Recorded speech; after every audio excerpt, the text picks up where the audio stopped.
Chapter 2001. She had to listen attentively. Otherwise, she would think that all her efforts were in vain. It would be easier to find a strong backer. Principal Chen saw that Yi Qian was unworthy, but he quickly controlled his anger and nodded in satisfaction. As a soldier, emotional fluctuations were the most taboo. After training for so long, if he got angry over a small matter, he would be severely punished. I know why you are angry. You are angry because you don't understand why you work so hard, but it's not as good as having a reliable backer. What I want to tell you is that the reason Commander-in-Chief Xia values you and hopes that you and Captain Xia can become husband and wife is because he first saw your ability, and your potential. Uncle Chen is telling you the truth. You don't have ability, potential, or a certain level of charisma. First of all, Major Xia will not be attracted to you. What kind of person is Captain Xia? His family has power and influence, and he is outstanding and capable. He is worthy of being a young talent. Why would someone like him like a girl who came from the mountains? Why does Commander-in-Chief Xia value you? Uncle Chen said just now, it is also because of your ability, and potential. Why are you angry? And why are you angry? Girl, don't deny your hard work. You should think of it this way. It is because of your hard work that you are where you are today. It is because of Captain Xia that you have such an outstanding boyfriend, and it is because of Commander-in-Chief Xia that you have such an amiable elder. If you are a useless person with a smart brain but no clear goal, Uncle Chen is telling you, you will never be able to get the attention of Captain Xia, let alone Commander-in-Chief Xia. If you don't work hard enough and don't have the ability to be appreciated and praised, how can you get the attention of others?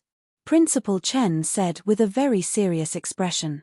He clearly told Yi Qian that there was no need for her to be angry.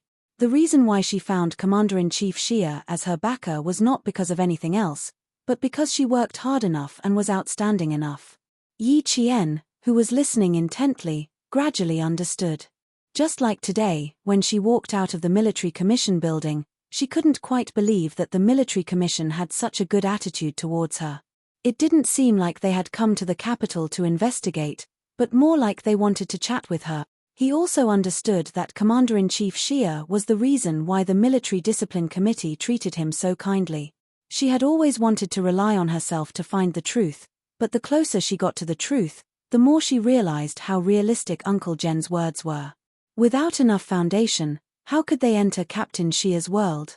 How could he gain the favor of Commander-in-Chief Xia? How could he shake a tree with deep roots and lush leaves? She was glad that she had the chance to be reborn.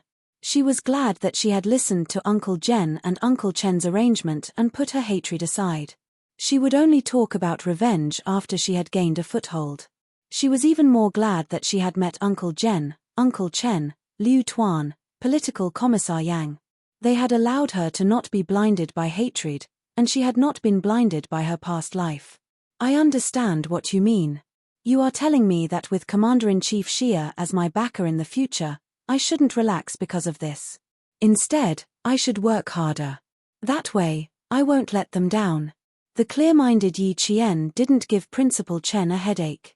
He quickly understood his painstaking efforts. Yi Qian gazed at the elder who cared about and cherished him. He said softly, I won't embarrass the Commander-in-Chief. Chapter 2002. How could she disgrace the Commander-in-Chief? How could she disappoint the Commander-in-Chief? How could she disappoint her loved ones who cared about her? She lived for herself, but she also had to live for the people who cared about her and loved her. Living in this world, wasn't it all about fighting for one's dignity? She had lost so badly in her previous life, so she had to fight for her dignity in this life. She had to fight for all the dignity she had lost in her previous life. At the same time, she had to admit that it was because of her relationship with Captain Xia and Commander-in-Chief Xia that her mother's case could be brought up again. She didn't have to be angry because she was related. She should cherish it. Only when she knew how to cherish it would she know how important it was. She didn't get to where she was today because of connections. Just as Uncle Chen had said, if she didn't have enough ability, how could she have gotten Captain Xia's attention? Her mother's case being taken seriously by the military commission was also related to her hard work. But before this, She really didn't think that she could wash away her mother's shame by making herself outstanding. Yi Qian smiled. Her fair face had this smile, like a white magnolia blooming in the spring rain. It had 9 petals and was as white as jade. Even if it was washed away, it was bright and beautiful.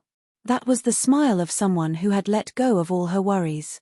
Her face was like a magnolia and her breath was like an orchid.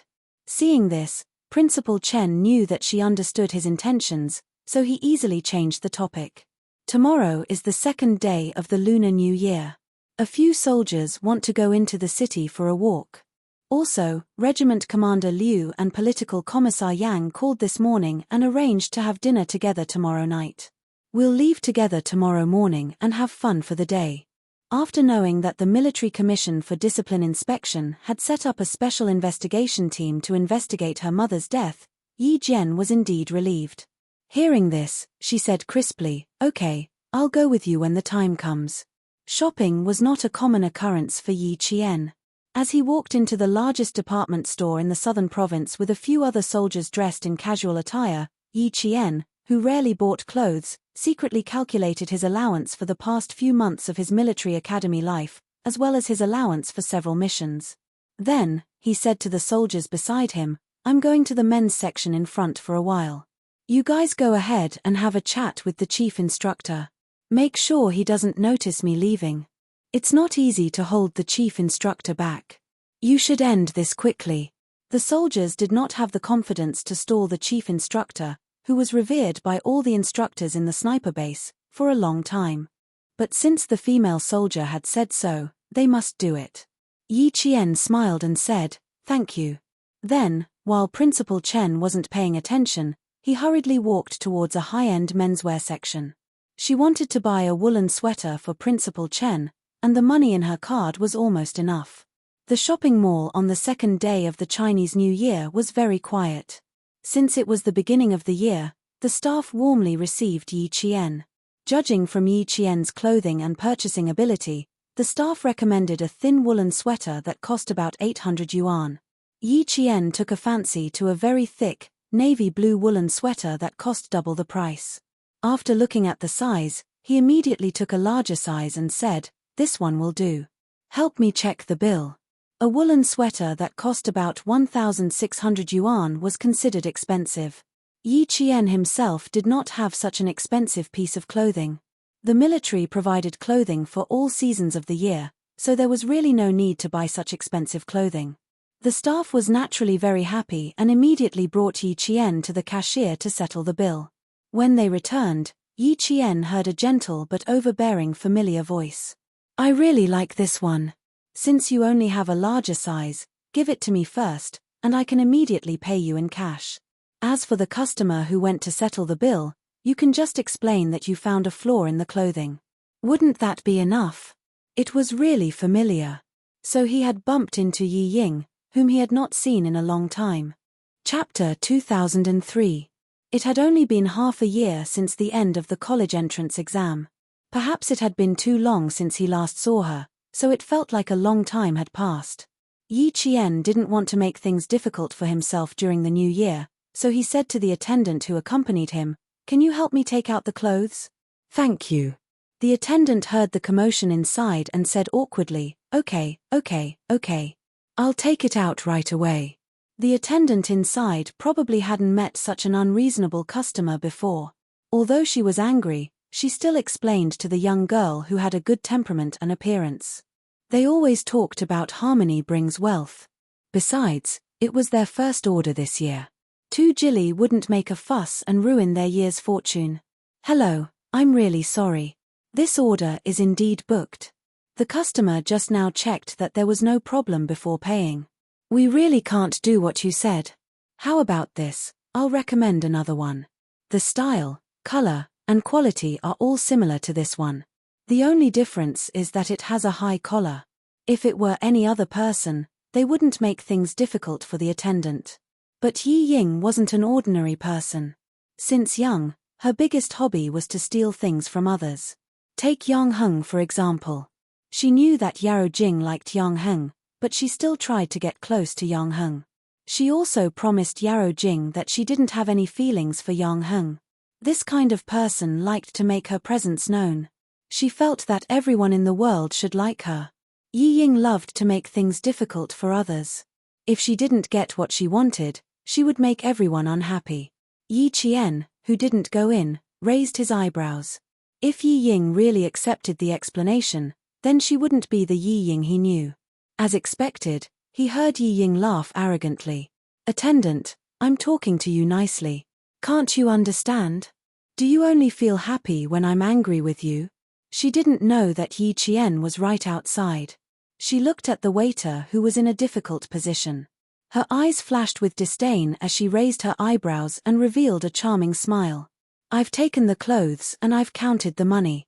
It's up to you how to explain it to the customer." He opened the purple lacquer cover of an international luxury brand, took out a stack of money, and threw it on the counter. He looked at the anxious waiter with arrogant eyes. "Okay, keep the change. Take it as my New Year's gift to you." Picking up the bag of clothes, Yi Ying chuckled softly. She was ready to leave in her high heels with a mature, seductive look. The waitress didn't dare to do that. She grabbed the money on the counter and hurried out of the counter. In a moment of desperation, she grabbed the shopping bag and begged with a smile, "Miss, it's really right." Before he could finish his sentence, the furious Yi Ying twisted the bag and flung it at the waiter's face. It was like a slap to the waiter's face. The waiter who was slapped in the face was stunned. He covered his face and couldn't believe that he was slapped while he was just doing his job. Yi Ying didn't expect to fling the bag at the waiter's face. However, it was impossible for her to apologize to a waiter. She immediately said coldly, "Why are you snatching it? The bag doesn't have eyes. Take your money." Chapter 2004. The waitress who came in to get the clothes saw the scene. Seeing her colleague being hit, her expression changed and she rushed in to stop Yi Ying, who was about to leave. "What right do you have to hit someone? You're not allowed to leave." "Hit someone?" Yi Qian's eyes darkened. After studying abroad for half a year, not only did Yi Ying not change her temper, she became even more arrogant. Still not going in, Yi Qian looked around and waved to a staff member who heard the commotion and came over. Someone inside said that someone was hit. "Do you want to call security?" She was not a busybody, but she was not so cold as to stand by and do nothing when she saw someone being hit. When the staff member heard that someone was being hit, he quickly ran to the store he was in charge of and probably called security. Yi Ying thought that she had a good temper. Seeing that the waitress dared to stop her, she was angry and amused. "With your attitude, I'm going to complain to your manager right now. I'm here to buy clothes, not to be bullied." "What? I've already paid. Don't tell me you don't want to give me the goods. Also, who hit someone?" "It was this waitress who rushed over to take my stuff. I was just defending myself. What right do you have to say that I hit someone?" At the beginning of the year, there were not many customers in the clothing section of the 200 goods building. Everyone was a staff member. Hearing the commotion, the staff of the neighboring stores came over. The staff further away also came over to see what was going on. "You took our stuff by force. If we don't take it back, do you think we'll wait for you to take it back?" The older waitress was not someone to be trifled with. She did not argue with Yi Ying and only spoke the truth. The other staff members who did not understand what was going on suddenly realized what was going on. They looked at her with disdain. Yi Ying, who was surrounded by people, felt embarrassed. She was even angrier. "Call your manager over. I've already paid, but you don't want to give me the goods. I'm going to complain." The shop assistant who was hit was young, about 20 years old. Hearing this, she said with tears in her eyes, "Miss, the clothes in your hand were obviously bought by another lady." She even went to the cashier to pay. "You were the one who forcefully took it from me." Yi Qian frowned. Why did it feel like the clothes Yi Ying bought looked like the clothes she bought for Principal Chen? "I forced it." "Heh, you're still holding the money I gave you." Yi Ying glanced at the money in the waiter's hand. "You can count how much I gave you. Seeing that you can't go home on New Year's Eve, I'm kind enough to tell you to keep the change for the rest of the money. Just treat it as a New Year gift. You're really something. How dare you accuse me of forcibly taking it from you? I gave you the money, so why can't you take what I bought?" Is this a rule you set? Call your manager out. Yi Ying glared at the waiter who was still covering his face. She gritted her teeth and said, "How dare you bully me? I'll make you regret it." Then, she yelled at the waiter who was blocking her, "How dare you stop me, you?" Yi Ying's arrogant voice stopped abruptly as if she had been strangled. She looked as if she had seen a ghost as she stared at the figure standing at the door. Yi Qian did not want to interfere, but after watching for a while, he realized that he had no choice but to do so. Seeing that she saw him, Yi Qian took the receipt and walked to the waiter who was hit. He smiled and said, "The money has been paid. Here's the receipt." Chapter 2005. The clothes were taken by force by this young lady. The waitress didn't dare to take the receipt that Yi Qian handed over, but the tears that she had been holding back burst out the moment Yi Qian spoke. Yi Qian would never make things difficult for others. He comforted the waitress who had been wronged. "It's okay. Wait for your manager to come and deal with it. I'm not in a hurry." She was still a little anxious and would make Uncle Chen wait for a long time. She had to go and greet Uncle Chen first. As for the clothes, Yi Qian took the bag from Yi Ying's hand and walked over to Yi Ying, who was still glaring at him. He said calmly, "The clothes in your hand were bought by me. You have to return them to me when the manager comes." Yi Qian didn't want to waste his breath on her. After he finished speaking, he didn't take the clothes from her hand. He walked past a certain someone whose face was pale and left to find Principal Chen. "Stop right there." Yi Ying felt even more embarrassed when she thought that her humiliation might be seen by the person she hated the most.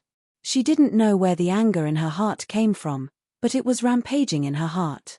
She didn't want to make things difficult for the waitress who made her unhappy.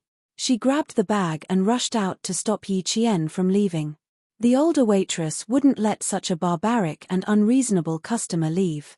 She stopped her again. "Young lady who hit someone, you have to wait for our manager to come. Get out of my way, do you hear me?" Yi Ying, who lost her rationality every time she saw Yi Qian, wanted to throw the shopping bag in her hand again. Before she could do so, the older waitress shouted, "Someone hit someone, someone hit someone. Quick, call the security guards." This shout made Yi Ying shiver. It also made her lose her rationality. She watched as Yi Qian left. She was so angry that she clutched the shopping bag tightly. She was so angry that she laughed coldly and said, okay, I'll wait for your manager to come. This is your service." I've really learned something new. If she really threw the shopping bag, everyone would think that she hit someone. As the daughter of a provincial official, she couldn't leave any evidence that could be used against her. Yi Qian, who always liked to see her make a fool of herself, was also here. She couldn't let her make a fool of herself. Yi Ying, who had always cherished her reputation, could only fiercely suppress the anger in her heart. With a ruthless gaze, she bit her lower lip and looked at the departing figure, feeling vexed. "I was indeed careless just now. I didn't control myself and accidentally hit the waiter's face. I don't know how much Yi Qian heard. Damn it, I've made a fool of myself again." Yi Zhifan had just parked the car when Sun Dongqing, who was about to get out of the car, received a call from her daughter. She said that she had been invited to the manager's office because she had bought a dress and paid for it, but the staff refused to let her leave. Hearing her daughter's voice, Sun Dongqing was furious. "Don't be afraid, Yingying. Mom is coming up now. He must have eaten a bear's heart and leopard's guts to bully you." Yi Zhifan heard the gist of it. Based on his understanding of his daughter, he knew that things weren't that simple. However, he was indeed afraid that his daughter would be taken advantage of. With his daughter's temper, she definitely wouldn't cooperate. The mall security guards didn't hold back. Yi Zhifan, who was a little anxious, warned Sun Dongqing, "Find out what's going on first. Don't mess around. The Sun Yaozu incident isn't over yet. The police already know about the relationship between our families. You'd better keep a low profile. Do you understand?" Yi Zhifan was a little worried this year. The person who hadn't contacted him for a long time suddenly called on the night of the 30th. The first thing he said was he behind the Sun Yaozu incident? Yi Zhifan, who was driving to the airport to pick up his daughter, was so shocked that he slammed on the brakes. Chapter 2006. Luckily, there weren't any cars behind them, so it didn't cause a disaster. He didn't dare to pause and immediately replied, "I don't have a motive to kill him." He only said one sentence before the person hung up. He calmed himself down and checked his phone. Just like before, the number was no longer in service. With that person's call, Yi Jifan was still on tenterhooks. He was afraid that someone would tamper with his phone and put him on the list of suspects for Sun Yaozu's murder, causing that person to misunderstand. Sun Dongqing was honest when she heard that. She didn't dare to joke about her husband's future. She only nagged, "I don't know what kind of person you're receiving." He insisted that Ying come over to buy clothes during the new year. Don't she have enough clothes in her suitcase? They're all branded goods. They're beautiful and fashionable. What's wrong with that? This child is impatient. She insisted on coming over to give you a surprise. All right, I didn't receive the surprise, but I did receive the shock. Yi Jifan hated listening to her nagging the most. He heard her and said coldly, "What kind of person is he? He's an important person that your Sun family can never hope to be associated with in your lifetime." Important person? Sun Dongqing laughed disdainfully. What kind of important person had she not met? She had even met the leader of the southern province and had even shaken hands with him. The deputy chief of staff Du is here with his wife. Do you think Ying needs to get a more dignified set of clothes? Yi Jifan's face was cold the entire time. He didn't even look at Sun Dongqing and treated her like air. He didn't know how his daughter was doing in France. None of the clothes in the suitcase were presentable. They looked like they were exposing her arms and legs. Yi Jifan's face turned uglier when he thought about those clothes. Sun Dongqing didn't care about her husband's attitude towards her. When she heard that, her eyes lit up. I know. You have to take it seriously. You have to take it seriously." Ying's wish was to enter the army so that she could teach that wretched girl, Yi Qian, a lesson. Now that she was in the way of such an important person, she had to take it seriously. "If the wife of the deputy chief of staff Du wasn't here, do you think I would have brought you out?" Yi Jifan glanced at his wife, who was incapable of accomplishing anything but good at ruining things. He pressed his lips together and quickly stepped into the elevator. As the couple went upstairs, Yi Qian was also found by the mall's staff. The staff member who had been beaten up was sobbing softly and hoped that Yi Qian could go to the office. Principal Chen, who was buying some snacks with a few soldiers at the supermarket, saw this and lightly patted Yi Qian's head. "I really shouldn't have brought you out. We ran into trouble the moment we came out.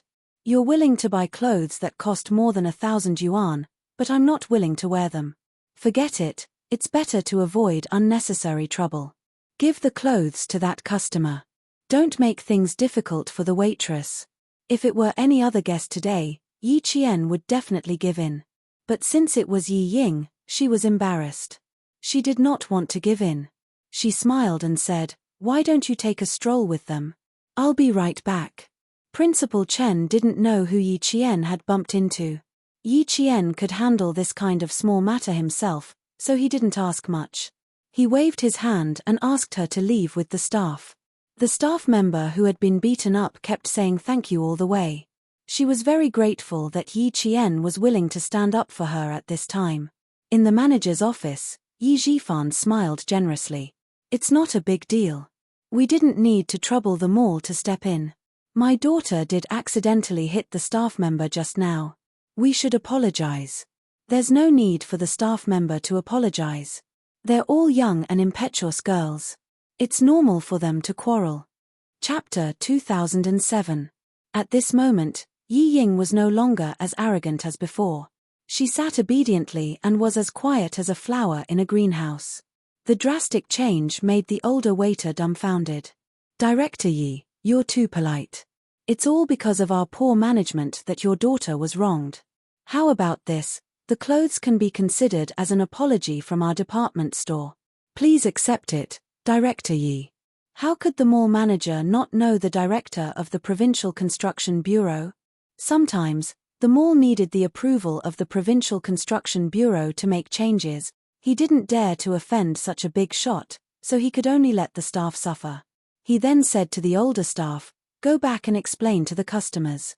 You're lucky to have met Director Yi today. If it were someone else, they wouldn't be so nice. Sun Dongqing, who remembered this, touched the woolen sweater that her daughter bought to show her filial piety. The quality and color were okay. It was enough to be used as an apology. However, her daughter's grievance couldn't be overturned because of a sweater. Manager, my husband thinks it's a small matter, but as her mother, I don't think it's a small matter.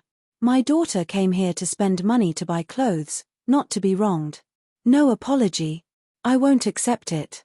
Your two staff are so arrogant. You won't let my daughter leave. Do you think my daughter is easy to bully? She wouldn't let the two staff off easily. The mall manager could only ask his staff to apologize. Since ancient times, people don't fight with officials. The mall manager continued to smile and said, "You should apologize. You should apologize." He then said to his staff sternly, "What are you waiting for? Apologize to the director's daughter." The older staff had to apologize even if she didn't want to. If she didn't apologize, her salary and bonus would be deducted a lot. Yi Ying looked at the staff in front of her. She didn't hide the contempt in her eyes. "Weren't you fierce just now? You said I hit someone. Now you're still saying I hit someone?" The staff was in her early 30s. In the face of power, she had to bow her head. She swallowed her anger and said, "My attitude was bad just now. I'm sorry. I won't argue with you if your attitude was bad. But you said I hit someone. Tell me, did I hit someone?" Yi Ying didn't let it go. "How dare you embarrass me? You should take a look at yourself first." A knock on the door interrupted Yi Qian's words. The mall manager said, "Please come in." The office door was pushed open. The security guards and the waitress with red eyes invited Yi Qian in first. Yi Ying was like a cat whose tail had been stepped on when she entered the room. She stood up from the solid wooden sofa and lost the elegance that she had deliberately put on. Her almond eyes widened as she stared at Yi Qian. Sun Dongqing's reaction was the same. She stood up abruptly. Just as she was about to question Yi Jifan, she heard a light cough from Yi Jifan, which made her swallow back the words that had rushed to her throat. He had almost forgotten that this wretched girl was no longer the same as before. "Endure, I have to endure." Now, even old Yi was afraid of the wretched girl and didn't dare to confront her directly. He, who had been strangled by her once, had to endure it even more. He couldn't scold her directly like before. If he wanted to scold her, he could only scold her in his heart. "Why is she here? Do you want to work during the winter break?" "Old Yi, every time that wretched girl shows up, our whole family feels uncomfortable," Sun Dongqing muttered. She stared nervously at Yi Qian as she walked in. She was afraid that she would do something bad to her family. Yi Jifan didn't pay attention to what she said. When he saw Yi Qian walk in, his gaze fell on the shopping bag with the woolen sweater. He had a bad feeling. Chapter 2008. A bad premonition flashed through his mind. He immediately stood up and said to the mall manager, "I won't disturb Manager Xiong's work. You don't have to give us the woolen sweater. It should belong to whoever bought it." At the same time, he used his eyes to warn Sun Dongqing to shut up. The young salesperson who went directly to Yi Qian to testify did not understand what was going on. She held back her grievances and said timidly, "Manager, this customer bought the clothes first. Sister Fan took her to pay for it, and I stayed in the store to pack it up. Then, this customer came in and took a fancy to this design. She said she wanted an extra large size. I said, 'I'm sorry, the last extra large size has just been bought. The customer has already gone to the cashier to pay for it.' I didn't have a bad attitude. I even explained to her, but this lady didn't listen. She threw the money on the cashier, took the bag and left. I didn't dare to let her go. In a moment of desperation, I grabbed the bag." She recounted the entire incident, including how Yi Ying slapped her in the face with the bag. In the end, she looked at Yi Qian and said softly, "This customer can testify. Manager, I really didn't do anything else." Sun Dongqing, whose expression had changed, suddenly exploded. She had said bad things about Yi Ying in front of Yi Qian. She had to endure it again and again. Now, she wanted Yi Qian to testify. Was she trying to trample her daughter to death? She did not dare to make a scene in front of Yi Qian. She rushed out and shouted at the young salesperson, "You're so young and your mouth is full of shit. You'll spit on whoever you catch. Tell me, who told you to do it? If you don't give me an explanation, don't even think about leaving today." Although she did not dare to make a scene in front of Yi Qian, her words were directed at Yi Qian. She was the wife of a provincial official.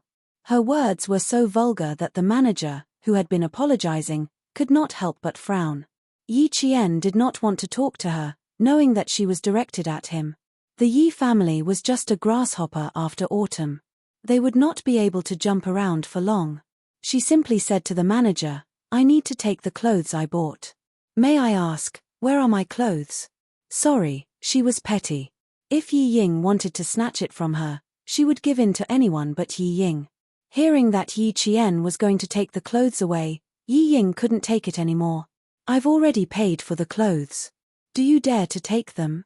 If she wasn't satisfied, then that bastard Yi Qian wouldn't be satisfied either. Yi Ying did not kick up a fuss. She stood beside her mother and said coldly, "I've already paid the waiter. I've also paid the waiter. Yi Qian, do you dare? Why wouldn't I dare to take what I bought?" Yi Qian sneered and looked at the other party as if he was looking at an idiot. He placed the shopping bag beside him and calmly walked past the mother and daughter who were at daggers drawn. He opened the bag naturally and took out the clothes for a look. "Yes, this is it." She nodded slightly to the manager and left with the clothes. When Yi Ying saw that Yi Ying did not take her seriously, a nameless fire burned in her heart.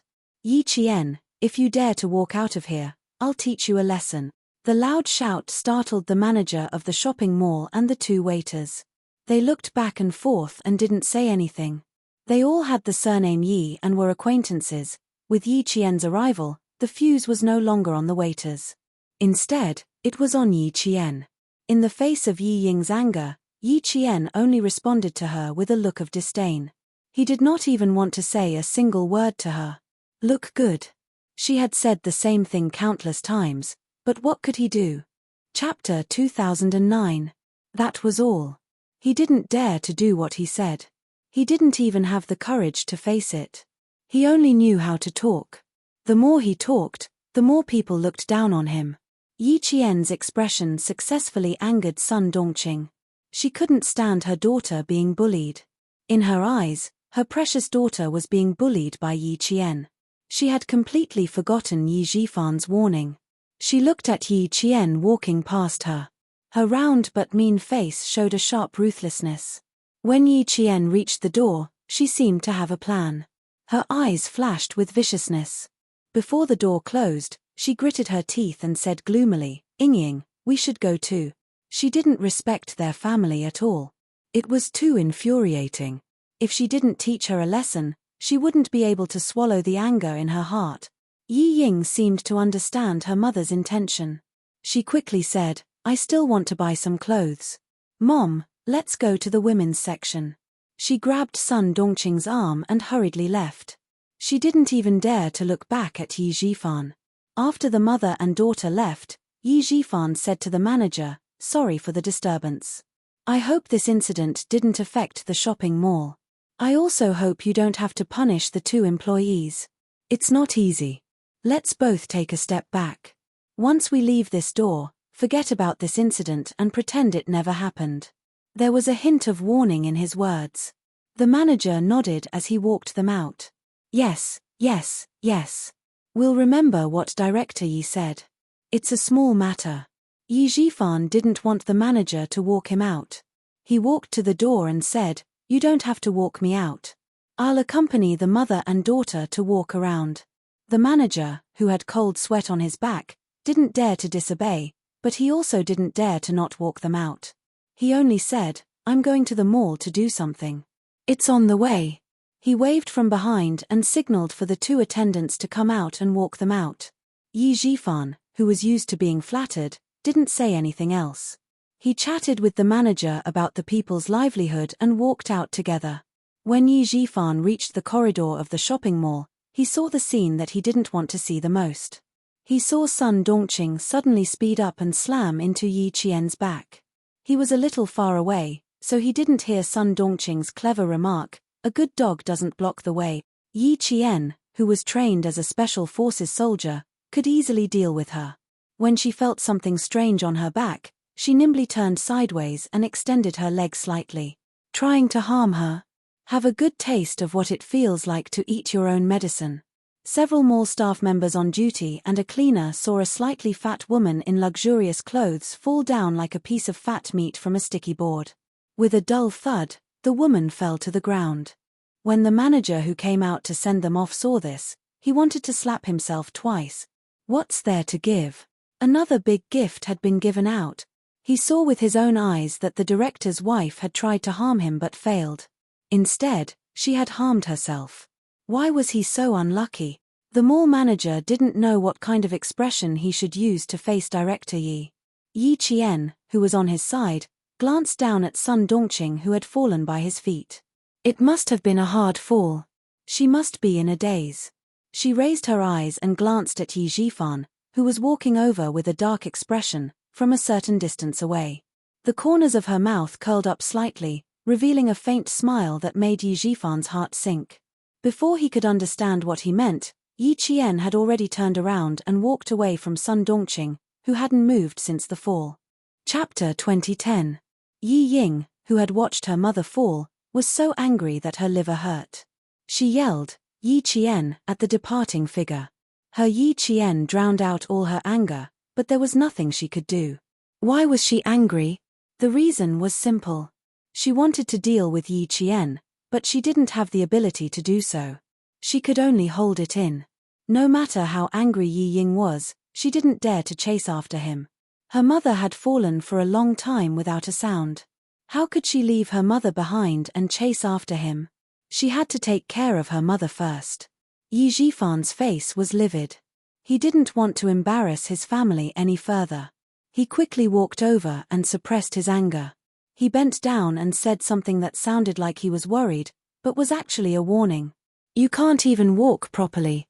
I don't think you should go out with my daughter in the future." The two waiters wanted to laugh, but when they saw the manager's panicked look, they quickly went over and pretended to be concerned. "Are you okay? Did you fall anywhere? Do we need to call an ambulance?" No, she's probably just scared." "Call an ambulance." Did they think the situation wasn't serious enough? Yi Zhifan directly refused and said to Yi Ying, "Go get a cup of hot water. It's quite scary to fall so suddenly." Sun Dongqing was indeed a little dazed from the fall. She wanted to get up and rush out to cause trouble for Yi Qian, but she was shocked by Yi Zhifan's words. Someone once told her that if a man was willing to take you out to socialize, it meant that he still treated you as his wife. If a man didn't want to take you out to socialize and didn't divorce you, it meant that he already treated you as a free nanny. This sentence suddenly appeared in her mind. Sun Dongqing, who felt that she had lost a lot of face, pretended to faint. The mall manager was as anxious as a cat on a hot tin roof. When he saw that Yi Zhifan was determined to leave without anyone's help, he turned around and scolded the two waiters. Then, he quickly contacted the mall manager to find out how to apologize. When the mall manager heard that he had offended Director Yi of the Provincial Construction Bureau, he was so scared that he almost fainted. He didn't dare to hide the matter and continued to report it to his superiors. When the whole thing reached Hu Zi, who was playing chess with Master Xia, she replied disapprovingly, "So be it. What's there to be afraid of?" Since the big boss had said so, the people below all heaved a sigh of relief. This matter had turned a page in the mall, and no one would mention it again. On the other hand, Yi Zhifan went home and threw a tantrum for a long time. The mother and daughter were so scared that they sat on the sofa and hugged each other. If it weren't for the Deputy Chief of Staff Du's call, he would probably have scolded them for a few hours. "We're having dinner with the Deputy Chief of Staff Du tonight. If you two don't take your brains with you, Yi Ying, you can forget about entering the army for the rest of your life." Yi Zhifan, who had been talking to Yi Ying amiably a moment ago, immediately changed his expression after hanging up the phone. He scolded Yi Ying angrily, "This is your last chance. If you make another stupid mistake, you'll die because of your own stupidity. You can't blame anyone else." Yi Qian, who was not affected at all, had already checked into the Caesar Hotel with Principal Chen. His comrades who came out with him took a car back to the sniper base. Yi Qian still needed to have dinner with Commander Liu and Political Commissar Yang at night, and it might be a little late, so he could only go to the Caesar Hotel to rest for another night. At night, he took a taxi to the appointed place. Principal Chen looked at the lively restaurant and couldn't help but laugh. This place is lively. I think only this place is lively. That's right. It's an old restaurant in the southern province. Their blood duck is the best. It's even been on the newspaper. Commander Liu and Political Commissar Yang must have booked it at least a month or two in advance. Yi Qian, who was in a good mood, replied with a smile. He was led by the waiter to the reserved room. Chapter 2011. At 7 o'clock in the evening, Liu Tuan and Commissar Yang arrived on time. They didn't drink, so they ordered a pot of biluo chun and chatted happily while eating the restaurant's specialty spicy dishes. Yi Qian, who was originally in a good mood, was now a little down. Liu Tuan had already chosen to transfer. After all his work was handed over, he took off his military uniform and left.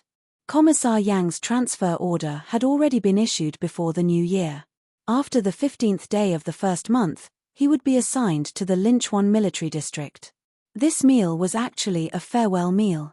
Yi Qian ate it a little tasteless. The three of us have known each other for 10 years. When I was first transferred to Fujian town, the person who received me was not the previous regiment commander, but old Chen. At that time, old Chen had only been in Fujian town for 2 years. Liu Tuan sipped the fragrant hot tea. His face, which had already weathered the hardships of life, was filled with deep memories of the past. He sighed and said, "Time really flies. In the blink of an eye, 10 years have passed. Too fast, too fast. Now that I think about it, it seems like it was yesterday. Old Chen, you were wearing a set of old Chinese clothes and holding 2 textbooks in your hands. Your hair was still covered in dust when you hurriedly appeared in front of me. You immediately apologized and said that you forgot the time in class. At that time, I was extremely puzzled. I thought that the army should have sent a soldier to bring me into the mountains. Who knew that a teacher would come? Fujian Town High School was the oil depot transfer point for the logistics of fuel supply from the north to the south. Its importance was self-evident. As the guard of the oil depot, Principal Chen naturally needed to meet the newly appointed regiment commander immediately. At that time, a teacher had something to do and asked for leave. He took over the class. When he arrived, Regiment Commander Liu had already arrived. Recalling the past, Principal Chen sighed and said, "Yes, not long after I picked you up, old Yang also arrived. I still remember that the two of you always had different opinions on how to manage the army. As a teacher, I had to run into the mountains every few days to adjust. After about half a year, the two of you should take a break. And Uncle Jen, he also often advised the two of you. There was a time when he got angry. At that time, Uncle happened to be teaching the new recruits how to use guns. When he heard that the two of you were making trouble again, he immediately carried a Type 81 automatic rifle and rushed in. He put the gun on the table and said angrily, 'Do you two have to make trouble until one of you has to be killed? All right, I'll grant you your wish. Rock, paper, scissors, will decide the winner in 1 round.' The past was still vivid in his mind, but Uncle Jen, who had taught them a lesson, had already passed away. Liu Tuan, who came from the Lurs Plateau and had a body of iron and steel, wiped the tears from the corners of his eyes. He sighed heavily, and there was a deep sense of melancholy. He forced a smile on his face and continued Principal Chen's words. "Later, I told old Yang that a first-class soldier, Zhong Changwei, was indeed different from normal people. He even played rock, scissors, and paper, treating us like 3-year-olds. Old Yang replied coldly, in his eyes, 'Aren't you and I just 3-year-old children?' I was happy when I heard that. After that, I never argued with old Yang again. Even if there was a dispute, it would be silently resolved behind the back of the cadre. I'm a northerner. I'm rough and straightforward. Old Yang is a southerner. He's meticulous and annoying when he talks in a roundabout way. Ha ha ha, at that time, we were so annoyed that I couldn't wait to go to the military and argue with him. I wanted to transfer him away so that he wouldn't be a hindrance in front of me. Political Commissar Yang's eyes were also a bit wet. When he lowered his head to drink tea, he secretly raised his hand to wipe the corners of his eyes. Then, he looked at Commander Liu with a face of disgust. Same to you. At that time, I thought that if I didn't get rid of a rough person like you who came from God knows where, my surname wouldn't be Yang. Chapter 2012. In the end, Uncle Jen threw the gun in front of me. I was terrified. I immediately apologized to him and promised that I wouldn't make a fuss again. Young and hot-blooded, young and hot-blooded. Suddenly, the topic turned to Yi Qian. If we were as old as you back then, we wouldn't have argued for half a year. We wouldn't have troubled Uncle Jen and old Chen to worry about us from time to time. Yi Jian, who had been quietly watching them reminisce about the past, sniffed lightly and said softly with some sadness, "It's because of your education that I'm more mature.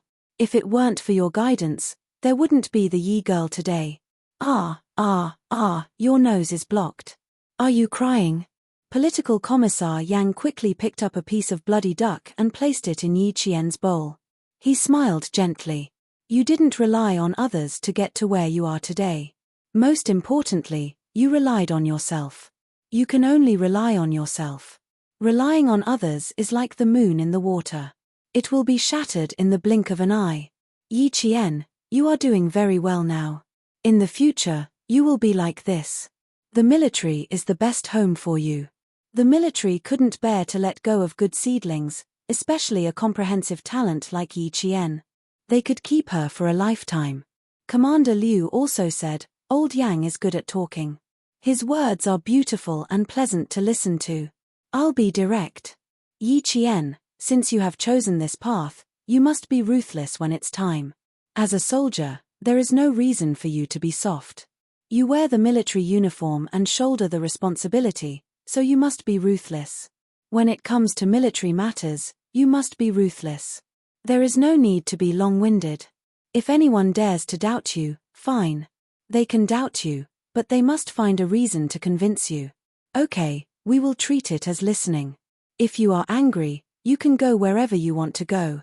If you don't have the ability and still want to shoulder the responsibility, let's just send him away. Don't pretend to be a big shot in front of you.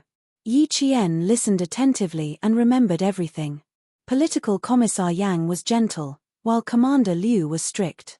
The combination of strength and gentleness could make soldiers obey you while also admiring you from the bottom of their hearts. When platoon leader Liu was promoted from the deputy platoon leader to the platoon leader, what he said was the most authentic experience. This was of great help to Yi Qian when he later joined the field forces to lead troops. Principal Chen knew that Yi Qian wasn't feeling too good, but he didn't say anything. It was normal for soldiers to come and go like this. She had to get used to it. They had known each other for 10 years, and now they had gone their separate ways. This meal was destined to be somewhat sorrowful. Yi Jian silently refilled the cups of hot tea for the 3 veterans who had dedicated their best years to the army. Then, she sat down quietly and listened to them talk about their shared past. Perhaps their open-mindedness had infected her. The sadness of parting gradually faded away, and a faint smile appeared at the corner of her mouth. Although they had parted, they were still good friends and confidants. One day, they would meet again. Tomorrow night, I still need to accompany the leader who came today to inspect the motor vehicle training base. Tonight, we will be dismissed. When it was 9 o'clock, Political Commissar Yang saw that it was getting late. He picked up Yi Qian's cup of hot tea and stood up. He said to Principal Chen, Old Chen, I won't say goodbye to you on the day I leave. This cup of tea is a toast to you for supporting my work for the past 10 years. Old Chen, I also toast to you for not being scared away by my temper.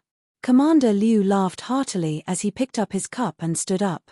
He then said to Yi Qian, Little girl, Commander Liu also toasts to you for your bright future and your meteoric rise. Chapter 2013. After drinking this cup of tea, it was time to say goodbye. Yi Qian felt his hand trembling as he held the teacup. Come, come, come. Drink, drink. Little Yi, I don't know when we will meet again after this. I also respect your bright future and your meteoric rise. Using tea as a substitute for wine, Political Commissar Yang was the first to drink. When he put down the teacup, his hand was also trembling slightly. He didn't know when they would meet again after this farewell. How could he not be sad? Seeing his old partner turn his head to wipe his tears again, Commander Liu patted his shoulder hard and joked, "Every time we send off the retired soldiers, you cry the most. You make me cry with you. Otherwise, I'm afraid I'll be scolded for being cold-blooded. You still have to meet the Deputy Chief of Staff due tomorrow. Take it easy. Don't go with your leader with red and swollen eyes tomorrow." At the mention of the Deputy Chief of Staff due, Commander Liu's face suddenly darkened. He asked Political Commissar Yang, "Old Yang, before you left, did you hear clearly who the Deputy Chief of Staff due was talking to? Who was he talking to?" Political Commissar Yang gulped down a mouthful of cold water to calm himself down. After thinking for a while, he said, "At that time, you were the closest to the Deputy Chief of Staff due. I was behind you, so I didn't hear clearly." On the other side, Yi Qian frowned slightly. Deputy Chief of Staff due? His surname was Du. There was only one Chief of Staff with the surname Du. Moreover, he and this person's daughter had a grudge that was neither too big nor too small. "Little Yi, I'm afraid that Yi Zhifan hasn't given up on sending Yi Ying into the army. He might have formed a relationship with the Du family." Commander Liu, who had a serious expression, thought carefully again. He still believed that he didn't hear wrongly. It should be his wife who called. "I heard the words old Yi Zhifan. There's a high chance that it was Yi Zhifan." It wasn't a high chance, it was a fact. Unexpectedly, the leader accompanying Captain Liu and Political Commissar Yang was the Deputy Chief of Staff Du. Yi Qian had no intention of telling them that he already knew about Yi Zhifan's relationship with the Du family. He smiled and said, "It's okay. Yi Ying has wanted to join the army for a long time.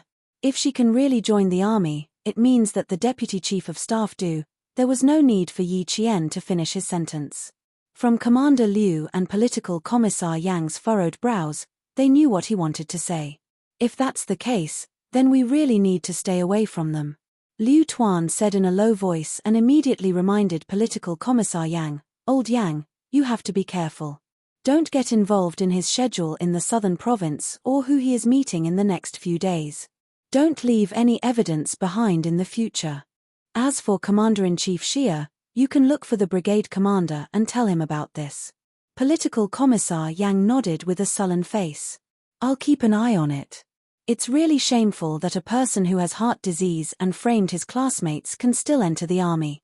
Remember it in your heart, but don't show it on your face." Liu Tuan was about to retire, so the matters in the army had nothing to do with him. However, he was still worried about his partner of 10 years. "Stay away from them. Don't get too close, in case you hear something you shouldn't." Everyone was about to leave, but the Deputy Chief of Staff Du sat down again and talked for more than 10 minutes before they left. Not only did Commander Liu know about the meeting between the Deputy Chief of Staff Du and Yi Zhifan, but Xia Yiwei, who was far away in Beijing, also knew about it immediately. "Okay, help me keep a close eye on them and remember what they say.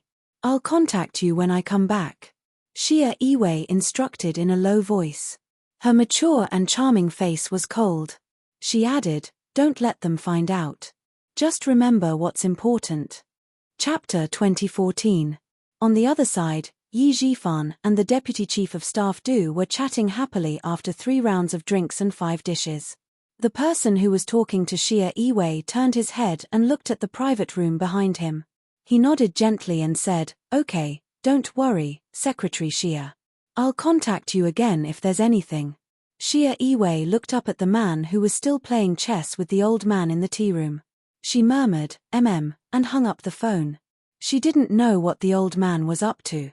He usually played chess to relieve boredom, and it was about once a week. This time, after the New Year's Eve dinner on New Year's Eve, the old man asked Huzi to play chess with him. It was the same on the first day of the new year, and it was the same on the second day of the new year. Except for the meal, the rest of the time was spent playing chess. What surprised her even more was that Huzi, a guy who was not stingy, actually had such good patience to play chess with the old man.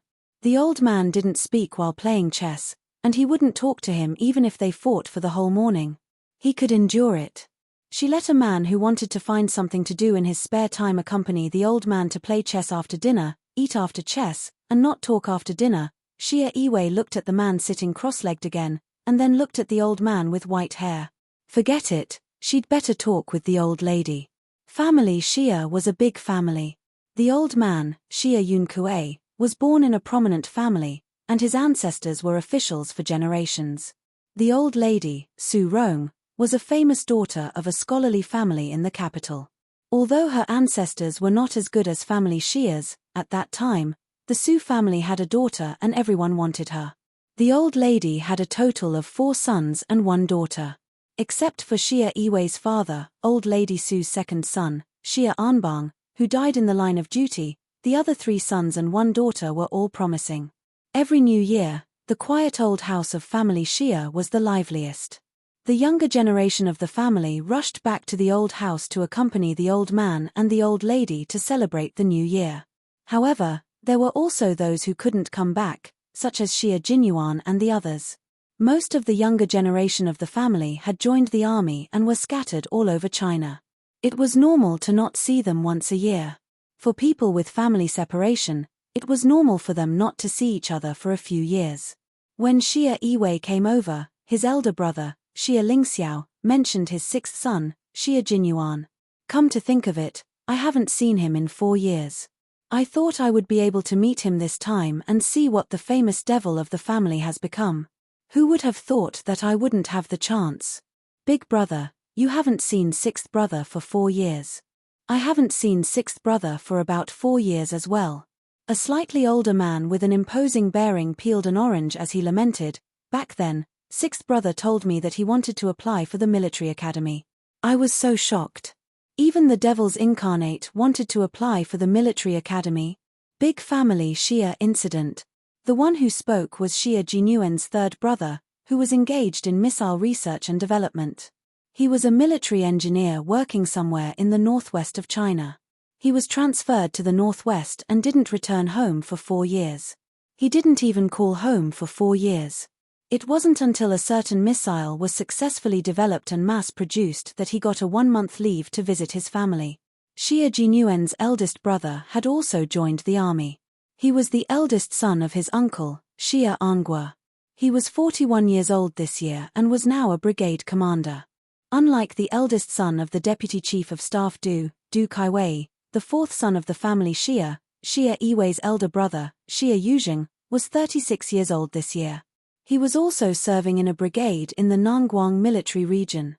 He was also a regiment commander, but his military rank was 1 level higher than Du Kaiwei's. He was a colonel. Fortunately, they all wore casual clothes during the new year. Otherwise, it would be scary to see a room full of military uniforms and military ranks. Chapter 2015. Xia Yiwei came in and was welcomed by everyone. They all asked her to sit down quickly. Come, Yiwei, sit next to big brother. How can Yiwei sit still? She's afraid that old master will make things difficult for her boyfriend. Xia Junbai, the cousin of family Xia's ancestral home, teased. He was here to pay a New Year's visit. He was the vice captain of a certain warship and was the only Navy member in the entire family Xia. Xia Yiwei was the only daughter of the Xia family, and she was not young anymore. Yet, she only brought home a boyfriend with a devilish aura this year. Old Mr. Xia was very worried and had to test him. I'm not afraid that old master will make things difficult for him. I'm just worried that he will make old master upset. It's the new year. I don't want him to make things difficult for the family. Xia Yiwei saw that old madam and Aunt Xia Sujuan were not around. She sat down and asked, "Where are old madam and aunt?" In the flower room, Auntie Xiu said that the hexagonal red flower had bloomed. Old madam happily pulled my mother over. I have to thank the camellias for blooming in time, allowing me to be free for a while. A girl who was about 23 or 24 years old said with a smile as she winked at Xia Yiwei, as if she was trying to convey a message. A handsome young man sitting next to her raised his hand and gave her a light smack on the head. He smiled and said, "Behave yourself. If Mom doesn't see you when she comes back, she'll have a hard time." The man's words filled the room with laughter. Old Master Xia had 4 sons and 1 daughter. He didn't have many grandsons, granddaughters, and maternal grandsons. There were only 9 of them in total. He had 6 grandchildren. Xia Jinyuan was the youngest, and his grandson, Juichen, was not included. He only had 1 granddaughter, Xia Yiwei, and 1 granddaughter, Ju Yijin. This year, when they returned to the ancestral home for the new year, except for Xia Jinyuan and Xia Yujing, the rest of the grandchildren gathered together. It was very lively. Ju Yijin, who had been knocked on the head by her older brother, glared at them in dissatisfaction. She snorted and ate the melon seeds even faster. "You, don't go out and cause trouble for your mother." That Du Jiari only said a few words about others. "What are you angry about? You've been angry from the eve of the Lunar New Year to the 2nd day of the Lunar New Year. You're really petty." Juichen bluntly exposed his sister's shortcomings in front of his cousins. He was a teacher in the command school and had an elegant temperament. When he spoke, he was neither hurried nor slow and had a sense of rhythm. "Don't you already know what kind of person she is? What's wrong with letting her say a few words? It's not your business anyway." "How is it not my business? She insulted my good friend, Wei Jiayue. How can I not be angry? That treacherous, cunning, hypocritical, pretentious and hateful woman. Just looking at her makes me sick." After saying that, she even made a gesture of vomiting. Her girlish behavior made Xia Yiwei and the others not know whether to laugh or cry. Among the siblings, Ju Yijin was actually the youngest.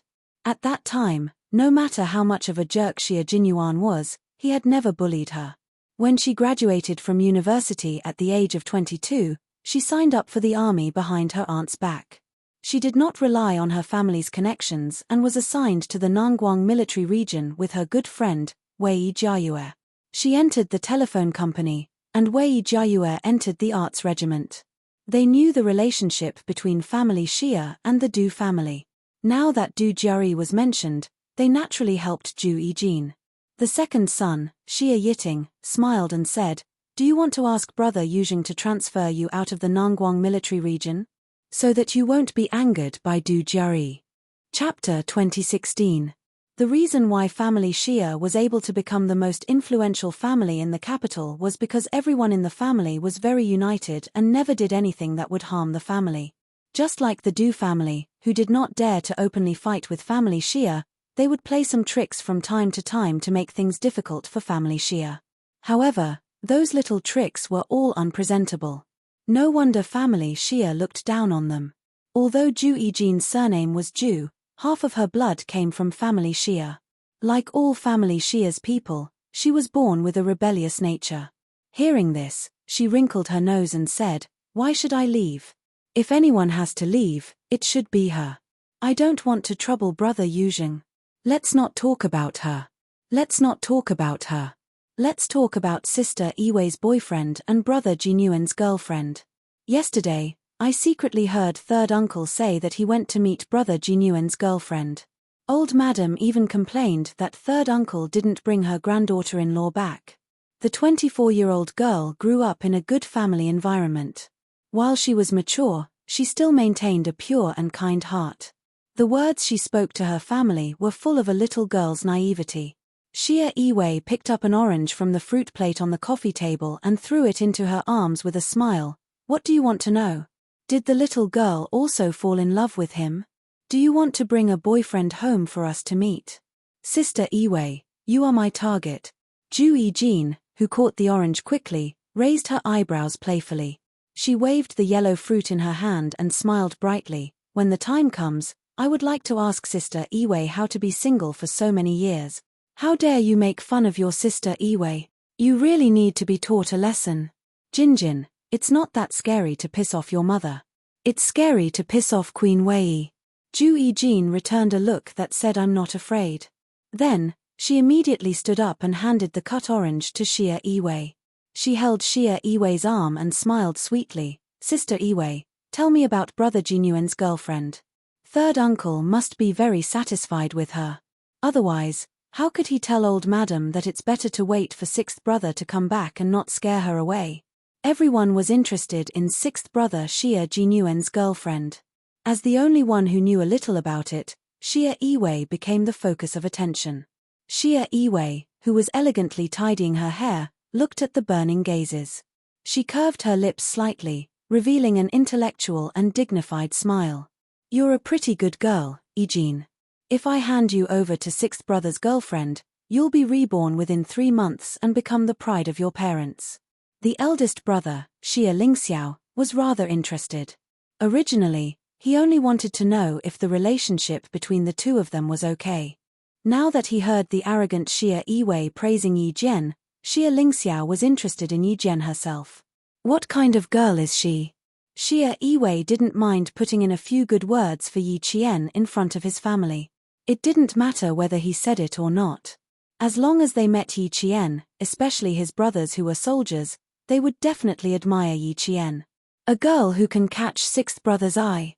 Brother, what do you think? She's a very good girl. She's skilled, talented, and beautiful. She's talented, beautiful, and skilled.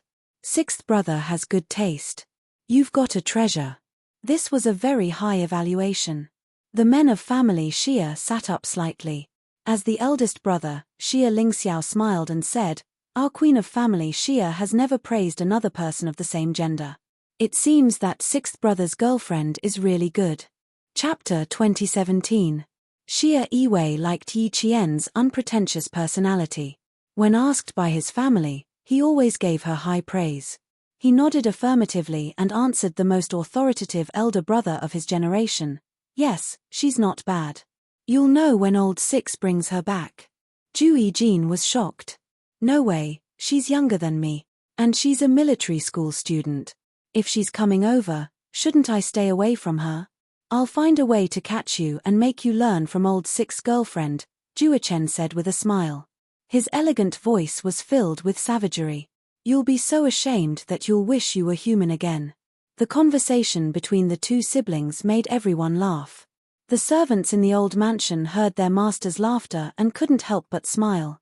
When Yi Qian returned to the hotel, he was called over by Principal Chen for a talk. Seeing Principal Chen's serious expression, Yi Qian felt a little scared. Just now, Liu Tuan mentioned that Yi Zhifan has a relationship with the Deputy Chief of Staff Du Little Yi. You seem to have known about this for a long time. When did you find out? Principal Chen asked as he sat on the sofa. His voice was very deep, which made Yi Qian's heart beat faster. She didn't know when she had angered Principal Chen, but after thinking about it, it didn't seem to be the case. In the hospital, Captain Xia had told him to keep this from Yi Qian for the time being.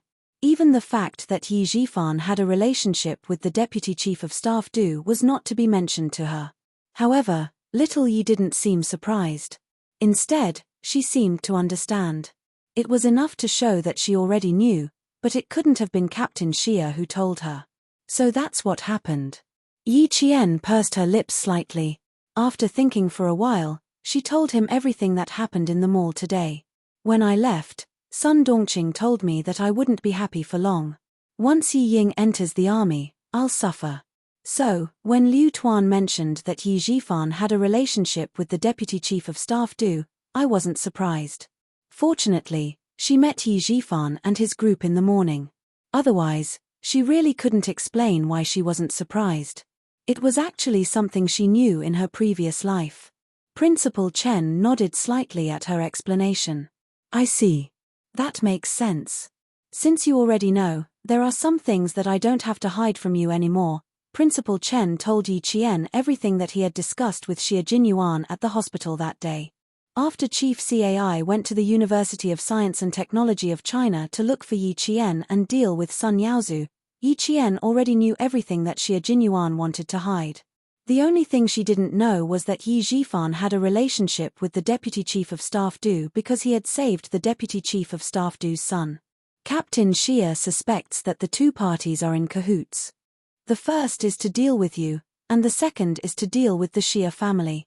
He was afraid that you would think too much, so he only mentioned it to me. I'll tell you when I find out the truth. There's no need for that now. You already know what we want to hide from you for the time being. The military commission is also involved. I'm not worried that you'll do something wrong because of your mother. Also, You can't blame Captain Xia for not telling you. I saw that you were about to take the exam, so I told him not to tell you so that you wouldn't be distracted. Principal Chen didn't want to take all the blame for the gap between their lives. If Captain Xia didn't report your mother's matter directly to Commander-in-Chief Xia, I'm afraid that the military commission wouldn't know about it.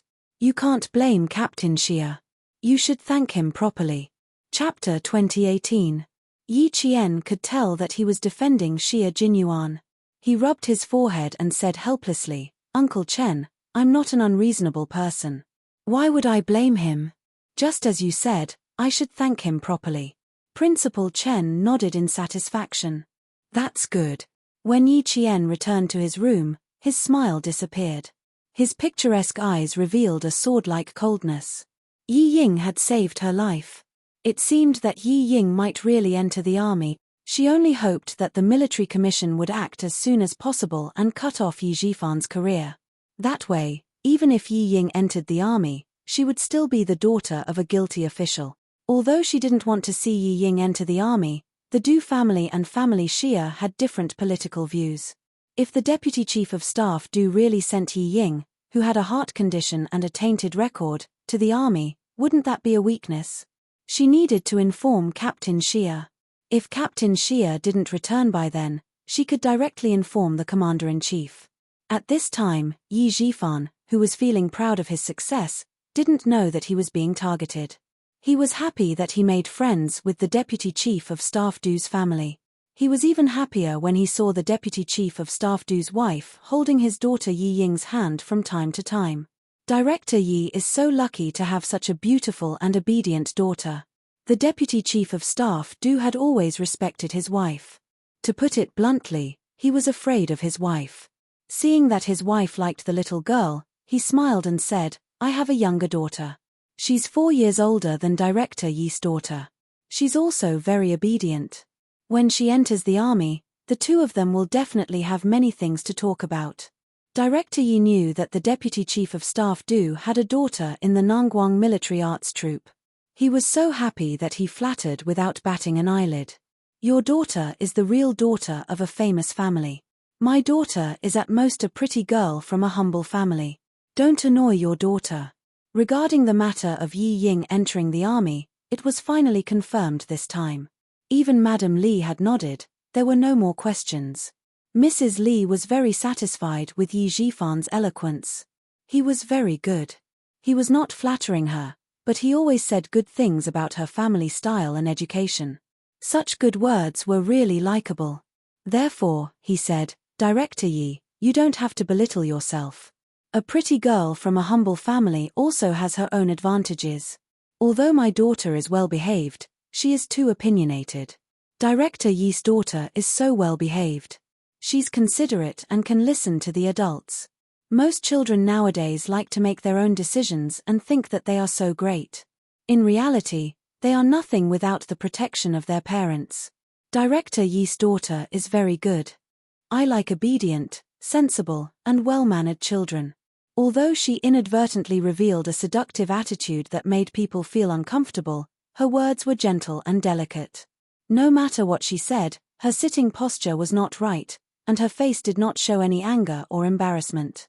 Instead, she asked him for advice very gently. From this point of view, she was better than many girls who thought they were good at everything.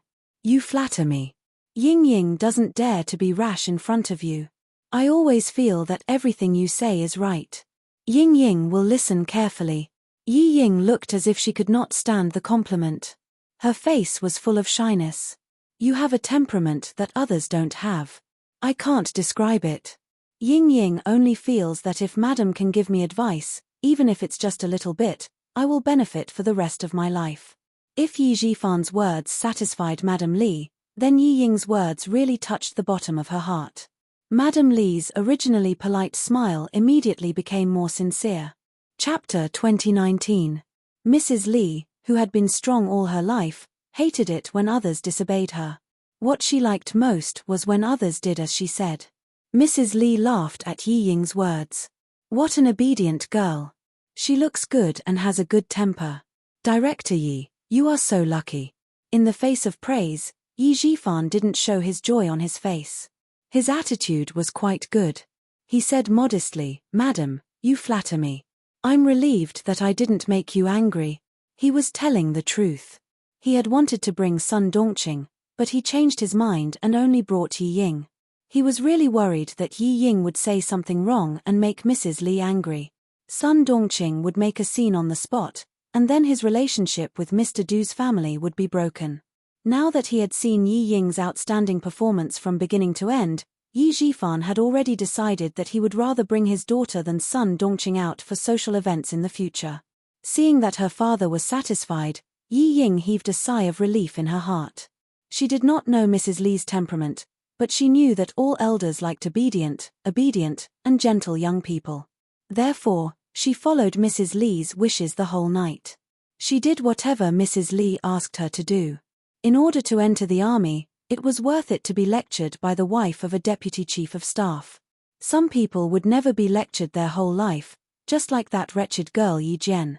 The next time they met, he would definitely scare her. What was so great about going to the military school and wearing a military uniform? As long as Yi Ying wanted it, there was nothing she could not get. Yi Ying lowered her eyebrows, and a trace of pride flashed through her eyes. She was still as obedient as Mrs. Li saw her. Yi Ying, who was good at pretending to be obedient, watched Mrs. Li get into the car and leave. She was really relieved. She had been worried the whole night when talking to such a noble lady, for fear that she would make her angry. Fortunately, her obedience pleased Madame Li Yingying. "You won yourself a future with your performance tonight. It seems that you have made a lot of progress after being abroad for half a year."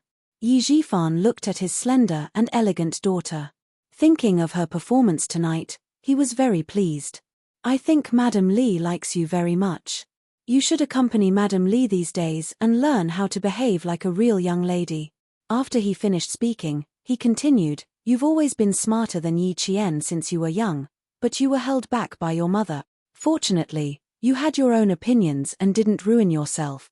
Don't listen to your mother in the future."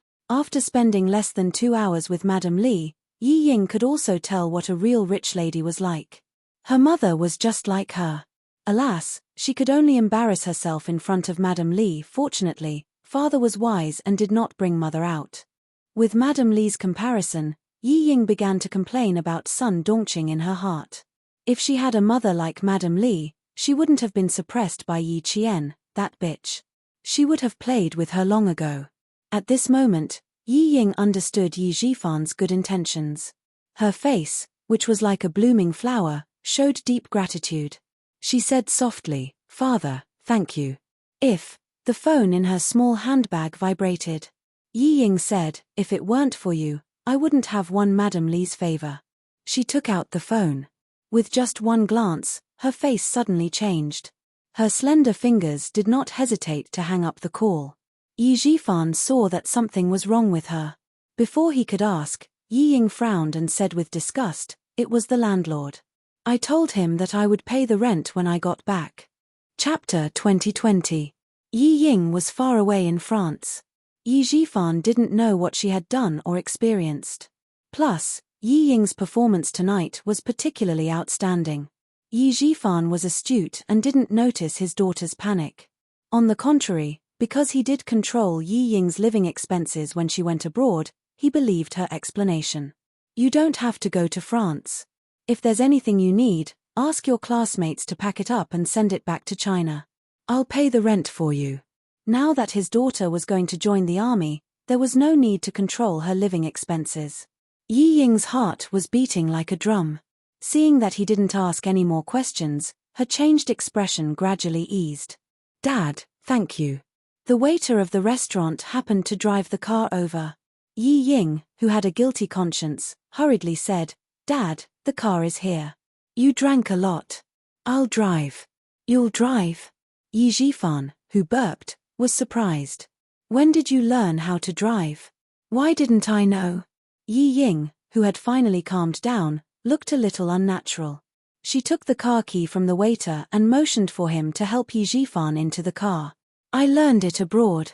My classmates all know how to drive, but I don't know. I thought that I would have to learn in the future, so I might as well get an international driver's license. Unfortunately, international driver's licenses can't be used in our country. I can only use it abroad. Yi Jifan observed that she was very skilled, so he let her be. It was good that a girl could drive. It could be useful in the future. It seemed that his daughter had matured a lot after studying abroad. Otherwise, she wouldn't have performed so well today. Yi Ying, whose palms were sweating, glanced at Yi Jifan, who was resting with his eyes closed, from the rearview mirror. She sighed softly and drove away from the restaurant. Before returning to China, she didn't think that she wouldn't have to go to France again. So many things in France had not been settled yet. No. Since she was going to join the army, she had to settle everything there. She couldn't let any rumors spread back to China. Yi Ying, who was holding the steering wheel tightly, bit her lower lip. As if she had made a decision, she sped into the dark night. Mrs. Li, who had returned to the hotel, said to Deputy Chief of Staff Old Du, "What do you think of Director Yi's daughter? I've been paying attention to her for a long time tonight. Although she's not very dignified, she's well-behaved and obedient. She's a moldable talent." The Deputy Chief of Staff who was unbuttoning his military uniform, did not get the other meaning. He smiled and said, "She's from a small family. How can she be as dignified as a lady from a famous family? Just be obedient." "Did you not understand what I meant?" Madame Li glanced at her husband, who didn't care about anything at home, and thought of her youngest son. "My son doesn't want to join the army.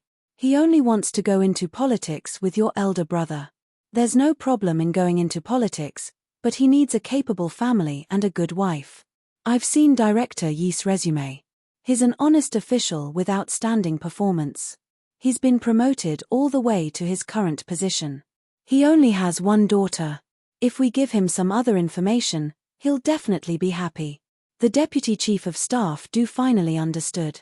He frowned and pondered for a while. Then he shook his head and said, "Let's wait and see. I feel that Yi Jifan is very scheming. If it weren't for the fact that he did save Kai Wei, I wouldn't have associated with this kind of person. As for his daughter, you can wait and see. With our family background, we don't have to worry about not being able to find a good daughter-in-law. The director's daughter's family background is still a little low. When you married me, you suffered so much. Now that I think about it, I feel that I've wronged you." Chapter 2021. The Deputy Chief of Staff who was born into a family of workers and farmers, was most grateful to his wife. It could be said that without his wife, the family would not have the status it had today. Therefore, although he did not care about the family affairs, he respected Mrs. Li. Now that he was living a good life, he still felt that he had wronged his wife when he was a poor man. He gently put his arm around his wife's shoulder and sighed. "Let our son marry the daughter of a small director. Don't make him feel wronged. If you really think his daughter is good, you can continue to observe her. I haven't talked to his daughter before, but I feel that although the girl is very obedient, there is always a seductive look in her eyes. She doesn't look very dignified." Mrs. Li also noticed it. She pursed her lips and thought for a while with a serious expression. After a while, she said, "Observe her for a while. It's not confirmed yet. Girls who were not dignified and seductive were usually not suitable to stay at home, let alone put their thoughts on the family. Rest early. You have an inspection tomorrow. I'll let Director Yi's daughter accompany me around and observe her carefully. If she's really good, I can consider her as my son's daughter-in-law. Anyway, my son is still young, so I'll slowly choose from the girls I like." Mrs. Li, who was old and tired, yawned. Seeing her husband turn on the TV, she casually picked up a black leather menu on the bedside table. She glanced at it and saw that there was wild ginseng chicken soup. She asked the front desk to send it up. As the top 5-star hotel in the southern province, the Caesar Hotel always prepared the ginseng chicken soup for the guests who stayed in the presidential suite. The room was booked by Yi Jifan, so the bill was naturally paid by him. He also took care of the hotel. No matter what the guests wanted, the hotel had to unconditionally satisfy them. The Caesar Hotel was the headquarters of Huzi in the southern province. In the past, it could even satisfy the needs of murder and arson, not to mention serving a person comfortably. The front desk received the call and immediately informed the kitchen. 10 minutes later, the ginseng chicken soup was sent to the Deputy Chief of Staff Do's room. The Deputy Chief of Staff Do also watched the military news channel to see what international military news was. He did not go to sleep until midnight. Yi Jian, who had already fallen asleep, picked up the vibrating mobile phone on the bedside table. She glanced at the string of 0000 displayed on the screen. She, who was originally lying down, sat up and answered the phone. 3 minutes later, Yi Qian knocked on Uncle Chen's door. Before Principal Chen could get up, she stuffed the note she had just written into the crack of the door and left the hotel with her student ID without looking back. Principal Chen, who was startled awake, bent over to pick up the slip of paper that had been stuffed into his pocket. Looking at the familiar handwriting, a faint smile appeared on his thin face. Little Yi, you have a bright future ahead of you. Although it was dangerous, he had fought for it with his own strength. This was the true pride and glory that belonged to him. There were only 2 words on the note: I have something to do. Other than that, there were no other words. Soldiers who left without saying goodbye needed to be understood, especially Special Forces soldiers who left without saying goodbye. Perhaps they would never see each other again after this parting. Uncle Chen, who was standing in front of the window, waited for 2 minutes before he saw the most familiar figure pass by the hotel fountain. She was dressed casually and fearlessly walked into the long night. There was news from abroad that an engineering team from their country had been robbed. Most importantly, this engineering team was sent by the Military Research Institute. They had a lot of confidential information.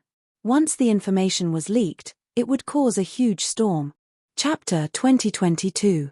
The mission this time was to rescue the controlled engineering team overseas and secretly bring them back. Yi Qian needed to meet up with Pigeon and the others before setting off together. When she arrived at the airport, she received another call from the Major General. The only people in the Snowfield Brigade who could contact her directly were Captain Xia and the Major General of the Army. Listening to the Major General's stern voice, Yi Qian's expression turned even colder. Head straight to Jin City to meet up with the other 9 comrades and set off on a military cargo ship. Major General Yang's voice was low and serious on the other end of the phone. The engineering team is carrying a transmission point that communicates with our military satellite. Our military knows that the engineering team is being controlled because we received the signal that they would only use if they had no other choice. Because it's a fake trip abroad, on the surface, it looks like the engineering team was sent by a company. The controlling party doesn't know that our country already knows. Yi Jian, all information related to you in this operation will be erased.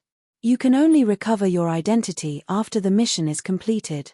The Major General paused slightly and asked Yi Qian, do you know what it means to erase all information? I do. Yi Qian answered in a low and cold voice.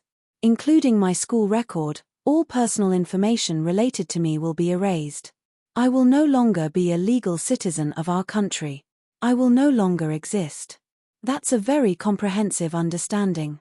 There's more important information that will be told to you when you meet up with your comrades.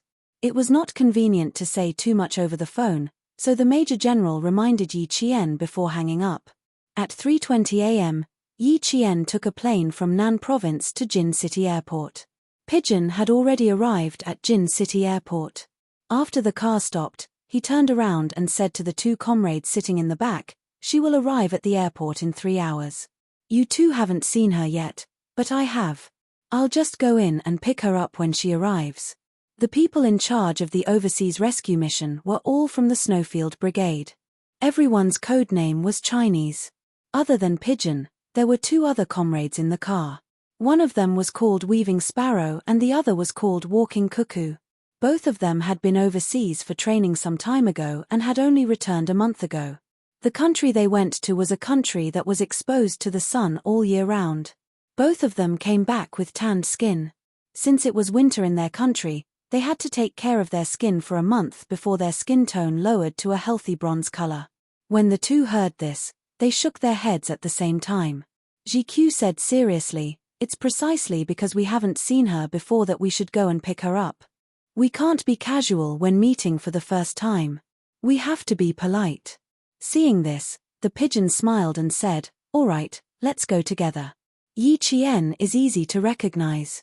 Although you haven't seen her before, you'll definitely be able to recognize her from the crowd. As a soldier, he had a familiar aura, so naturally, he could recognize him at a glance. Zhu Huan smiled and said, I want to see if she can recognize us at a glance. Pigeon, you wait outside. Weaving Sparrow and I will go in to pick her up. How about it? You want to test Yi Qian's judgment? Ha ha ha, as long as she sees you, she will definitely recognize you at first glance. Pigeon said confidently. It was obvious that he recognized Yi Qian's ability. Yi Qian wasn't an ordinary female soldier. With her amazing shooting skills, she could crush everyone. Even so, Pigeon didn't stop his comrades from testing her. This was their first time working with Yi Qian. It was only right for them to speed up their cooperation in the future. Chapter 2023. Weaving Sparrow and Zhu Huan didn't mean to make things difficult for Yi Qian.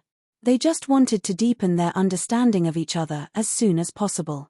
Yi Qian only knew that a comrade from the Snowfield Brigade would come to pick him up, but he didn't know who it would be. She followed the crowd to the exit. When she was about 5 meters away from the exit, her gaze swept across the crowd. Weaving Sparrow and Zhu Huan, who were mixed in the crowd, saw many tourists arriving in Jin City in the early morning. Their gazes also swept across the crowd walking towards them. When Weaving Sparrow's gaze fell on a young girl walking with her head held high and her chest puffed out. She wasn't carrying anything in her hands. A faint smile appeared in her eyes. Straight ahead, 9 o'clock, 168 centimeters, short hair, black coat, no luggage. At this moment, his gaze had already met the girl in the black coat. Before he could finish describing her features, the girl with stunning facial features smiled at him. Less than a second after his gaze fell on her, the girl also locked her gaze on him and smiled at him. Identity confirmed, Weaving Sparrow said with a smile on her face. She raised her hand and waved at Yi Qian, who was walking over. Zhu Huan, who also smiled, lowered her voice and said quickly, she's stunning. No wonder those guys who saw her loved to say beautiful when they mentioned her. That's not called beautiful, is it? What's it called? Weaving Sparrow, who also had a look of amazement in her eyes, quickly said. She had to finish before Yi Qian got close. It would be awkward if she heard. Are you stupid? It's called stunning. Zhu Huan, who still had a smile on her face and didn't move her lips, said quickly and fell silent. They were all specially trained special forces. They knew a little about lip reading. Yi Qian definitely knew it too. Yi Qian could recognize his comrades from the Snowfield Brigade, just like how they could recognize her. There were two main reasons. The first, temperament. The second, the gaze. As soldiers who had undergone strict training, their temperament was often different from ordinary people. Yi Qian could see the sharpness in the eyes of the two people in casual clothes. Yi Qian, who was smiling at them, quickened his pace and walked over.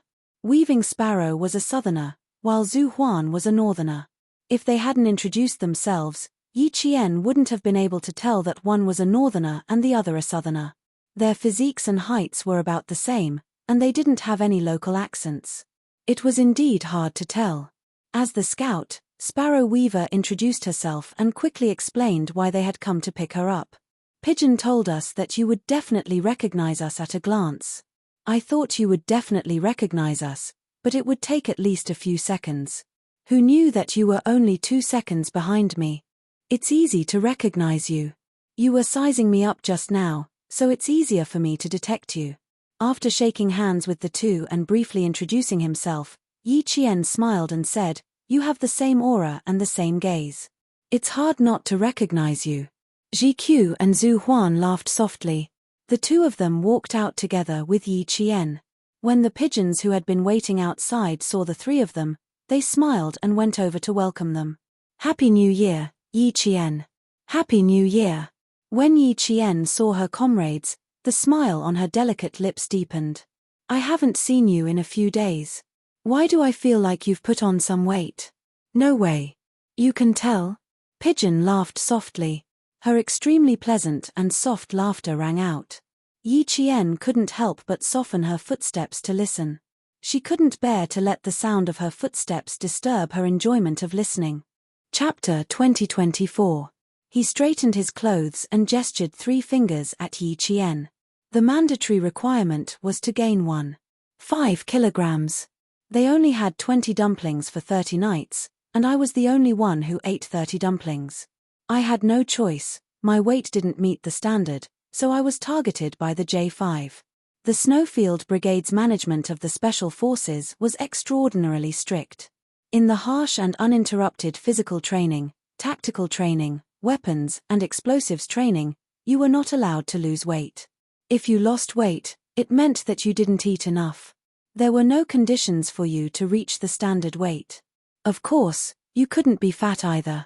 The consequences of being fat were more serious than being thin. If you could gain weight under such harsh training, you must have been slacking off. You had to work overtime. Yi Qian got into the car and heard this rule for the first time. His face showed obvious surprise. He looked at GQ who was driving, then turned to look at Zhu Huan and Dove in the back. After a while, he suddenly understood. No wonder I said your height and weight were about the same. So there was such a rule. Do you know where this rule came from? Dove leaned forward and explained to Yi Qian this rule in the Snowfield Brigade. In the early days of the Snowfield Brigade's establishment, a 6-man combat team carried out missions. Before the scout died, he told his captain that if his body couldn't be brought back to his homeland, please bring his uniform back. It was a rule that made her want to laugh, but it suddenly became serious. Yi Jian put away the smile on her face and quietly listened to the past that made her feel awe-inspiring. At that time, there was no way to bring his fallen comrade back to his homeland. So, our senior took off his uniform with tears in his eyes and put it on himself. The scout who died watched his captain put on his uniform and said, "I'm still too skinny. It's too small for you." Then he closed his eyes. After the mission was completed, the captain who came back wearing his comrade's uniform suggested to the military that the special forces who joined the Snowfield Brigade in the future must be of the same height. That way, they could ensure the same weight as much as possible. The standard weight of the team couldn't be more than 4 kilograms. If it was, I was afraid that your comrade wouldn't be able to come back wearing your uniform. It turned out that behind the seemingly unwritten rules, there was actually such a sad story that made people cry.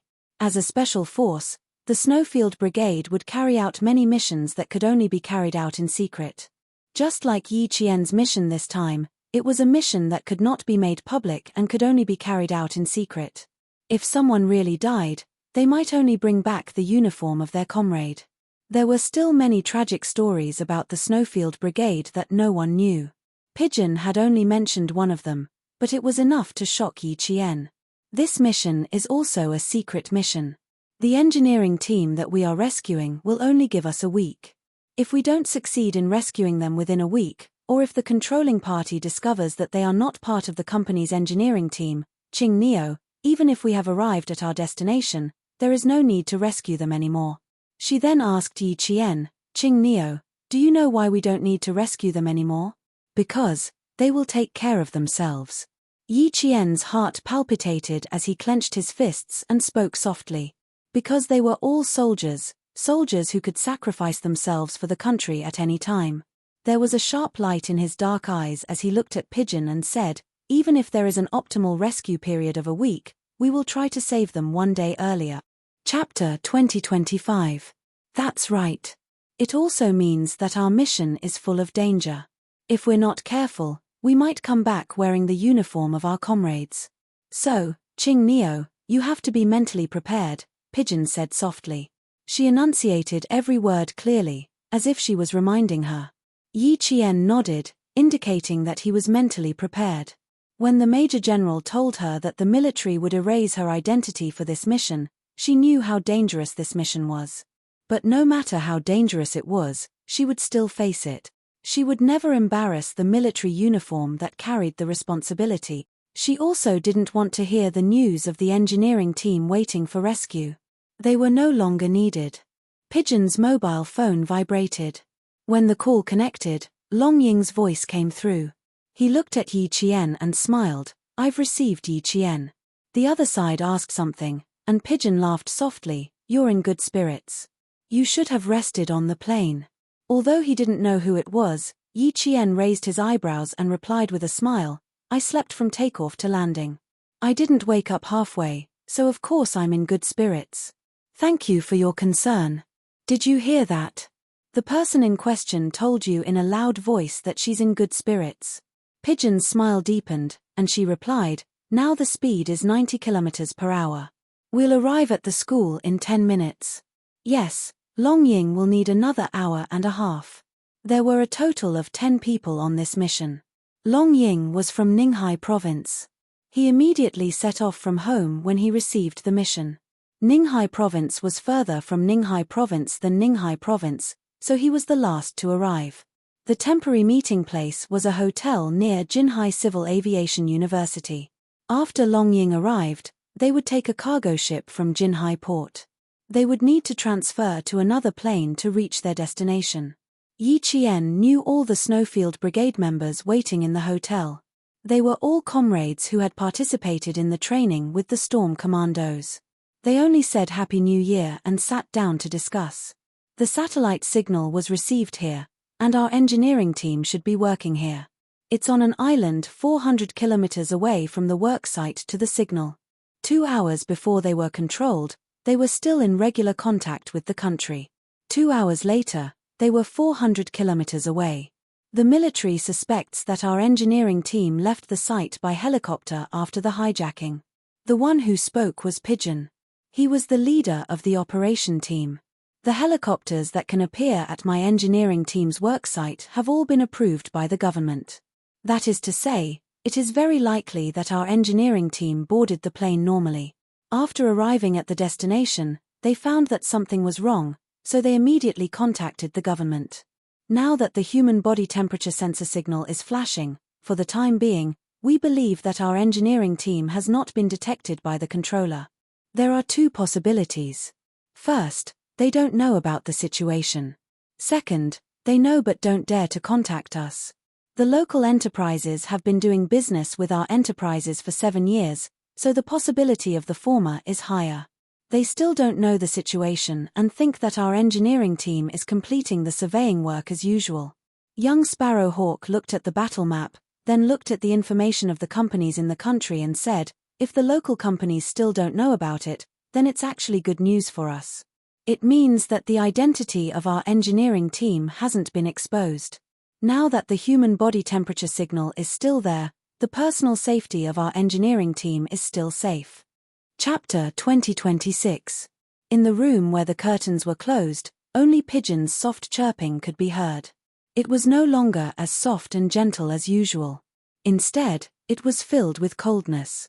That's right, but if the human body temperature signal disappears, it means that our engineering team is in danger. He tapped lightly on his notebook with a pencil. According to the military's arrangement, we need to take a 48-hour cargo ship and then transfer to a plane to the destination country. Since the satellite signal is coming from the island, we need to sneak onto a sightseeing cruise ship and jump into the sea when we are about 34 nautical miles away from the island. It's been 6.5 hours since our engineering team was robbed. Brothers, we need to be fast when we're going ashore with heavy loads. We need to complete the infiltration and rescue within 4 days. Instead of taking a plane to the destination country, they took a cargo ship to sneak in. Then, they used a fake identity to enter the destination country. This was all for the sake of concealing their identities and the difference in time. Next was the assignment of the combat mission. Even though Chang Ying had not arrived yet, he had been assigned a mission that would be given to him when he arrived. Without using a pen or paper, Pigeon, whose fingers were soaked in water, placed the assignment on the dark coffee table in the hotel according to the satellite map of the island. The standard operation team consisted of 6 people in a team. There were 2 snipers, 1 explosives expert, 1 firepower support, and 2 assaulters. This mission was a covert rescue mission, so there were 2 rescuers, 1 firepower support, and 1 assaulter. The mission of the team of 10 was clear. For this mission, Pigeon arranged for Yi Qian to be the first assaulter. You have a petite physique and are good at stealth combat. You are very suitable for infiltration on the island. Bai He will be the second assaulter and will be in the same team as you. Bai He and Yi Qian had worked together before, so it was best for them to be in the same team. The two did not have any objections. The rescue team will be the last team to infiltrate the island. They will also be the reinforcement team. Banju, Vulture, you two will be in the same team. Yes. Following Pigeon's arrangement, the team members who had their own positions nodded without any objections. Every member of the Shuiyu team had a main attacker and a support attacker. They could be either assaulters or exploders. The only difference was that they were strong in one area and weak in the other. Just like Yi Qian, she could be both an assaulter and a sniper. Pigeon, who had been on a mission with Yi Qian, knew her strengths and would naturally arrange things according to her strengths. 10 minutes before Long Eagle arrived, Pigeon carefully wiped the tea table with a wet towel to avoid leaving fingerprints. When Long Eagle arrived, the group of 10 immediately left the hotel and headed to the port of Jin City to board the ship. The cargo ship was a cargo ship that transported weapons from outside the country. It was controlled by the country, and those who could board the ship were all active soldiers of the country. Even so, Pigeon and the others had snuck onto the ship in secret. Even the captain did not know. The Snowfield Brigade quickly sent their coordinates back to the military. At 9 o'clock sharp, the cargo ship left the port and headed for the vast sea. Major General Liu stood up from the computer and said to the technical soldier who had been tracking the signal closely, "Take shifts 24 hours a day. No one is allowed to leave their post at will. If anything happens, report it immediately." A secret rescue mission was much more difficult than a normal rescue mission. Everyone had to be in disguise, and even the weapons they brought with them couldn't be their own weapons. With Q King as their backup, although this mission was highly dangerous, they were still very confident. Chapter 2027. The 48 hours of turbulence at sea didn't make Yi Qian feel any discomfort. She didn't vomit, dizziness, or any other seasickness. If she didn't, the other members of the Snowfield Brigade wouldn't either.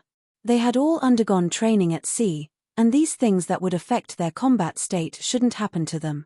There was no sunlight, no fresh air, and they didn't know when night was coming or when day would come.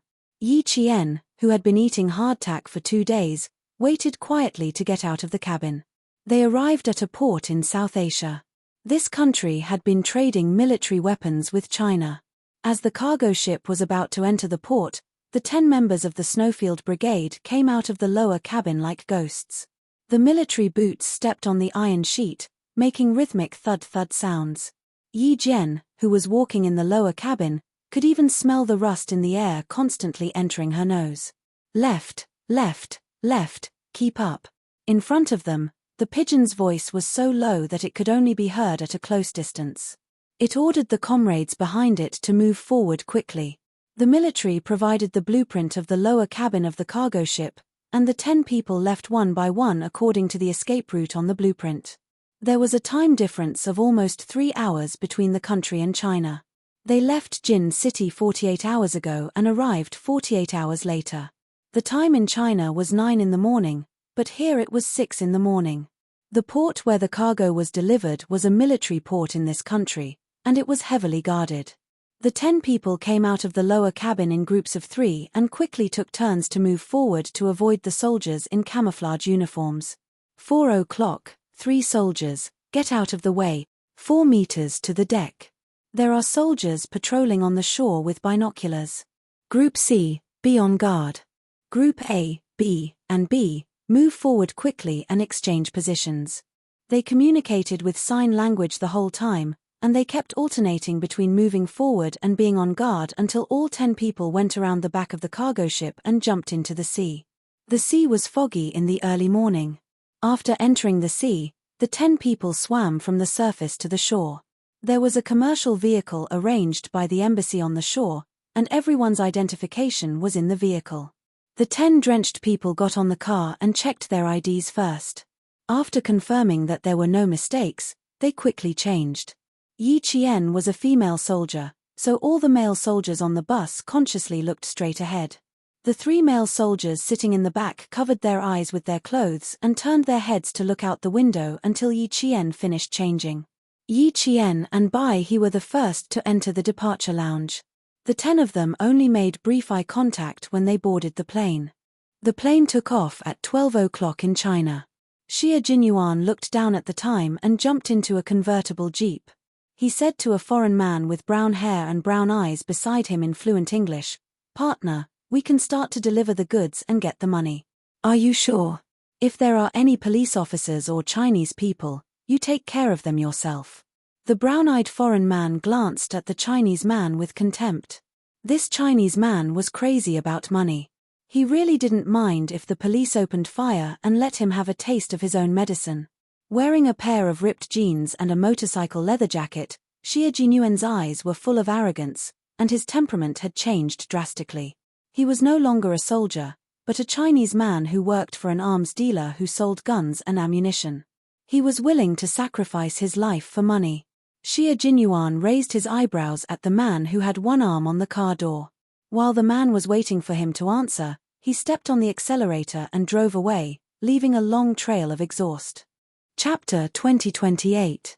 The foreign man was caught off guard that Xie Jinyuan would drive away. Half of his weight was leaning on the door, so he staggered a few times before finally falling on his butt. He choked on the exhaust from the fall. He got up and roared angrily at the car that was driving away. Fuck, damn Chinese, go back to your country. Don't let me see you again, or I'll definitely blow your head off and teach you a lesson. Fuck you. Xie Jinyuan could no longer hear him cursing. Of course, if he had heard him, he wouldn't have minded punching him. After all, he fought his way in with his fists. He also wouldn't have minded taking out a pistol from his trouser pocket and stuffing the muzzle into the foreign man's mouth to shut him up. This was a country where private ownership of firearms was legal. Some women would keep a gun in their car in case they were robbed. Weapons were rampant, drugs were rampant, and law and order were extremely poor. This was the case in the slums. Most criminals hid in these places, living a more carefree life than the rich. Some of the triads in the country illegally hid firearms through these places. China prohibited private ownership of firearms, but there were clear laws. However, in mid-May last year, a vicious gunfight broke out in a southern province. Although it was an internal gang conflict, it also seriously threatened the safety of the people. After the incident, a gun without bullets was left at the scene. This gun was prohibited from being imported into China, and even its official use was prohibited. However, it appeared in the hands of a gang member. After a local police investigation, 2 important gang members were arrested at the end of July. After interrogation, they found out that their firearms were purchased from someone in China. Then, the Guangdong Provincial Customs did a spot check on a batch of detergent and found bullets packed in waterproof bags in the detergent. This matter attracted the attention of the local customs. Within a month, 4 customs offices in China found bullets hidden in imported goods. After a police investigation, they found that all the bullets came from the same country and were sent to the same person. The smuggling of firearms was no longer a problem that the police could solve. A large number of firearms illegally flowed into China. If the main criminal was not caught, it would bring great panic to society. Xie Jinyuan and his team only had one mission: to find the person who dared to directly trade with foreign firearms dealers. There were 6 people from the Snowfield Brigade on this mission. As usual, Xie Jinyuan led the team. He infiltrated the firearms dealers, while K7, Z7, and the other 4 were external help. Xie Jinyuan whistled as he ditched the foreign man and drove the car onto the street. When he passed by a convenience store, he turned off the engine and went in to buy a pack of cigarettes. When he came out, he seemed to have thrown the package and receipt into the trash can. Then, like a delinquent, he drove away in a jeep that had not been washed for a long time. K7, prepare your weapons. Our brothers will be here soon. K7, who picked up the note, glanced at it and burned it with a lighter. After that, it was time for them to work. They were going to rob a batch of smuggled firearms and bring them back to China for their brothers to carry out the mission. Brothers were indeed brothers. They were really fated to meet in the same country even though they were on different missions. Xie Jinyuan and the others knew that Yi Jian would come, but Yi Jian and the others didn't know that their comrades were also here. The 3-hour flight to the destination, the weapons and equipment, and boarding the sightseeing boat, the whole process went very smoothly. It was so smooth that it was unbelievable. Chapter 2029. He pulled open the bag containing the golf equipment, and the first item shocked all 10 of them. Oh my God, a FAMAS topless rifle, feline equipment. We need to land on the island at night. The FAMAS rifle is equipped with aiming equipment and night vision equipment to improve combat stability. Pigeon took out the topless rifle and put it away. He then took out another piece of equipment from the golf bag and waved it at his comrades who were starting to equip the topless rifle. Another good item, a bone conduction microphone, a piece of equipment for the US Special Forces. The bone conduction microphone was currently the most advanced type of radio communication. Unlike the laryngeal vibrating headset, it consisted of an ear, a bone conduction microphone, and a bone conduction loudspeaker. It was a type of wireless communication that could be completed by moving a PTT switch. When fighting inside city blocks and buildings, under the interference of loud gunfire and noise, it was often difficult for combat personnel to clearly hear what their comrades were saying. However, there was always a situation where one couldn't clearly hear what their comrades were saying through the earpiece. It was a type of microphone that could vibrate through the skull and transmit sound to the headset. Even the comrades who were at the edge of gunfire could hear clearly what was being said. To be able to obtain equipment only available to the special forces in a foreign country. The 10 comrades of the Snowfield Brigade looked at each other. This was a little difficult to explain. How did the military get their hands on such advanced equipment? The electronic equipment included GPS, bone conduction microphone, tactical vests, a topless rifle, and 4 magazines of ammunition per person. In addition to the rifle's original magazine, there were a total of 125 rounds of ammunition. Daggers, climbing ropes, military boots, helmets, bulletproof vests, knee guards. After checking everything one by one, the 10 of them were no longer surprised. They were all high-quality goods, and they were all Western goods. All traces of Chinese origin had been wiped clean. Pigeon turned on the only portable military computer he had brought with him. His calloused fingers quickly tapped on the keyboard. When he saw the flashing red dot, Pigeon let out a sigh of relief. It's still on the island. It hasn't moved. Other than not being able to turn on the computer for 3 hours on the plane, Pigeon would pay close attention every 2 hours to see if the satellite signal had moved or disappeared. Fortunately, the signal was still there. The closest distance between the sightseeing boat and the island was 34 nautical miles, which was 62,000 meters away from the destination. If they really wanted to swim there, it would take a few days and nights. At that time, when the Pigeon said that it would swim over, Yi Qian only took it as a joke and did not take it seriously. For a distance of 65,000 meters, of course, they would choose to take a speedboat. There were speedboats available to rent on the island for the night. Of course, they would not rent them. They would choose to temporarily use them. To put it bluntly, they were secretly using them. Night gradually fell, and the sound of the sea lapping against the shore seemed to be louder than during the day. Someone stood up in the dark basement and seemed to be very irritated. After walking for about 5 minutes, the person changed to another seat and sat down. There were a total of 12 people in the engineering team, but there were only 10 people in the basement. 2 engineers had been taken away during the day and had not returned yet. The 10 people who were left in the basement for several days and nights were all dispirited and listless. They sat with their backs against the cold wall, not knowing when the sky would turn dark and when the sun would rise. At 9 o'clock in the evening, the sound of footsteps came from outside the iron gate, followed by the sound of the lock being unlocked. The 10 people who had closed their eyes were shocked and opened their eyes. 2 dazzling lights suddenly swept through the open iron gate, so bright that they couldn't help but close their eyes and raise their hands to block the strong light. Chapter 2030. Throw them in. Someone said in the local language in a low voice. Then, they heard 2 plop sounds. When they opened their eyes, they only saw a few figures leaving. The smell of blood wafted over. Everyone in the dark was shocked and quickly groped around. Engineer Fang. Engineer Jiang. They shouted in a low and hurried voice. Then, They heard 2 weak replies. Before the 10 people could surround them, the sound of distant footsteps came again.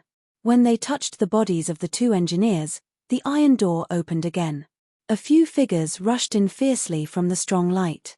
"Little Ding, hide in the back!" Someone anxiously shouted and squeezed himself to the front. The figures that came in did not say anything. They pointed at the 2 people closest to them and shouted in the local language fiercely, You, stand up." Before the 2 engineers could stand up, 4 figures rushed over and forcibly dragged the 2 engineers away. Bang! The iron door closed again, and the basement returned to peace. However, everyone's heart was covered in a haze. If their identities were discovered, it was impossible for them to just take them away. If their identities were not discovered, why did they kidnap the engineers? Some people took care of the colleagues who tortured them, while others held the hand of a young man with glasses and gently wrote the words "persevere" until the end on his palm. The 2 of them were dragged out and tortured. In a few days, everyone would suffer a round of torture. They had already sent back the satellite signal that they had been hijacked. With the country's military capabilities, they would quickly come to rescue them. Under the premise that their identities were not exposed, they just had to endure it until the end of the day. As engineers, they always believed that their country would come to rescue them. Engineer Fang, who was lying on the ground and could not move, wrote on the palm of his comrade with trembling hands, initiating data destruction. All the data was on the computer they carried with them. Among them, there was a very important document related to the military that had not been sent back to the country in time because it still needed to be perfected. This document was very important. If it could not be sent back in time, it was better to destroy it directly. In a situation where they could not confirm whether they were being watched, all the important words were communicated by hand. They did not know what they would face next. The people who kidnapped them were all equipped with guns. For safety, they had no choice but to wait. The sea breeze blew across the surface of the sea, blowing away the last trace of heat from the day. The sea was a little cold. Although it was winter in China, this place was full of sunshine, beaches, and bikinis. The Snowfield Brigade members who had reached the island quickly advanced through the Feelan device. Yi Qian's voice came from the bone conduction microphone. 2 directions, east and south. 2 sentry posts. 4 targets. Got it. Weaving Sparrow and I will take care of Dongxiang. Zhu Huan's voice was low. Amidst the dense foliage, Yi Qian and Bai He launched a pincer attack from the left and right. They were so silent that not even the sound of leaves rustling could be heard. They quickly closed in on their target and used a one-hit kill method to complete their sneak attack from behind by breaking their necks. Yi Qian was also good at fighting at night. He didn't give the other side a chance to struggle and finished off the target at the same time as Bai He. Clear. Clear. The sentry posts in the east and south were cleared, and the other 6 quickly moved forward with guns in hand.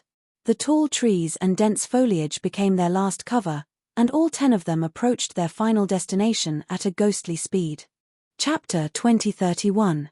After running for some distance, Yi Jian looked back thoughtfully. She leaned against a tree trunk and said in a low voice, "It feels a little strange. The target I killed just now didn't seem to know how to fight back."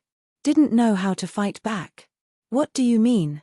Pigeon, who was still following closely behind, asked, "What's the difference?"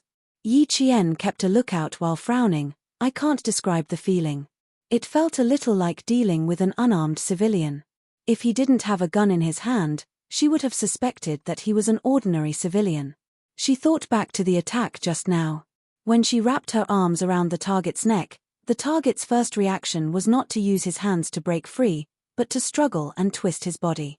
Someone with a certain level of skill would definitely not twist their body in an attempt to break free.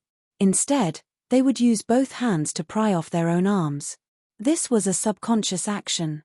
If there was no subconscious action at all, it meant that the other party did not even think that their lives would be in danger. In fact, they did not even realize that their necks were locked tightly. His vigilance was poor. Pigeon knew that Yi Qian would not say such things for no reason. She said in a low voice, "They have guns in their hands. No civilian would walk around the island with a gun in the middle of the night." Even if they were really civilians, they had guns in their hands and they had hijacked the construction team. I understand. Yi Qian, who was looking ahead, nodded lightly. Since they had guns, even if they were not as skilled as Lord Shuiyu, they were targets to be eliminated to ensure the safety of the rescue team. Pigeon and the others knew that Yi Qian did not have much combat experience. Chang Ying reminded her, Qing Neo, don't underestimate people who look ordinary. Sometimes their lethality is no less than that of a soldier. In those war-torn countries, the women, children, and the elderly in suicide bombings were all ordinary civilians. But when was the danger and destruction they carried not frightening? Yi Qian suddenly remembered the mission she carried out in Pakistan. She had taken care of the 2 gun-wielding teenagers. Chang Ying's reminder was right. When carrying out a mission, she could not treat her targets as ordinary civilians. This was a fatal oversight. When they entered the depths of the island, they could no longer hear the sound of seawater hitting the cliff. The 10 figures were like sea swallows that could face the wind and waves. They crossed the crisscrossing rocks and stepped lightly on the thick layer of fallen leaves, quickly completing their search. After passing through the forest, Yi Qian crouched behind a rock covered in moss. Through the FAMAS night vision goggles, he saw a civilian helicopter. Found a helicopter. No suspicious targets around. Qing Neo, White Crane, be on guard. Weaving Sparrow, go take a look. Pigeon immediately made the arrangements. Helicopters were the best means of escape. It would be best to rescue the engineering team and leave by helicopter. Weaving Sparrow was an expert in piloting all kinds of helicopters. After receiving the order, he and Zhu Huan quickly approached under the watchful eyes of Yi Qian and Bai He. The other 6 people surrounded the helicopter and began to clear the area. There were people in the helicopter, so Ji Q immediately crouched down. He held the gun with one hand and let out a sigh. He raised his other hand and pressed it down, indicating for Zhu Huan to crouch down as well. Yi Qian, who was in charge of the other side of the helicopter, also saw that there were people in the cockpit. He said to Bai He, who was guarding the tail of the helicopter, there are people. It's not easy to deal with them. The helicopter's cabin door was not like a car door that could be opened by simply reaching inside. The inside of the door was locked by the pilot. Without unlocking the door, it could not be opened. Chapter 2032. Capture them alive. Pigeon's soft but clear voice came through the earpiece. Interrogate them properly. Roger that. Weaving Sparrow, who already had an idea, replied in a low voice. She waved for Zhu Huan behind her to come over. After a few gestures, Zhu Huan understood and nodded lightly. She slowly crouched down below the cabin door. Since they couldn't force their way in, they had to force the people inside to open the door themselves. Weaving Sparrow made a bold decision. She raised her rifle and knocked on the door. Yi Jian, who heard the sound, had already placed her finger lightly on the trigger. Once she noticed something wrong, she would quickly pull the trigger of the rifle with a silencer. At the tail of the helicopter, Bai He was half-crouching. He focused on expanding the perimeter to ensure the safety of Weaving Sparrow and Zhu Huan. In the quiet night, the dong-dong sound could be heard clearly by the people nearby. As the sound reverberated, the people sleeping inside couldn't help but open their eyes and look outside. It was dark outside. There was nothing out of the ordinary. The deep-featured, dark-skinned pilot touched his pocket and cautiously took out a pistol. In his other hand, he picked up a flashlight and turned it on. He shone it outside the cabin door. Sparrow Hawk, who was paying close attention to the movements in the cabin, warned, "Be careful of the gun in his hand." Weaving Sparrow, who was beside the cabin door, slowly crouched down. A beam of light shone out from the cabin. At that moment, Yi Qian and Bai He, who were on guard, heard the strange noise at the same time. Both of them whispered at the same time, "Someone's here. Retreat." Weaving Sparrow and Zhu Huan rolled a few times and instantly disappeared behind the dense foliage. The Snowfield Brigade members who were on guard had already found a place to hide. Yi Qian aimed at a spot 10 meters away from him and reported in a low voice, 6 people. 2 of them are armed. 2 of them have their hands tied and their heads covered. As soon as she finished speaking, Yi Jian's eyes narrowed slightly, and she immediately readjusted her focus to observe. In the night vision goggles, there were no other colors other than the monotonous green. Yi Qian stared through the green at the two people who were being restrained. She pressed her lips together and said, "Is it possible that the two people being restrained are our engineers?" "Our engineers?" Yi Qian's words made Pigeon and the others, who could not see their target for the time being, excited. If it was one of our country's engineers who had been kidnapped, that would be great. The 12 kidnapped engineers all wore the same uniform. Look at their attire. The pigeon moved its feet and cautiously approached the closest hiding spot to the helicopter. "If it's our engineers, we'll take action immediately." "Yes, sir." The 10 members of the team of Shui Yu quickly entered a state of battle. "Dress the same," Yi Qian replied. Then, Bai He added, "It's the same for the shoes. Regardless of whether they are our engineers or not, let's settle the other 6 first." Weaving Sparrow and Walking Cuckoo, who were closest to the helicopter, saw the vigilant helicopter pilot turn around. The two of them looked at each other and moved with light steps, closing the distance between them and the helicopter. The driver, who was quite alert, had already seen the light flickering in front of him. He simply turned off the flashlight in his hand and waited until the figure in front of him approached. "Quite vigilant. Wait for him to fully open the hatch before we act." Sparrow's eyes flashed with coldness. She crept forward until she reached a low rock covered in moss that could only hide one person. Chapter 2033. After concealing herself, Weaving Sparrow quietly peeked in the direction of the helicopter. She lowered her head and asked Yi Qian, "How far are we from you?" They were all hiding on the other side of the helicopter. With their vision blocked, they couldn't see the suspicious person Yi Qian had mentioned. They could only ask Yi Qian and Bai He for more information. "Not far, just 2 meters away. 6 meters to the helicopter." As the suspicious person approached, Yi Qian, who was hiding close to the tree trunk, slowly moved her feet. When the suspicious person was less than a meter away from her, Yi Qian circled to the other side of the tree trunk. She was very brave. Bai He couldn't help but break out in cold sweat. At such a close distance, even the slightest movement under her feet would be discovered. Bai He's tensed heart finally calmed down when the suspicious person didn't discover her presence. But before she could relax, she saw the audacious Yi Qian following her closely. "Qing Neo, what are you doing?" Bai He asked in a low voice. Her light voice was filled with worry. "You're too close. You'll be discovered." Instantly, Pigeon and the others tensed up. Yi Qian didn't answer. She was too close to answer. Instead, she pointed at the 2 figures and made a rescue gesture.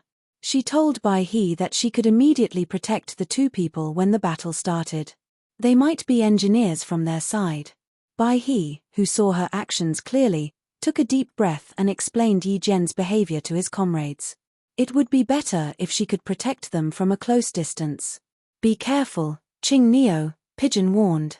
The pigeons warned. They were here to rescue the engineers of their own country, so how could they avoid danger? She didn't stop Yi Qian. As a special forces soldier, she had the ability to protect herself. She also had her own judgment. She didn't want to interfere. The pilot of the helicopter had already noticed the figures in front of him. He waited until the figures came closer. Even though he had confirmed that they were from his side, he didn't immediately open the door. Instead, he pointed at the cabin door, indicating for them to come over and talk to him. It was obvious that he wanted to make sure that there was no danger around him. Young Sparrow Hawk, who had been observing him, sneered, "The pilot is the main target.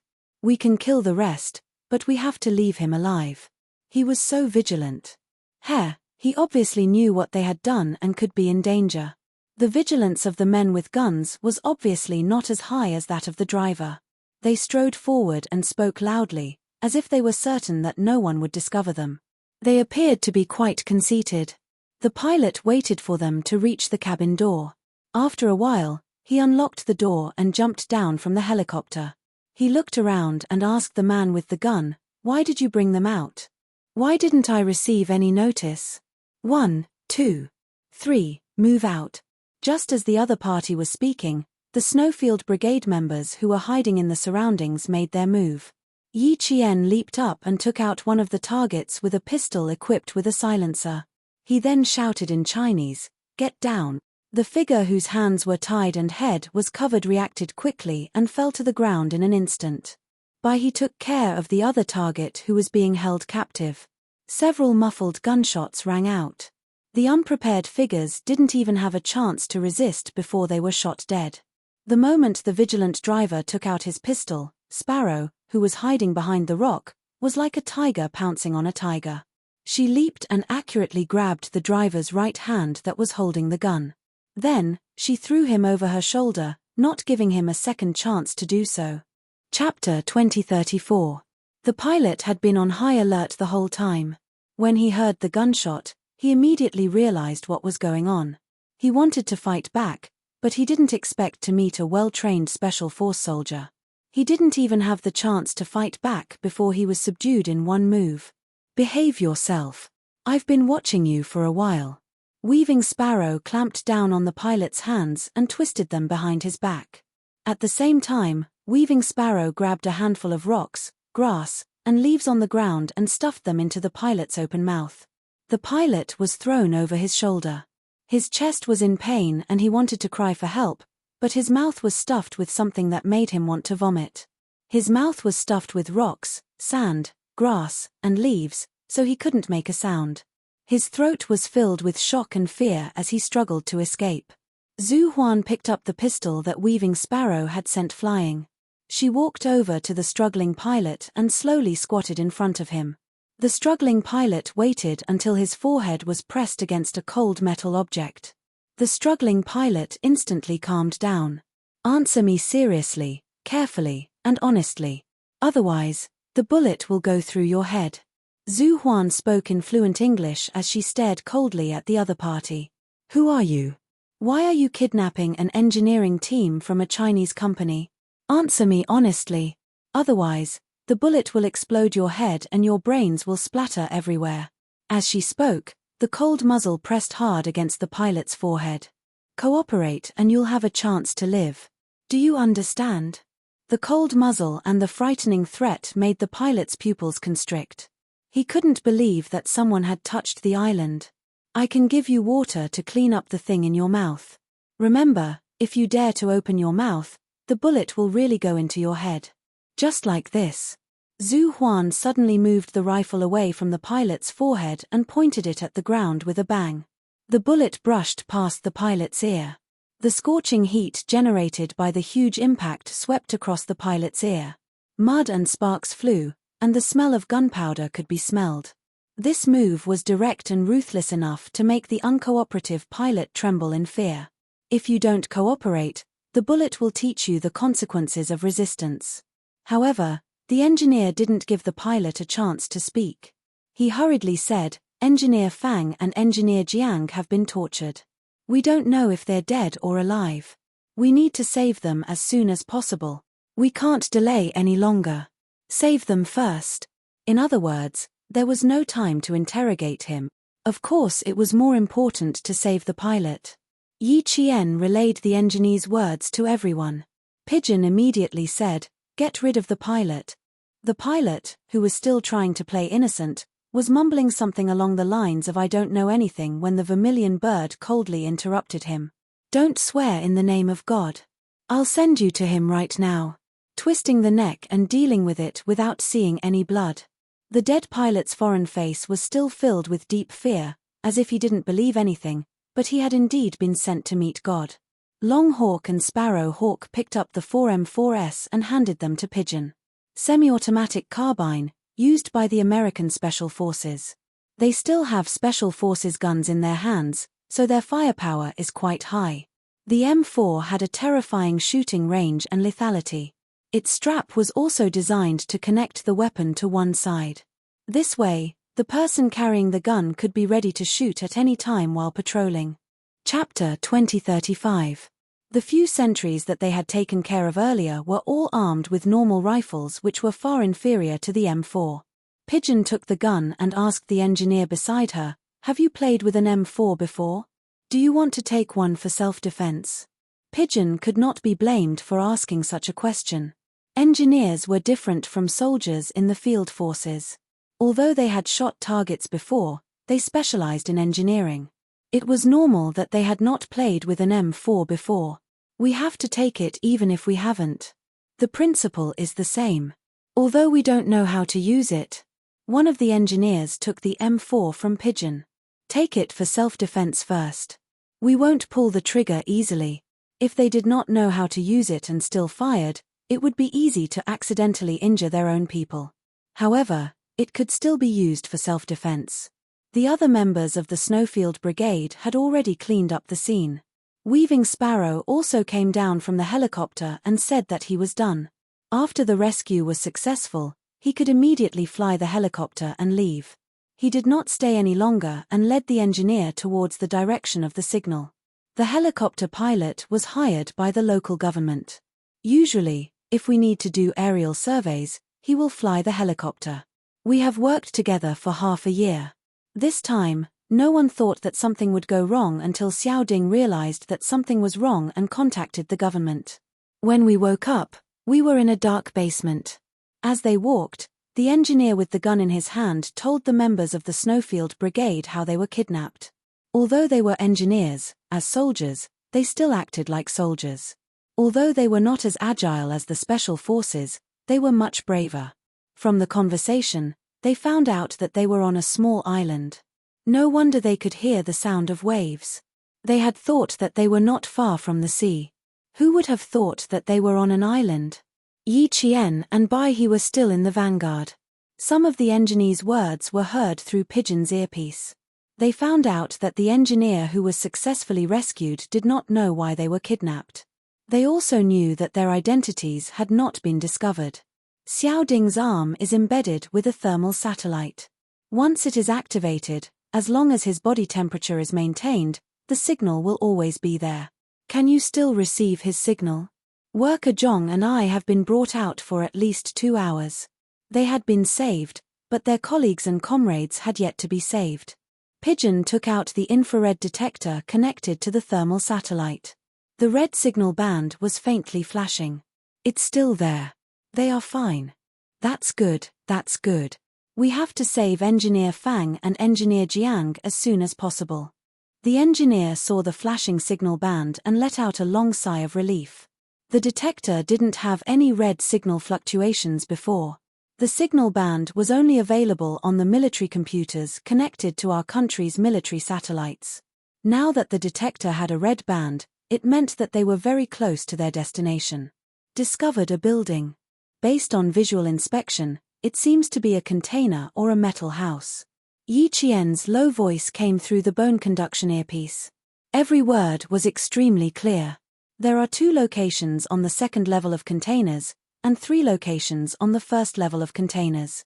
There are 3 targets with guns patrolling on top of each container. A total of 15 people. We can't rule out the possibility that there are other sentries around. I suggest that we surround the area and conduct a carpet search. We'll deal with the inside after we've dealt with the outside. Yi Qian gave his opinion as he observed the situation. Assassinate the outer and patrol targets. We don't know the firepower inside. It's safer to stay in the dark. There were still 10 people in the engineering team inside. Most importantly, there were 2 injured people whose life or death was unknown. Before they found them, they couldn't fight directly. Chapter 2036. The members of the Snowfield Brigade who used birds as their codenames were the best at sneak attacks. The night was dark and the wind was strong, so it was the best time to commit murder and arson. When Yi Qian mentioned sneaking up on them, it was the same as saying what all his comrades were thinking. After observing for a while, they saw a few people jump down from the containers. Yi Qian immediately added, change of shifts. Their patrols have to change shifts. The single-story container facing east, which is 4 meters away from the other containers, is the first sentry post. There are 3 people patrolling it. There are 2 people patrolling the 2-story container near the beach. This is the highest sentry post. There are 2 people patrolling the single-story container facing west, so there are 7 people in total. The rest of you will enter the double-story container in the middle. Yi Qian, who was in charge of observing, explained in detail so that his comrades had an idea of what to do. Pigeon squatted down slightly and said to the two engineers, "Please hide outside. Here are 2 GPS units. Please take them. After we complete the rescue, we will immediately come to find you. If anyone escapes from outside, we will have to trouble you to take care of them." She handed the 2 GPS units to the 2 engineers and whispered, "We will meet up with you after we bring the other 10 engineers out. Hide here well and do not wander around unless there is an emergency." The 2 engineers took the GPS units and nodded calmly. "Don't worry. We will not wander around and drag you down. If we are not here, take the other engineers with you first. Especially Engineer Fang and Engineer Jiang.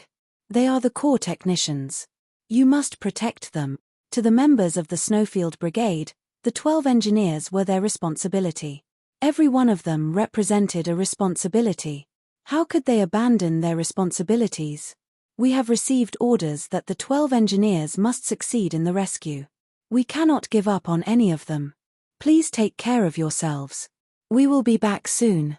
Pigeon saluted the 2 engineers and quickly left into the silent and dangerous night. The 2 engineers lay quietly in the hiding spot chosen by Pigeon and the others. Their eyes were fixed in front of them. In the dark night, they could only see the ferocious tree trunks that looked like the horns of a monster. The soldiers who had been with them earlier had all disappeared without a trace. "I don't know which military special forces they are from. They are much stronger than the soldiers who escorted us here. With them around, Fang Gong and the others should be fine," an engineer with the surname Zhong said in a low voice. Although his voice was a little tense, he was very calm. Another engineer said, "As long as Engineer Fang and Engineer Jiang are still alive, they will definitely save everyone. The 2 of us should hide well and not cause trouble for them. Our own country's soldiers are still the most reliable." When I heard the female soldier yelling "Get down," I felt like I had eaten a tranquilizer and was instantly relieved. That familiar voice sounded, and light suddenly shone in the dark world, giving them a sense of security in an instant. They saw hope that was full of light. This was their country, a country that had never given up on them. Even if they were thousands of miles away, the country would immediately send troops to rescue them when they were in danger. That "get down" was to tell them that the country had sent people over. As soldiers, they were never afraid to carry out dangerous projects abroad. It was because they knew in their hearts that no matter where they were, they would never have to be afraid of being abandoned. Chapter 2037. Seabirds flew over the island, leaving behind a string of screeches before disappearing in the blink of an eye. The wind ruffled the leaves. Someone walked lightly but did not move a single leaf. Like a ghost, the person approached the converted container house. From the accounts of the 2 rescued engineers, they learned that they were being held in a basement where they could hear the sound of waves. When they were brought out, they felt like they had passed through a corridor and then went up a staircase. After walking for about 4 or 5 meters, they heard a creaking sound from above. A few people pushed them up the 2-meter iron ladder. When they climbed out, they could smell the fresh air. Then, they were pushed down the ladder again. It was also about 2 meters high before they finally stepped on solid ground. From the engineers' accounts, they could deduce a few key points. First, the basement where they were being held was under these containers. Second, the containers in front of them were all 6 meters long, 2.4 meters wide, and 2.4 meters tall. The data provided by the engineers showed that they had passed through a 1-story container. If it was a 2-story container, they would not be able to smell the fresh air after climbing the 2-meter iron ladder. They would have to climb up 4 meters. Third, they focused on finding containers that had a single exit at the top and had a ladder. Based on these points, the 10 people were divided into 2 teams, A and B Yi Qian, by He, and the others were in charge of clearing out the patrol targets and providing security. Team A was in charge of approaching the single-story container to clear out the targets and find the specific location of the engineers. Yi Qian and Bai He were in charge of the single-story container that was slightly further away. She carried her rifle on her back. Unlike Bai He, she did not pull out her dagger. Instead, she revealed the silver wire that she had been using as an accessory recently. It had been a long time since she let it out for some fresh air. Tonight, she would let it play to its heart's content. When the silver wire was straightened, it flashed with a cold light. Her partner, Bai He, could not help but look sideways. She was holding something in her hand. "I'll go up, you go to the side." Yi Jian pointed up and then pointed to the side. Wearing the night vision goggles, Yi Jian communicated with the white crane with sign language, 2 against 3, okay? Less than 3 meters away from the two of them, 3 armed men were walking back and forth on top of the containers. These were the targets that Yi Qian and Bai He needed to take care of. The white crane pointed at Yi Qian and stuck out 2 fingers. "You'll take care of the 2 above? There's one on my side." "Yes." Yi Qian nodded. Then, she tugged at the silver wire in her hand. "I have this. It's easy for the 2 of us to deal with it." "What is this?" Bai He could not help but widen his eyes. Through the night vision goggles, he could only see something that looked like a long string.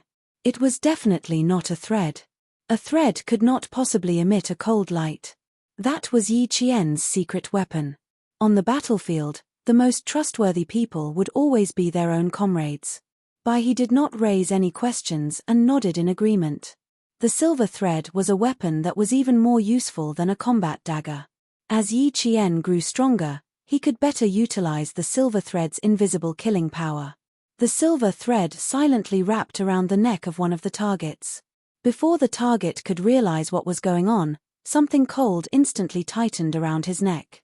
The strong tightening force caused him to panic. Holding his gun, he struggled to pull out the thing that was strangling him. The other 2 men noticed that their companion was acting strangely. They raised their guns cautiously and placed their fingers lightly on the triggers. One of the men asked, "Hey, what's wrong with you?" Chapter 2038. The only reply he got was the struggling woo-woo of his companion. The man who asked the question approached him with a gun. Another man was sweeping the area with his gun.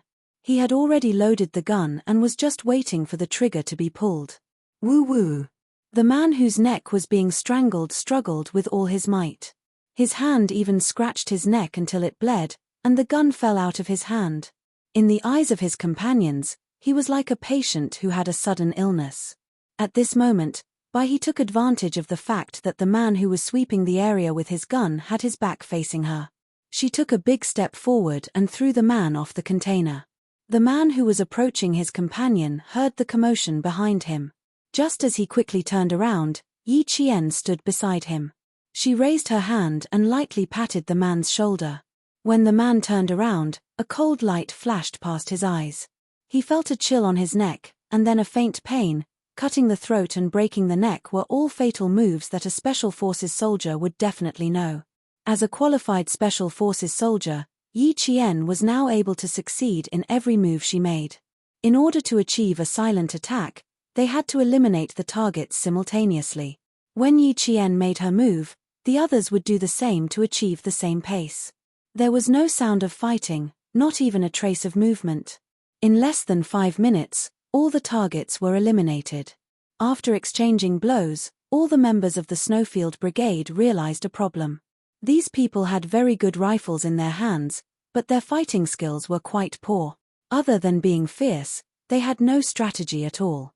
They did not know how to resist at all, let alone how to face danger. A group of people with guns and ammunition, but no fighting skills, hijacked our country's engineers? What were they doing this for? These people are similar to the hooligans in our country. They are worthless. The member with the code name Kai Lu squatted down to examine the target he had taken care of. He picked up the opponent's hand and looked at it.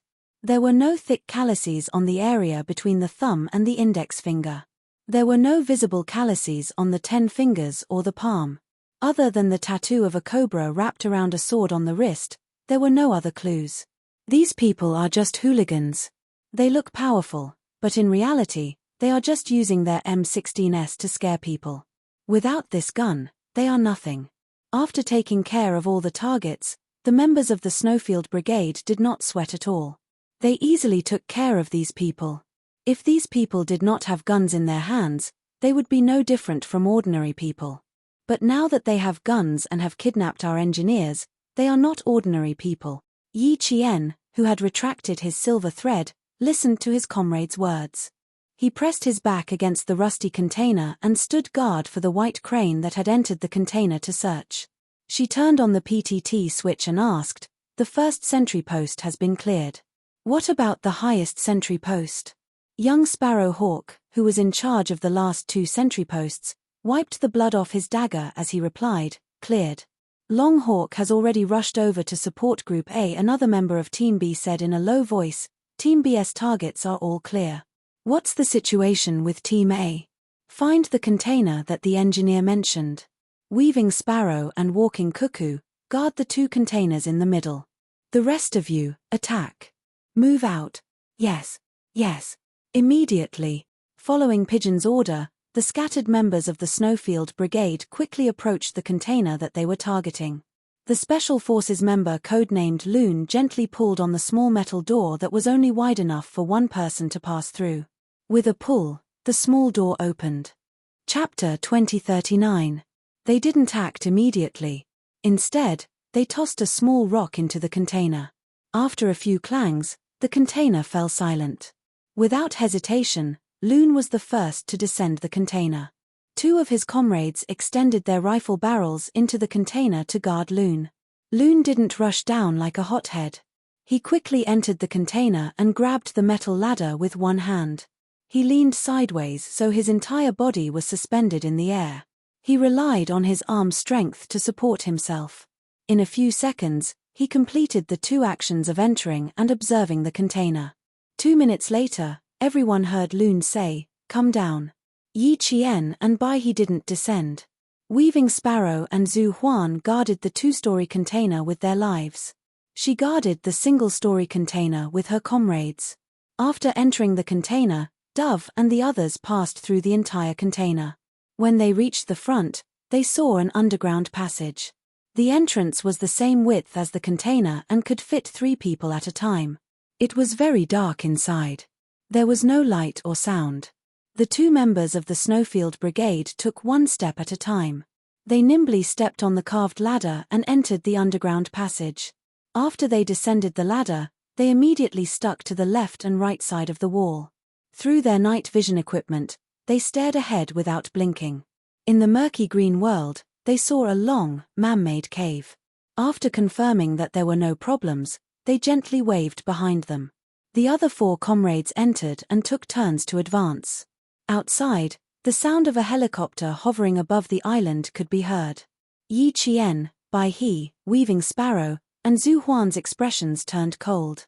Even though they hadn't seen the helicopter yet, they reacted quickly and immediately found a new hiding spot.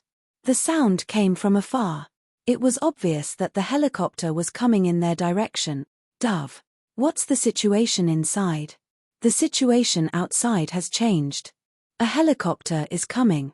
Yi Qian, who had hidden well, immediately contacted Dove, who had entered the underground passage.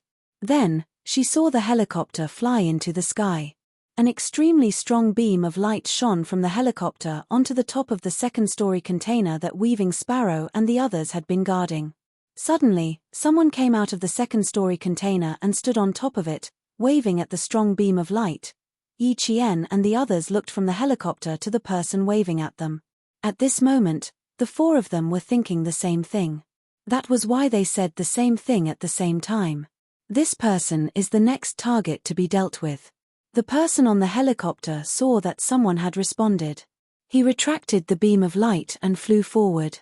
Weaving Sparrow and Zhu Huan didn't give the person a chance to look around. The helicopter retracted the beam of light and flew forward 10 engineers is.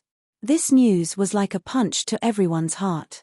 In an instant, their hearts ached so much that even breathing was painful. Watching the helicopter slowly descend, Yi Jian closed her eyes gently and suppressed the pain in her heart. She said in a low voice, "Retreat immediately. Get." Suddenly, a dull thud came from the top of the 2 highest containers. Yi Jian, who had been guarding the surroundings, cut off the call. She needed to go support Ji Q and Zhu Huan. Chapter 2040. The atmosphere suddenly became tense. Bai He entered the communication channel and quickly reported the situation outside. "The incoming helicopter has alerted the people in the container. Someone has climbed out to help the people in the helicopter. Let's take care of these people first. We'll cover for them. You guys take the engineering team and leave. The situation on the battlefield was always changing. Once they found the engineering team, there was no need to stay. They had to leave immediately. He didn't mention that the target Weaving Sparrow went to take care of was a tough nut to crack. It wasn't as easy as the previous targets. There were still a few targets who managed to dodge Weaving Sparrow's killer move. They even created a commotion on top of the container and alerted the people inside. Yi Qian saw this and immediately went to help. This time, it wasn't about punching and kicking. Yi Qian ran over and saw someone poking out with a gun. She didn't hesitate to take out her handgun. Bang! She shot the target in the head. On the other side, Zhu Huan was only a second slower than Yi Qian. She shot the target that came after her. Although the pistols were equipped with silencers, the two targets who were shot fell back into the container through the exit.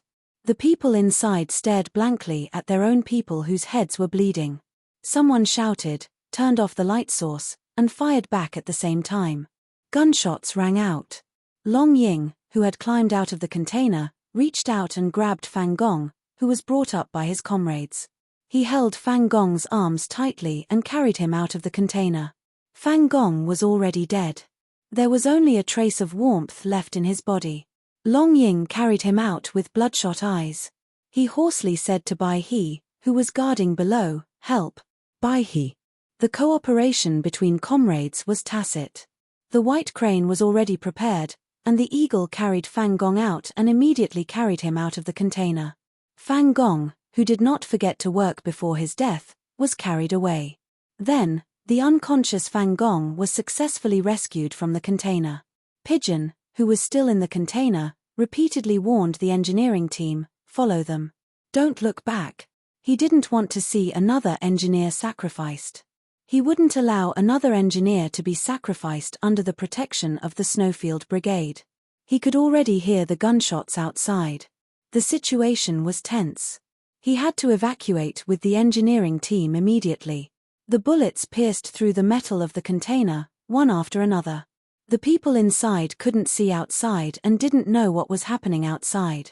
In order to survive, they could only shoot blindly upwards, left, right, front and back, trying to scare off the people outside. They didn't dare to come out of the container to counterattack. They were afraid that if they came out, they would end up like their two companions who had their heads blown off. They were shooting blindly, but Yi Qian was not going to shoot blindly. She picked up the M16 that she had used to kill the target, went around to the front of the container, and crouched down. She aimed at the center of the container and fired continuously. Bang, bang, bang. 10 bullets were fired consecutively. Yi Qian had blasted a bowl-sized hole in the front of the container. This hole was the only passageway through which Yi Qian could clearly see through his scope. 1, 2, 3. Yi Qian aimed at the targets and pulled the trigger of her FAMAS rifle. After 3 consecutive shots, she hit 3 of the people inside. Without stopping, Yi Qian rolled to the side and left the shooting range. After killing 3 targets in a row, if she stayed in the same spot, she would also become a target. All the engineering team retreated into the forest. Yi Qian and the other 3 who received the notice did not want to continue fighting. They put away their rifles and quickly retreated. In front of them, the helicopter had already landed. Without the sound of propellers, they could clearly hear the sound of gunshots coming from the front. The group of people who got off the helicopter reacted very quickly. They instantly took out their pistols and surrounded the man in the middle to protect him. Chapter 2041. From the way they held their guns and their reactions, it was obvious that they had received professional training. The well-protected man in the middle was not tall, but his physique was very strong. His eyes, which were staring in the direction of the container, were like a wolf that had been hungry for a long time, emitting a ferocious light. He used the local language and said slowly, "Perhaps there are guests from afar. Tell everyone to take good care of the guests from afar, especially friends from Chinese enterprises. For God's sake, you need to treat them well. Remember, I need their help, so you must treat them well." The man who spoke was very confident, and he was certain that no one on the island would be able to escape. One of the men who looked like an assistant took out his mobile phone and dialed a number. After the call was connected, he spoke quickly, as if he was conveying the man's instructions to the person on the other end of the phone. Although gunshots were coming from the front, the man in the lead was not afraid. There was even a faint smile on his deep-featured face. It was not a good smile, but a smile full of viciousness and bloodthirstiness. As an arms dealer who smuggled all kinds of guns around the world, he was used to the sound of bullets. To him, listening to the sound of bullets was no different from listening to a piano piece. There was no need to be afraid. Although he was not afraid, he did not want to stay on the island where there was a crossfire. He told his people again, "I need their help very much." Then, he left with the driver and his assistant. The reason he was not worried was that 2 speedboats carrying nearly 20 armed bandits were about to land. As a lone island, it was surrounded by water on all sides. It would be difficult to escape if they were trapped. Moreover, it was his territory, and there were so many of his own people. It would not be difficult to capture a few people. The sound of waves hitting the reef became louder and louder as the speedboats flew over. One after another, huge waves surged over, hitting the reef for a few meters before quickly retreating. Knowing that someone had entered the island, dozens of figures jumped down from the speedboats and ran toward the island after exchanging fire with each other. These people were all well trained. After running off the speedboat, some of them stood by the side, waving their hands and repeating the local language, which probably meant something like, "Hurry up, hurry up." Pigeon, who had retreated to the forest with our engineers, shouted retreat to her comrades who were still suppressing them with firepower. Weaving Sparrow, who was in charge of covering them, said in a deep voice, "Ching Neo, by he, you guys retreat first. Zhu Huan and I will cover the rear." After he finished speaking, the dense rain of bullets suppressed the firepower in the container. Yi Qian and Bai He did not hesitate. They put away their rifles and quickly retreated towards the forest. After retreating a few meters, the 2 of them found cover and aimed their guns in the direction of the container, reminding Weaving Sparrow and Zhu Huan to retreat and follow them. Retreat. Zhao Qiu. Zhao Qiu, who was slightly behind, signaled for Zhao Qiu, who was at the front, to retreat first. Weaving Sparrow did not hesitate. She put away her rifle and rolled several times on the ground, avoiding the bullets that streaked across the darkness. She retreated from the first position. In order to prevent the people in the container from rushing out, they had to take turns retreating. The sound of their comrades communicating with each other constantly came from the radio. The 2 engineers who were the first to be rescued had already met up with Pigeon and the others. They did not even have time to celebrate. They did not even say a word as they held hands and rushed to the helicopter under the cover of the Snowfield Brigade. Chapter 2042. Gunshots were heard from behind. Yi Qian's pupils constricted as he whispered, "The pursuers are here. Pigeon, run."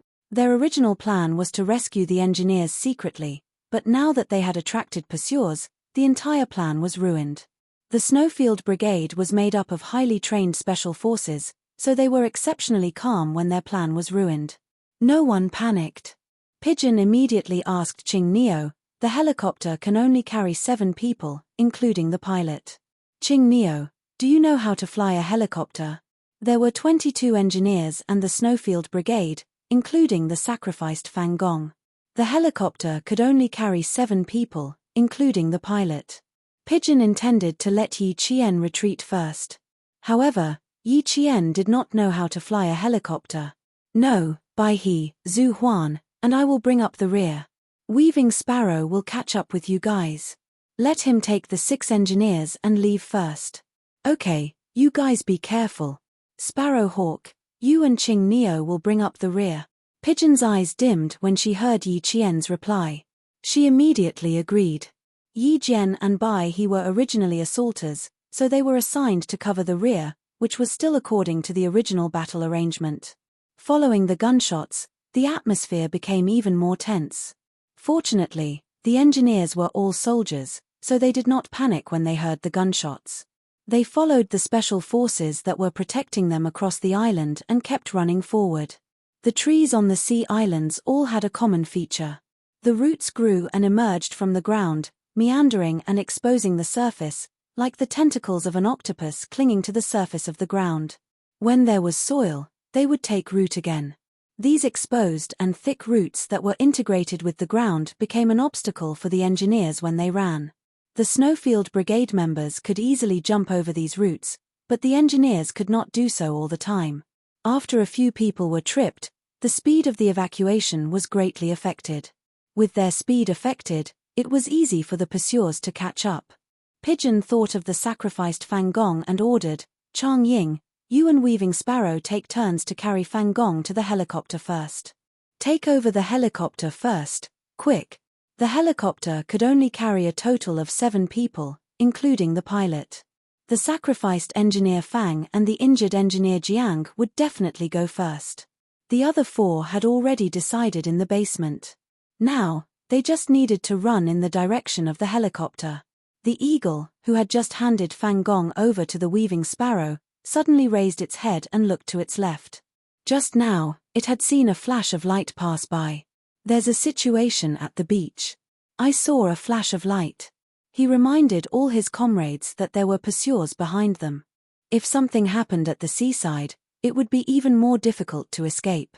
Yi Qian, whose face was as dark as water, had a ruthless look in his eyes. He said in a low voice, "The 3 of us will run towards the beach. Turn away all eyes. Pigeon, hide the remaining engineers and send 2 more members to guard them. Then, come and support us from the rear. We must first ensure that Weaving Sparrow successfully takes off." Yi Qian was a command-type military school student. Even though he had only been in school for 1 semester, he had started learning the basics of military operations in his first year. As a command-type military school student, he naturally knew how to plan for battle. Now, the enemy did not know how many people they had. They only knew that they had taken all the engineers with them. So, they split into 2 groups. One group would retreat secretly, and the other group would attract all attention to protect the engineers. Chapter 2043. I think it's a good idea. Pigeon, follow Ching Neo's plan. Weaver Sparrow, fly the helicopter and leave. I'll meet up with you guys later. Chang Ying agreed to Yi Qian's plan. He didn't stop after realizing the situation. Instead, he continued to run forward with Weaver Sparrow. In this way, the 10 special forces of the Snowfield Brigade were divided into 3 groups. Yi Qian, Bai He, and Zhu Huan were in one group. They were responsible for attracting all the firepower. Chang Ying and Weaver Sparrow took turns to carry the sacrificed Fang Gong. Kai Lu and Loon brought up the rear and escorted Jiang Gong and the other 4 engineers to the helicopter. Sparrow Hawk, Pigeon, and another comrade codenamed Blood Swallow protected the remaining 6 engineers as they hid on the island. At the same time, the sound of helicopter propellers came from the sky above the island. The 10 Snowfield Brigade members didn't look up. Instead, they worked together to evacuate as quickly as possible. The helicopter was very arrogant. It turned on a blinding light as it circled in the sky. It seemed to be looking for something. Yi Qian glanced at the helicopter. He said to Bai He and Zhu Huan, "When the helicopter turns around, we'll take a look under their noses." Since they were attracting all the firepower, they naturally had to let the enemy know where they were. When the beam of light flashed across a relatively open area, the bodyguard and assistant who had been observing the situation below quickly whispered to the man who had his legs crossed and didn't have the slightest bit of worry on his face, "I saw a guest from afar." "Very good. Tell the people below to treat the guests well." The man had his eyes closed the whole time. He looked quite relaxed. For those disobedient guests, let them enjoy being surrounded by the sea. Send them to meet God. Soon, the man's words were transmitted to the ground. The 3 people who were illuminated by the light entered the forest and ran in the opposite direction of the other 2 groups. Just as they passed through a few wild coconut trees, Yi Qian suddenly shouted, "There's someone in front." Yi Qian smelled the smell of low-quality perfume in the salty sea breeze. It wasn't just one type. There were several types mixed together. It was so strong that it was pungent. The 3 of them quickly circled behind the leaves. Through their night vision goggles, they saw a few people slowly approaching from the front. There were 3 people before 12 o'clock, 2 at 10 o'clock, and 3 at 2 o'clock. These people should have come up from the beach. From the looks of it, he should have just arrived. His pants are wet. Yi Qian, who was observing them, spoke softly. She did not need to speak too loudly. Her bone conduction earpiece was able to transmit her words clearly to the ears of her comrades. I have good stuff on hand. I'm in charge of the 2 o'clock area, Qing Neo is in charge of the 10 o'clock area, and Bai He is in charge of the 12 o'clock area. We didn't know how many people they had, so we came here first. Zhu Huan's lips moved, and at the same time, she moved closer to the 2 o'clock area. Yi Qian pulled open the silver wire and slowly approached the 10 o'clock position. He slowly leaned against a tree and held his breath as he waited for his target to approach. After chanting 3 times in his mind, the silver wire was like a snake hidden in the leaves. It silently wrapped around his neck and tightened, then pinned him against the tree trunk. Yi Qian, who had 1 foot on the tree trunk, used all his strength to tighten the silver wire. The man in front of the tree trunk kicked his feet a few times, and then there was no sound. The other target who was with him did not notice anything strange. He only saw his partner's back pressed against the tree, and his feet kept kicking, as if he was trying to kick something off the bottom of his shoes. Chapter 2044.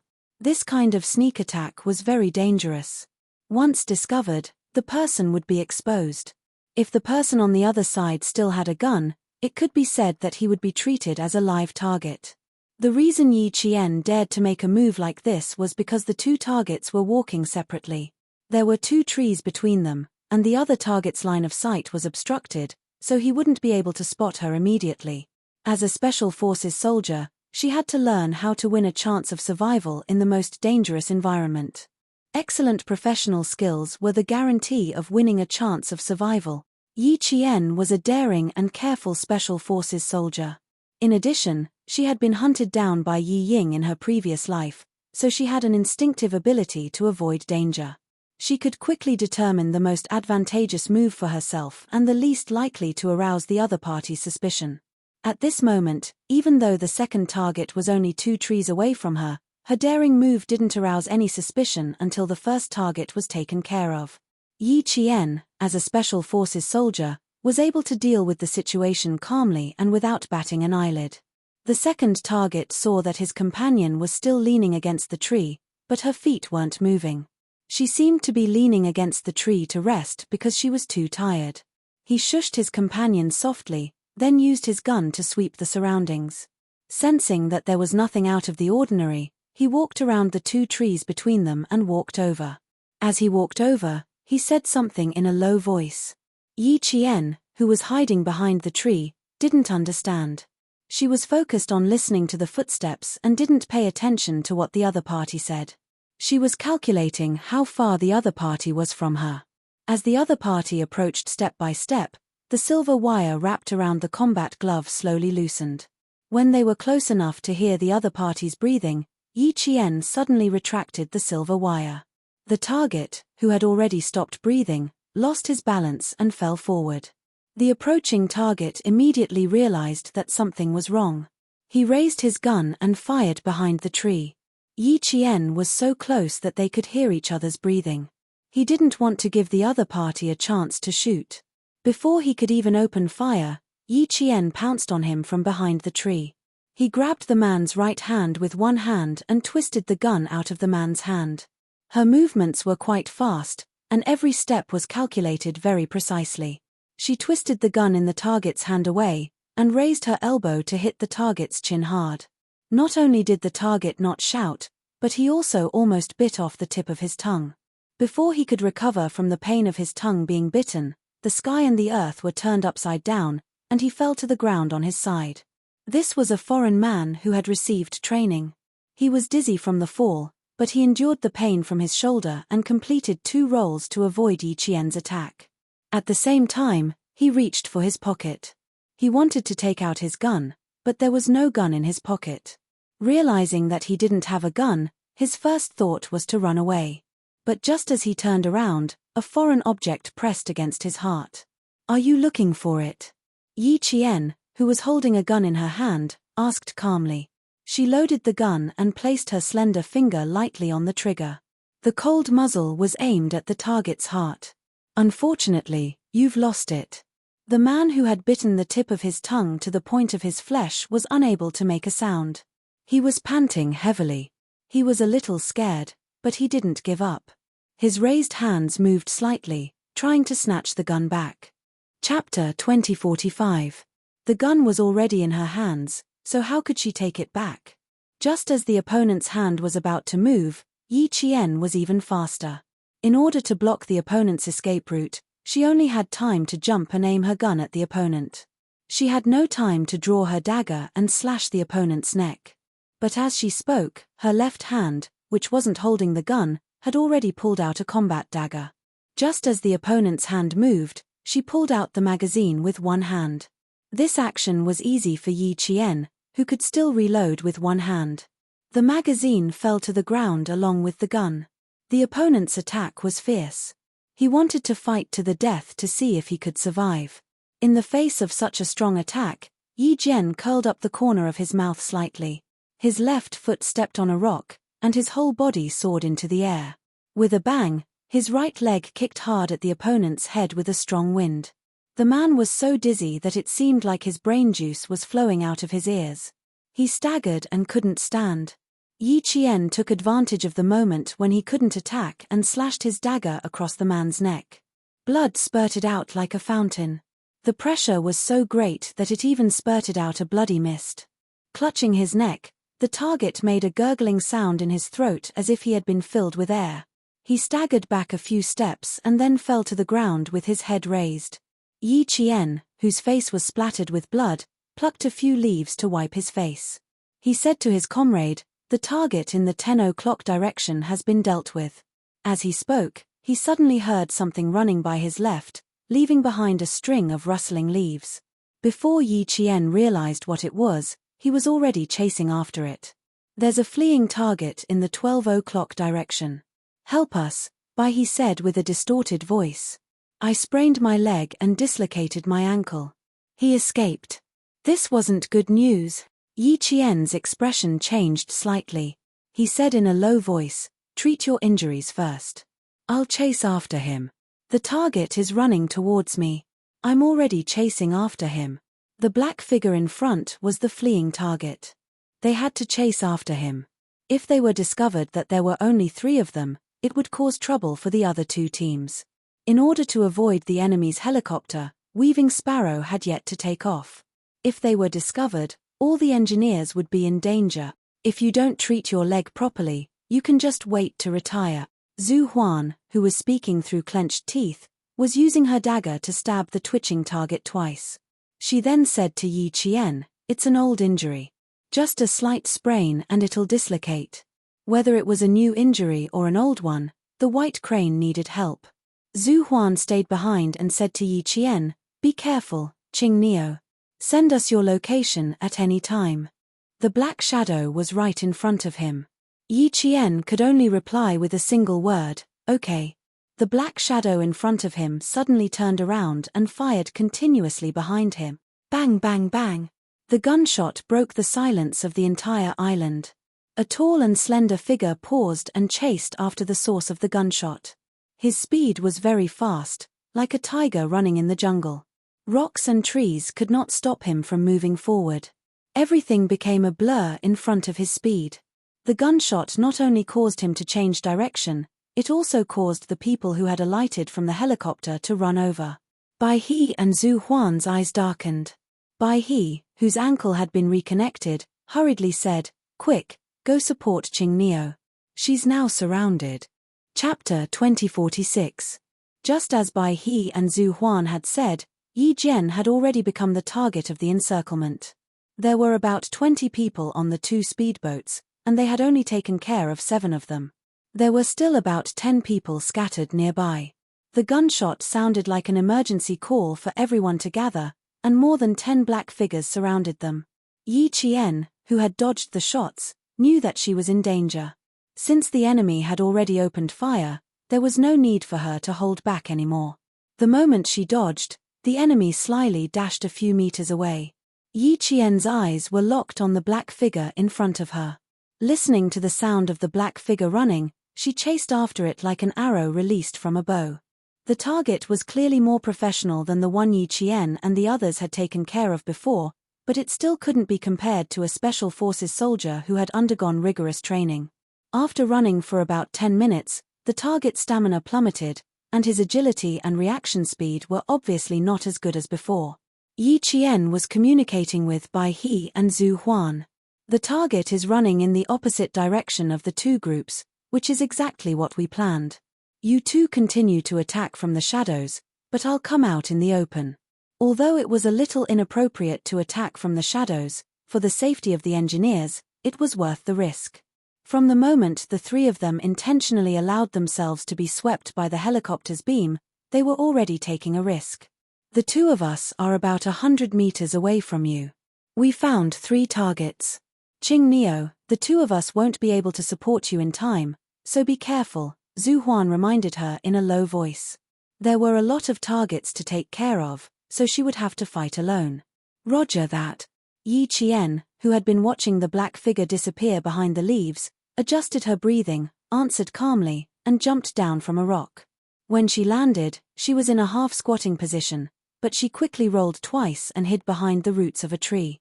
Bai He and the others had found 3 targets.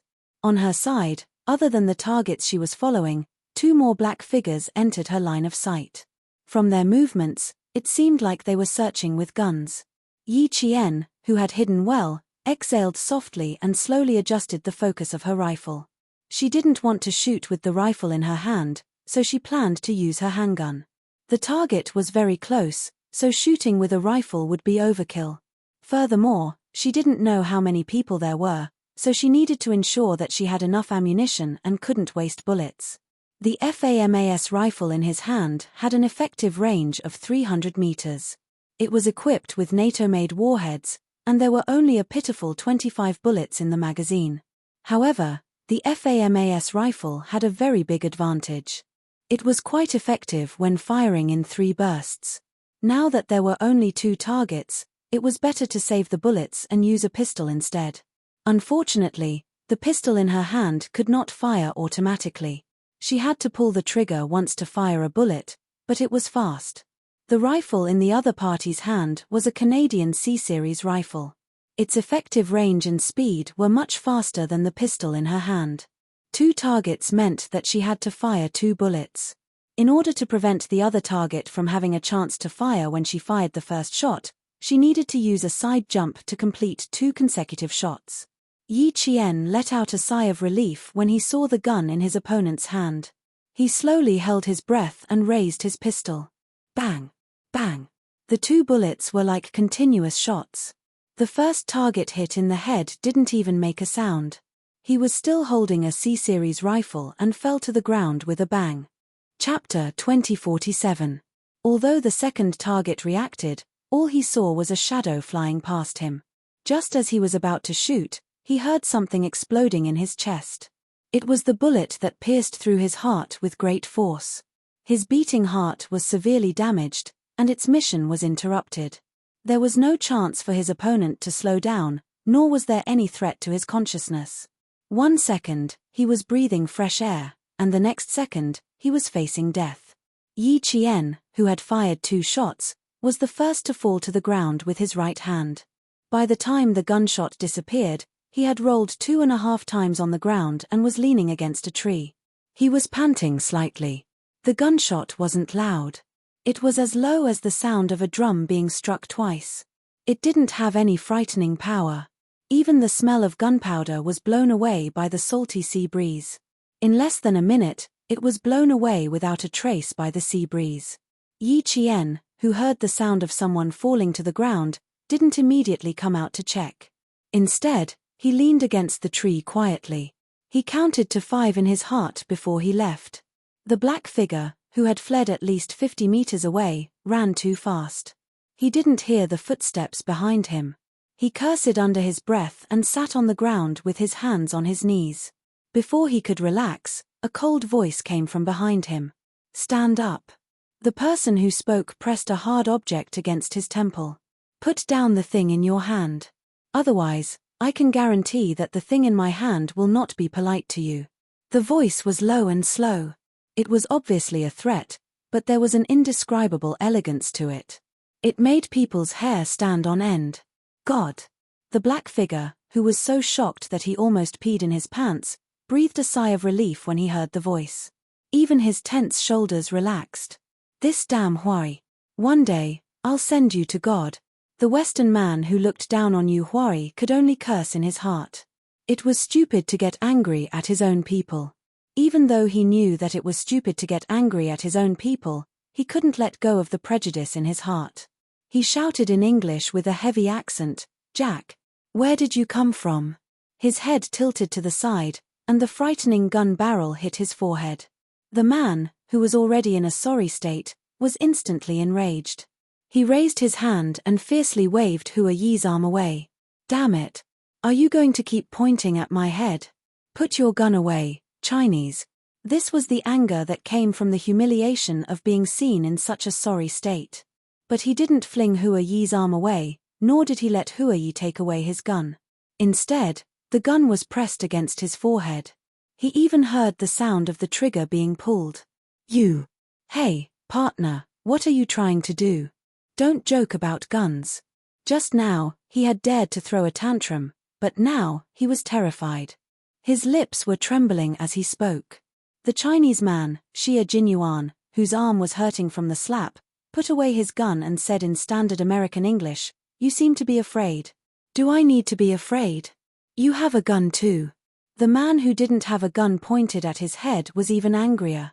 He gritted his teeth and replied with resentment in his eyes, "Of course I'm scared. If it were you, you would have been killed by them long ago, just like this." Chapter 2048. As he spoke, he stood up. Just as he stood up, he suddenly raised his hand and raised his gun. He tried to hold the gun against Xie Jinyuan's forehead to regain some of his dignity. Xie Jinyuan had already seen through his intentions. As soon as he retracted his arm, he moved as fast as lightning and accurately pointed the gun at the man's forehead. "No wonder you're afraid. Even the speed of your gun is slower than others.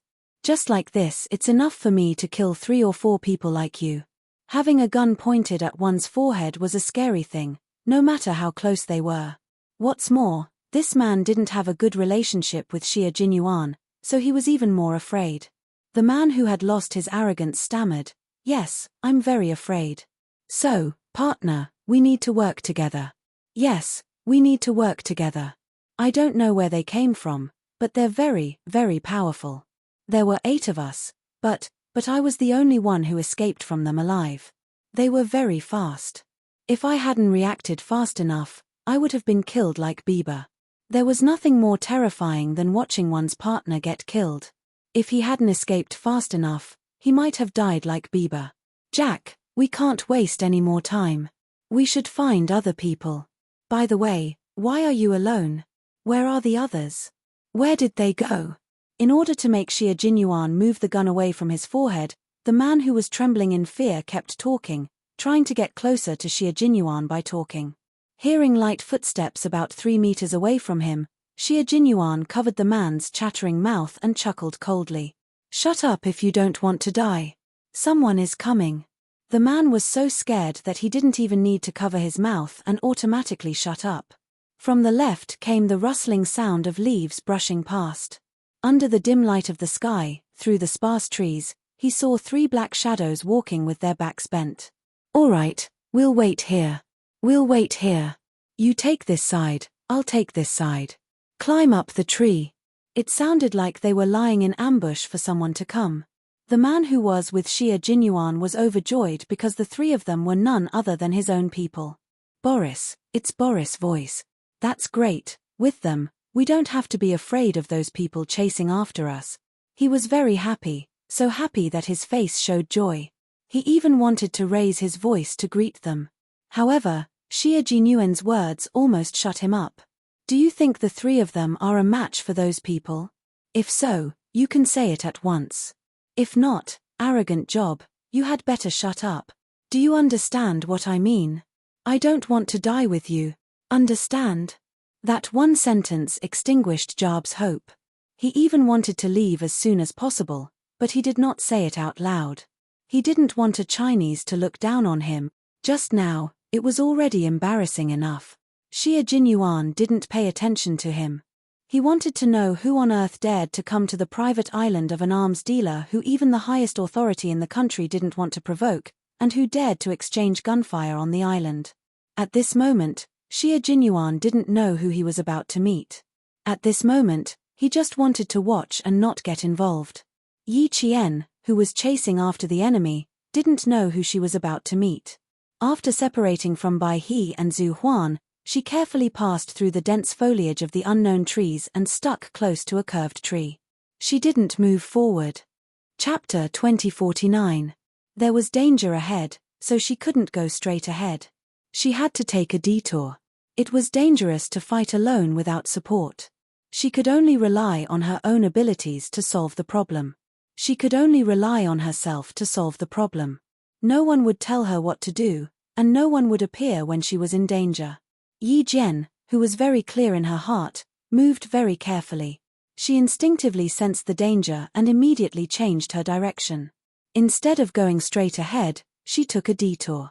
With the help of Felin's equipment, Yi Qian kept her rifle trained. She looked through her night vision goggles, searching for her target in the monochromatic green world. She heard Ji Q's voice in her earpiece, 35 degrees north latitude, the wind is from the southeast. The pilot's code name is GQ. The Bell 407 helicopter will take off at 11:20 p.m. local time. Roger, Roger. Take off immediately. Take off immediately. Take off at 11:23 p.m. local time. Take off successfully. GQ finished her conversation with Pigeon. The rest of the team listened to the conversation and smiled faintly. Shit, that's our helicopter. Did the guy who flew it take it away? Damn it. Where did they all go? Does no one know what happened? A bearded man cursed on his phone. He made several calls in a row. Every time he made a call, he scolded the person who answered it. Who the hell took the helicopter away? Hurry up and go see what's going on. Damn it. You'll die a horrible death. You've angered the boss, so you'll all die a horrible death. Even the helicopter had been taken away. They didn't need him to remind them. They knew that it would be difficult to explain things to their boss. I know we'll die a horrible death, including you. You too. If you have the time to scold us, why don't you go see what's going on? Also, we don't know the pilot of the helicopter. Goodbye. The man who answered the phone was livid. He also scolded back. Bang bang bang bang. Someone fired directly at the helicopter that was taking off, trying to shoot it down and make it crash. Long Ying and Pigeon guarded the helicopter until it reached a safe altitude. When they heard the gunshots, they looked at each other and ran towards the source of the gunshots. On the other side, Yi Qian heard someone talking in a low voice. She slowly searched the area and saw someone lying on a tree through her night vision goggles. There was a rumbling sound of a helicopter flying overhead. Yi Jian, who had a faint smile on her face, pulled the trigger. Accompanied by a series of rumbling sounds, she shot the person hiding in the tree and made him fall from the tree. She only saw one of the three targets. When the other two heard the gunshots, their necks instinctively shrank. Then, they immediately raised the rifles in their hands and fired continuously. The dense bullets drew out streaks of fiery red as they pierced through the air. Bang, bang, bang. Some hit trees, some hit rocks, and some passed through the lush foliage and landed somewhere unknown. Yi Qian held his breath as he rolled twice before crouching on the ground. He waited for the barrage of bullets to finish. Up ahead. Quick. Not far away, Bai He and Zhu Huan heard the gunshots and quickly came over. In front of them was the Qing Neo. It must be the Qing Neo exchanging fire with them. The gunshots were very loud and attracted the attention of the bandits who were still searching in the dark. Yi Qian, who was already surrounded, was exposed by the gunshots and became the target of a group of bandits. Over here.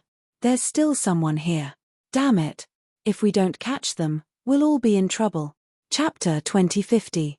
A few black shadows rushed over from Yi Qian's left while shouting loudly. Their movements were too loud, and they became the targets of Zhu Huan and Bai He. The two of them were about 30 meters away from Yi Qian. When they heard the sound, they bent their backs and rushed forward like cheetahs. In the blink of an eye, they had covered several meters. "We are still 20 meters away from you. Qing Neo, hide well." The two people who attacked kept in close contact with Yi Qian at all times so that Yi Qian would know that she was not fighting alone. After Bai He finished speaking, Zhu Huan said, "Don't expose yourself so easily. Leave the target who just spoke to us." Although the island's terrain was complicated, it was only so big. These people were also familiar with the island's environment. Now that they had locked onto Qing Neo's range of movement, if she moved again, her hiding spot would be completely exposed. She would become a live target that would be shot full of holes. Attracting firepower was to ensure the safety of the engineers, but they also needed to ensure their own safety. The only thing that made them feel at ease was that although these people were well trained, they were only at the level of elementary school students. Although they had powerful rifles, their skills were limited. Even if they locked onto Qing Neo's approximate range of movement, it would not be easy to find Qing Neo. "Understood. You guys be careful." Yi Qian, who was hiding behind a tree, said calmly, "Don't worry. Pay attention to your surroundings. There are many targets that came ashore from the beach. I've taken care of 5, and you guys have taken care of at least 5. There are still targets that have not been taken care of. I suspect that they came ashore on a boat. I plan to capture one of them alive and ask him about the exact location." "You plan to steal the boat?" Bai He heard the movement ahead and hid behind a tree while Zhu Huan stood guard in front of him. The two of them had been moving forward alternately. This way, not only could they ensure the safety of their comrades, but they could also discover the target immediately and quickly engage in battle. "Yes. This way, we can all leave the island." Yi Qian gently brushed away a leaf in front of her. After she spoke softly, she shushed her comrades. This was to tell them that she had discovered the situation and could not speak. "She is safe for now. Let's go and take care of the guys in front of us first." The white crane lightly made a hand gesture, and the two people hiding behind it crept towards the direction of the movement. The Snowfield Brigade was familiar with fighting on land, sea, and air. Although the terrain of the island was unfamiliar, the environment was familiar. Soon, the two of them saw a dark shadow flash past behind the leaves, heading towards where Yi Qian was. "You shoot from that side, and I'll shoot from here. Give them the illusion that we're lying in ambush all over the island." The white crane stared coldly at the black figure shuttling through the monotonous green. "In this way, we can disperse the danger on Qing Neo and also attract the target who might still be hiding. Once these people thought that there were many ambushes on the island, they would not dare to approach the Qing Neo again. Secondly, they would not dare to open fire at will. This would make it easier for them to meet up with Qing Neo." Yi Qian heard their plan. As she watched the black figure move away, Yi Qian whispered, "Be careful." Then she carefully moved forward. She wanted to go around the two hidden targets in front of her. The gunshots coming from the left did not distract her. Judging from the sound of the bullets, it was Zhu Huan and Bai He who fired. The FAMAS was equipped with SS-109 NATO standard ammunition. Because the FA was a light machine, the barrel of the gun was slightly louder when it was fired. Therefore, Yi Qian could tell who fired the shots just by listening to the sound of the bullets. Chapter 2051. Of course, she could not rule out the possibility that the enemy had an FAMAS. However, after the two shots were fired, there was no sound. Such a clean and efficient method was the combat method she was most familiar with. Gunshots rang out again. Just as Bai He said, the firepower concentrated on Yi Qian had decreased significantly. At this time, the 5 people in the helicopter and the remaining 3 people in the container were already quite close to Yi Qian. They were familiar with the island's environment and they moved very quickly. They were able to deduce the sound of the gunshots and maintain contact with the people in front, so they did not have to search for the exact location. When the gunshots reached their ears, a man who was walking at the front with a submachine gun cursed and yelled at the people around him, "Hurry up, if all the guests are killed by them, none of us will be able to withstand the boss's anger." Before they left, their boss had said that he needed guests alive. Everyone was afraid of this arms dealer who even the government did not dare to casually deal with. He was famous for his brutality, especially the three men who had asked the Chinese engineer to escape. Their faces were even paler than when they exchanged fire in the container. They were very, very afraid of their boss. Elimination complete. Qing Neo reset the position. Bai He and Zhu Huan, who had taken care of 2 more targets, were afraid that they would deviate from their route, so they contacted Yi Qian to confirm the correct direction. Yi Qian, who had shifted her position, repositioned herself. Then, holding her breath, she dashed out from behind a tree and fired at the black shadow that was searching for her position.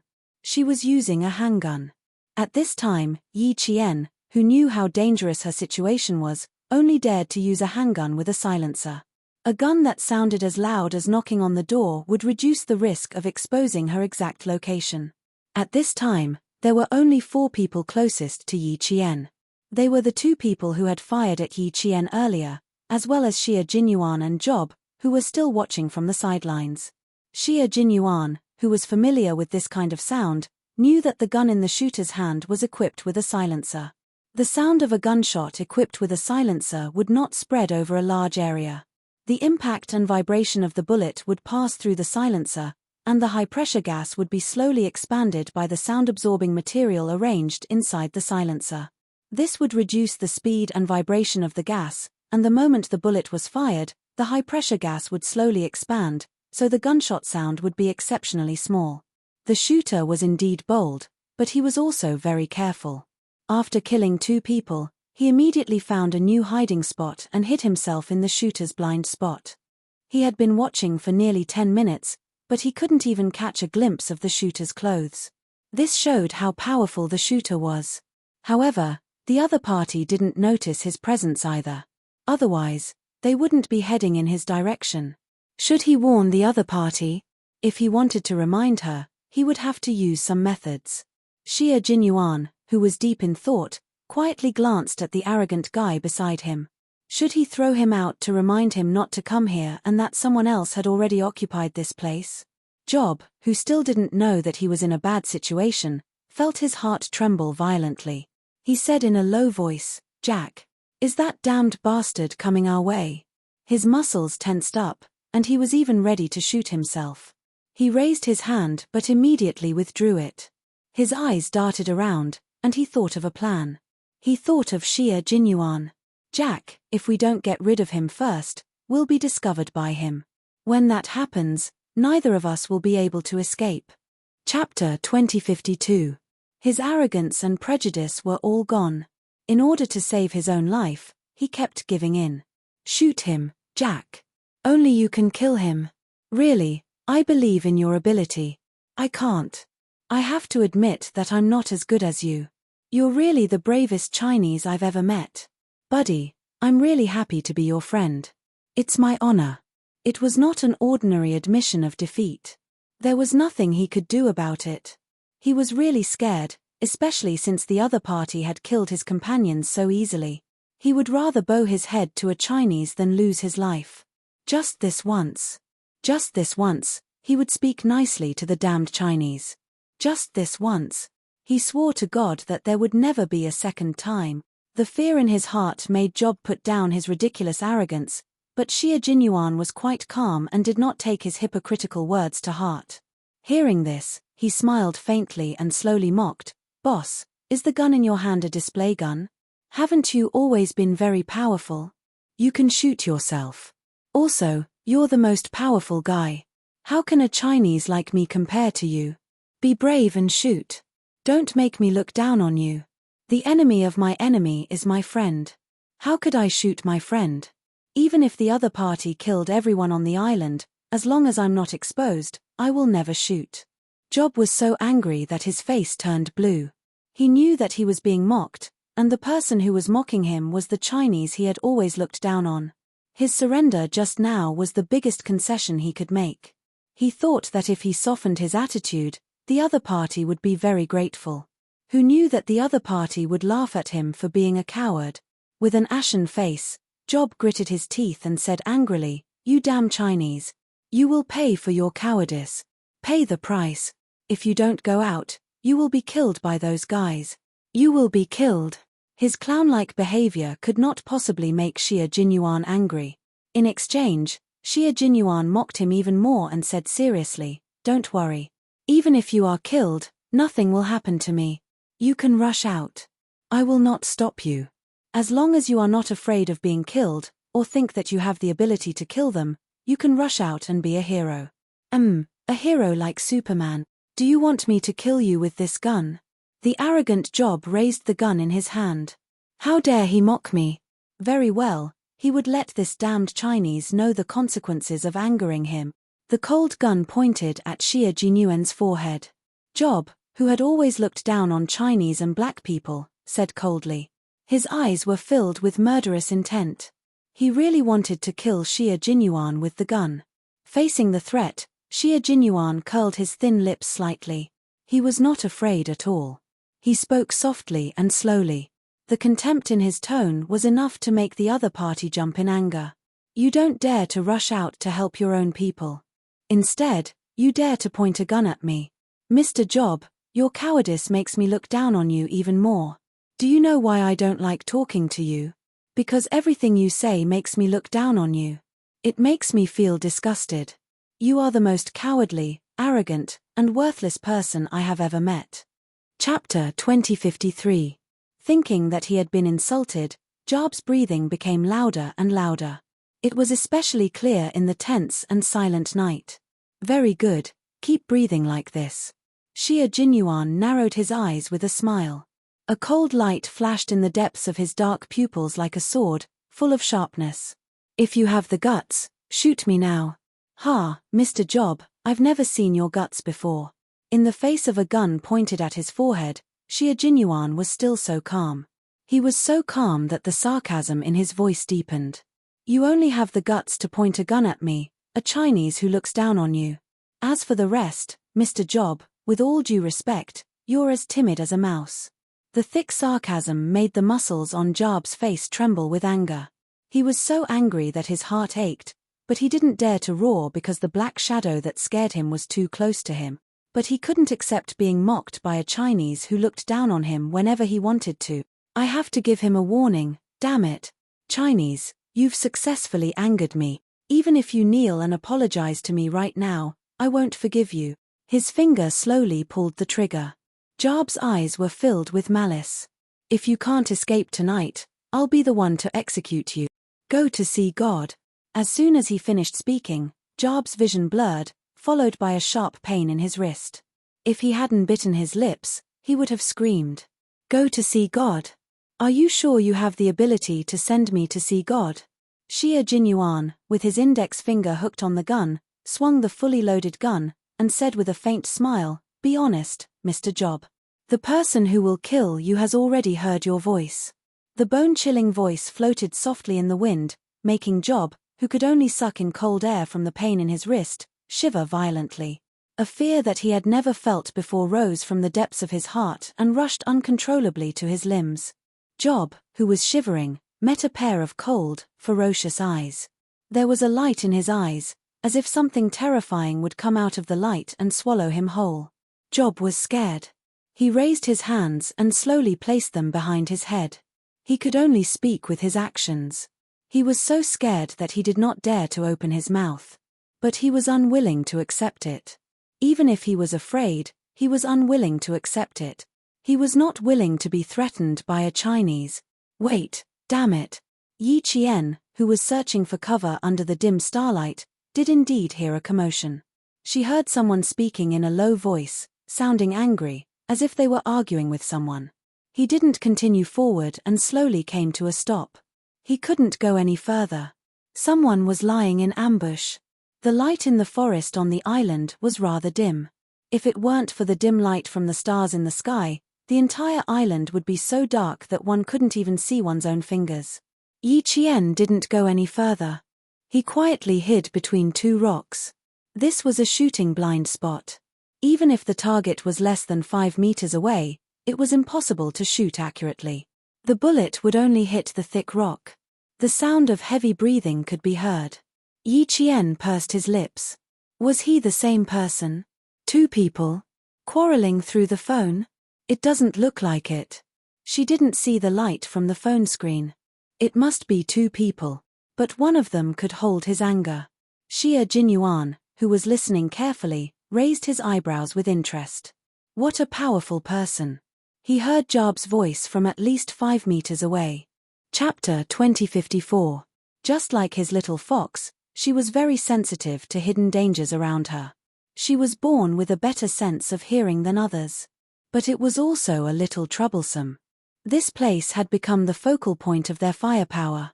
There were a total of 9 people who had rushed to the island with him, not including the guy on the other speedboat.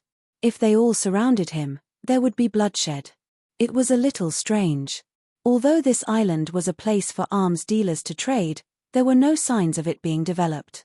There were security guards around the sea, and all ships and tourists were forbidden to enter. How did these people with special skills enter this small island? Why did they want to enter this island again? Enemies of the arms dealers? Competitors? Xie Jinyuan pondered for a moment. His handsome face hidden in the darkness no longer had the elegant smile of a ruffian. Even his eyebrows revealed a thin sword-like coldness. He did not care who these people were, but he was afraid that their appearance would alert the target he needed to bring back to China. If that happened, it would be a little troublesome. The target had finally revealed himself. Through various channels, he found out that he was going to make a deal with the arms dealers soon. If he stopped, the cunning target would continue to hide. He did not know when he would be able to capture him. What are they doing? Damn it. What are they trying to do? Do they want to die?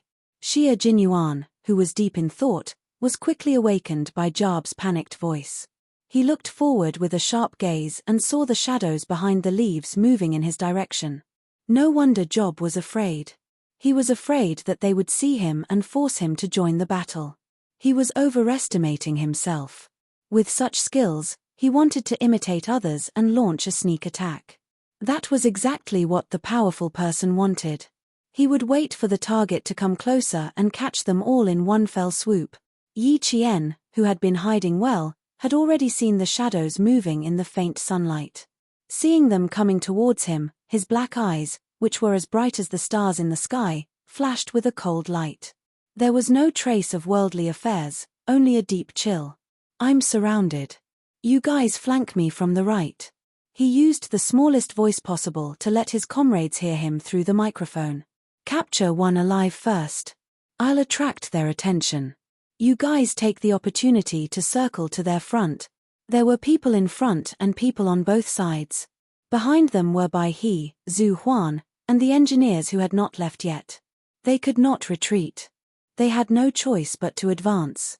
Knowing that there was an ambush nearby, Yi Qian's voice sounded like he was speaking in circles. He didn't say anything, but his comrades could hear him clearly through the bone conduction headset. Bai He, who was already close to Yi Qian, softly said, "Okay." The 3 of them formed an inverted triangle with Yi Qian as the center and Zhu Huan and Bai He as the extension points on the left and right. They would circle to the front of Yi Qian to surround the target and annihilate the enemy. The shadow was getting closer and closer to her. Yi Qian glanced to her left. Earlier, she had heard heavy breathing about 5 meters to her left, which meant that someone was lying in ambush there. But for some reason, she did not sense any danger. The other party should have been hiding there for some time, but they didn't show up, nor did they shoot at him. It was as if they were an outsider who didn't want to get into trouble. The cautious Yi Qian didn't sense any danger, but she didn't believe that there was no danger. With cold eyes, she saw through the cracks in the rocks that the shadow was getting closer and closer. She heard Bai He and Zhu Huan's voices. They had successfully circled around. Chapter 2055. Just as the shadows were about to reach a tree, Yi Qian suddenly stood up from behind the rock and shouted, "Move."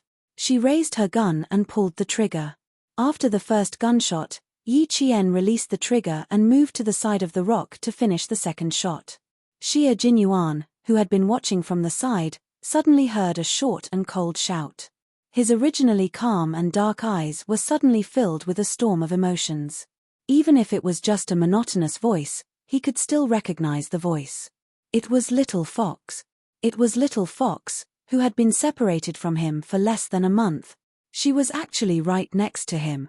At this moment, Major Xia's heart was filled with an indescribable feeling. His lover was right next to him, but he didn't notice her immediately. He was even admiring her skills while watching her fight. Suddenly, Job, who had been obediently putting his hands behind his ears, stood up abruptly and slammed into Xia Jinyuan. He said viciously, "Go to hell, you disgusting Chinese." Yi Qian heard the sound. She turned sideways and fired at the direction where the sound came from. The bullet hit the rock with a bang and sparks instantly appeared. She didn't expect to hit the target. There was a blind spot in front of her. Her shot was just to scare the person away. Xia Jinyuan, who had also found the blind spot, was in case someone fired at him. He kicked Job, who had plotted against him, to the ground. Xia Jinyuan squatted down and stuffed the cold barrel of the gun into Job's open mouth. "You're really an unlucky guy. I wanted to let you live, but you sent yourself to death. Mr. Job, you should go and meet God." Job, who had failed to plot against him, shook his head desperately. He could explain. The terrified Job didn't even have a chance to speak. Suddenly, gunshots rang out. It wasn't a single gunshot, but a high-frequency gunshot. It was very aggressive and very unfriendly. Dense gunshots rang out. The forest, which had only sporadic gunshots a moment ago, suddenly had an increase in firepower. The sound of bullets was like thunder shaking the ground. Job was so scared that his legs twitched violently. He lost control of his bowels. High-frequency gunshots. Someone was coming, and it was coming from the front. Coming from the front. The people who took the helicopter with the arms dealer? Not good. These people were high-ranking mercenaries. They were all armed with high-powered submachine guns. Xia Jinyuan stopped talking nonsense with Job. The moment he pulled the pistol out of Job's mouth, he clasped Job's head with both hands and broke his neck without hesitation as Job screamed in horror. He needed to meet up with Little Fox and his comrades on the island. He needed to help them leave on the speedboat. It turned out that the missing military engineering team had been kidnapped to the island by the arms dealers. No wonder Little Fox and the others were able to sneak over. The special forces of the Snowfield Brigade were like unsheathed swords. There was nothing that could stop them. With such a high frequency of shooting, Little Fox must still be in front. Xia Jinyuan, who was leaning against the rock, glanced at the bullets that flew past him in midair and a faint smile appeared on his elegant and handsome face. He crawled out from the rock. Amidst the dense gunfire, his cold voice came with a smile. "Stay tight. I'm coming, Little Fox." Yi Qian, who was lying so close to the ground that even her cheeks were pressed against the ground, suddenly froze. She actually heard Captain Xia's voice amidst the deafening gunshots. She was hearing things from the sound of the bullet. Chapter 2056. His voice was not loud, but it was very penetrating. From the gunshot, every word was clearly heard by Yi Jian, who was looking at him and thinking about him at that moment. Yi Qian, who was lying so close to the ground that even her face was pressed against the ground, suddenly froze. She actually heard Captain Xia's voice amidst the deafening gunshots. She was hallucinating from the sound of the bullet. Zhu Huan's cold voice came through the earpiece. "Qing Neo, please answer if you hear me." They were worried that Qing Neo would be in trouble due to the high-frequency gunshots. Yi Qian, who thought she was hallucinating, adjusted her state of mind. She lay still and smiled. "We're still alive, we're fine. The bullets were all aimed at the sky, only the stray bullets grazed us." After a slight smile, she gradually pursed her lips as she listened carefully to the gunshots. Her expression turned serious as she said, "I suspect that they want to capture us alive, otherwise they wouldn't be shooting blindly at the sky. Dove, how's the situation on your side?" There were only two possible reasons for such a situation. One was to intimidate, and the other was to surround and capture. Yi Qian was more inclined towards the second reason. They were not afraid of being surrounded and captured. They were very close to the beach, so they could fire back while retreating towards the beach. They were mainly worried about Dove and the others, as there were still 6 engineers who had not left.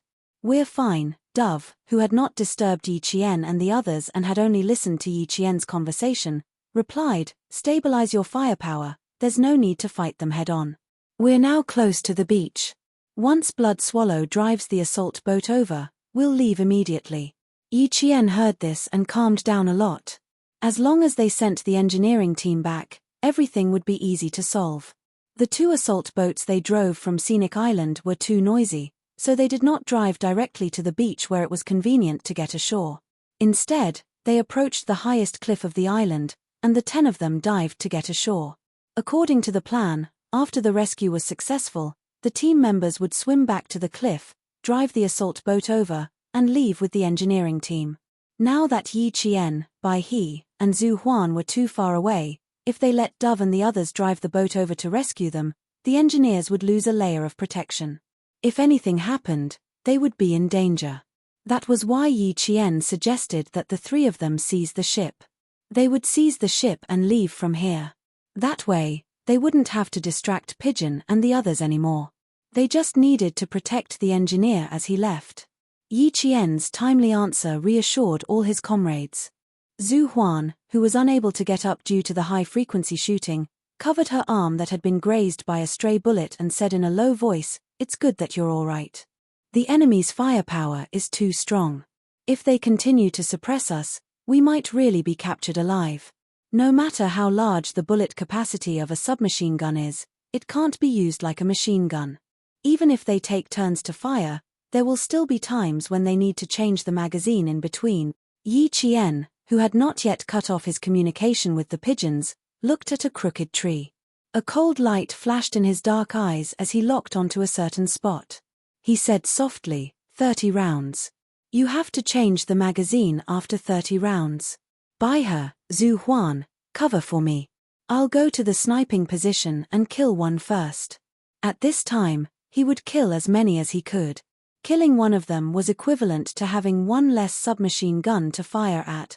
In the inverted triangle battle just now, Bai He, Zhu Huan, and the others were too close to the group of people who had used high-frequency shooting to intimidate them, so it was not convenient for them to move quickly.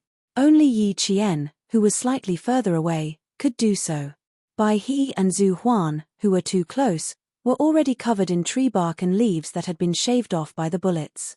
Hearing this, the 2 of them replied at the same time, "No problem." Chapter 2057. They believed in Qing Neo. They believed that if she said that, it meant that she could do it. This was the trust between comrades. On the battlefield, trust would become tacit understanding, and perfect cooperation would lead to victory. Continue, continue. Scare them until they don't have the strength to hold their guns. Behind the uneven rocks, there was a metallic coldness emanating from the dark muzzle of the gun. Bullets were fired so fiercely that the muzzle was like a tongue of flame that kept spitting out flames. The man who fired the most fiercely shouted fiercely.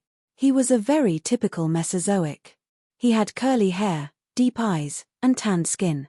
He quickly changed the magazine like a crazy bison, yelling arrogantly as he fired continuously. Missiles flew out from his gun, bringing a stronger smell of gunpowder to the forest. Although the high-frequency shooting drowned out his voice, Yi Qian remembered that he had changed the magazine when he paused to reload. Yi Qian, who was familiar with all kinds of guns, had already calculated how long it would take to finish firing all 30 bullets. At the same time, he was thinking about how to get to the sniping position that he liked. Yi Qian, who was in danger, ended the communication with her comrades. She began to prepare to go to the sniping position. Just as she raised her head slightly, she heard the voice that she thought was an auditory hallucination. Zishi is firing at the sky. He probably wants to catch you alive. There are 2 speedboats by the sea, not far from you. You can choose to take one and leave. As for the others, while the firepower is here, take your own boat and leave. The familiar low voice came clearly from beside her. This time, she heard it clearly. It was definitely not an auditory hallucination. She really heard Captain Xia's voice. It came from beside her. It was low, calm, and had a majestic power that could pierce through people's hearts. Every word fell clearly into her heart. Yi Qian, whose heart was trembling slightly, looked in the direction of the voice in disbelief. Tentatively, she called out softly, "Captain Xia? Captain Xia? Q King." Not only did Zhu Huan and Bai He hear it, but the pigeons protecting the engineers also heard it. Their faces all showed surprise. Qing Neo was talking to Q King? How was that possible? The fact was that it was possible. Yi Jian shouted and immediately got Xia Jinyuan's answer. Then, Yi Qian saw a long rock move less than a meter away from him. A familiar voice with a faint smile came from that direction. "It sounds like you're very surprised. I'm also very surprised to meet my little fox here." Major Xia, who had silently approached them, perfectly disguised himself as a rock in the dark. He heard Yi Qian talking to her comrades, so he quietly waited for her to finish. He did not appear abruptly. With the speed at which she fired her gun, if he appeared abruptly, she would definitely treat him as a target that needed to be eliminated. She would directly shoot him as a reward. Yi Qian was really stunned. Captain Xia? It was really Captain Xia. She met Captain Xia, who was also on a mission on the island. After running such a big circle, he ran into Captain Xia. It was too unbelievable. Yi Qian was not the only one in disbelief. His comrades who heard him were also in disbelief. Bai He, who was the closest to them, hid behind a rock. She leaned against the wet rock and gently adjusted her breathing. She asked Yi Qian, "Qing Neo, who did you call just now?" Yi Qian, who was still in shock, looked at the black shadow that had already crawled to her side. She listened to her comrades' voices and slowly reached out her hand. Her hand first touched Xia Jinyuan's head, then slowly touched his handsome face. It was warm and solid. Her fingers could even feel his breath. Chapter 2058. He didn't hear wrongly. It wasn't a hallucination. He was really right beside him. Yi Jian couldn't help but smile at the realistic touch. A ball of light gradually spread out from the depths of her black eyes, making her cold black eyes as bright as the sun in an instant. Even the sharpness on her face softened a lot. Yi Qian, whose hand was still touching his face, suppressed the joy in his heart. He maintained his composure on the battlefield and told all his comrades, "It's Q King. He's right beside me." There was complete silence in the microphone. Obviously, everyone was stunned. Q King. Two teams with different missions actually bumped into each other on the same island. All firepower is now on Qing Neo's side. Do, Chang Ying, bring our engineers and retreat quickly. Leave Qing Neo's team to me. His comrades were still in shock. Xia Jinyuan's cold voice was transmitted to everyone's ears through the earpiece. "By her, Zhu Huan, don't move for now. Wait for Qing Neo and I to finish sniping, then cover for them." Yes. The captain was here. Even if the two teams had different missions, now that they were on the same island, they could still listen to his commands. Moreover, with him fighting alongside Qing Neo, they didn't have to worry about Qing Neo's safety. Yi Qian put the bone conduction earpiece back on. His bright black eyes contained a deep smile as he stared unblinkingly at the handsome face in front of him. Even though he could only see the outline of his handsome face, Yi Qian couldn't take his eyes off him. His face was deeply imprinted in her heart. Even though she could only see the outline of his face, she could still clearly see his eyelashes in her heart and eyes. No wonder she didn't feel any danger just now. It turned out that Captain Xia was hiding himself. That meant that he had been watching from the sidelines for a long time. He knew of her existence, but he didn't know who she was. Yi Qian raised his eyebrows slightly, revealing a slightly thought-provoking smile. He knew of her existence but did not know who she was. "Captain Xia, oh Captain Xia, I have to have a heart-to-heart talk with you." The major didn't know that his girlfriend was going to have a chat with him. Seeing that she was staring at him, he smiled and said, "Little guy, there's no way for you to look and touch as much as you want in the rain of bullets. When I return home, I'll let you have a good look and touch." If there wasn't the word touch, it would be the most serious sentence. However, with the word touch, there was an indecent air. It sounded frivolous, but the look in his eyes was very serious. He was actually trying to remind Yi Qian of the current situation in another way. Affectionate gazes were not suitable for now.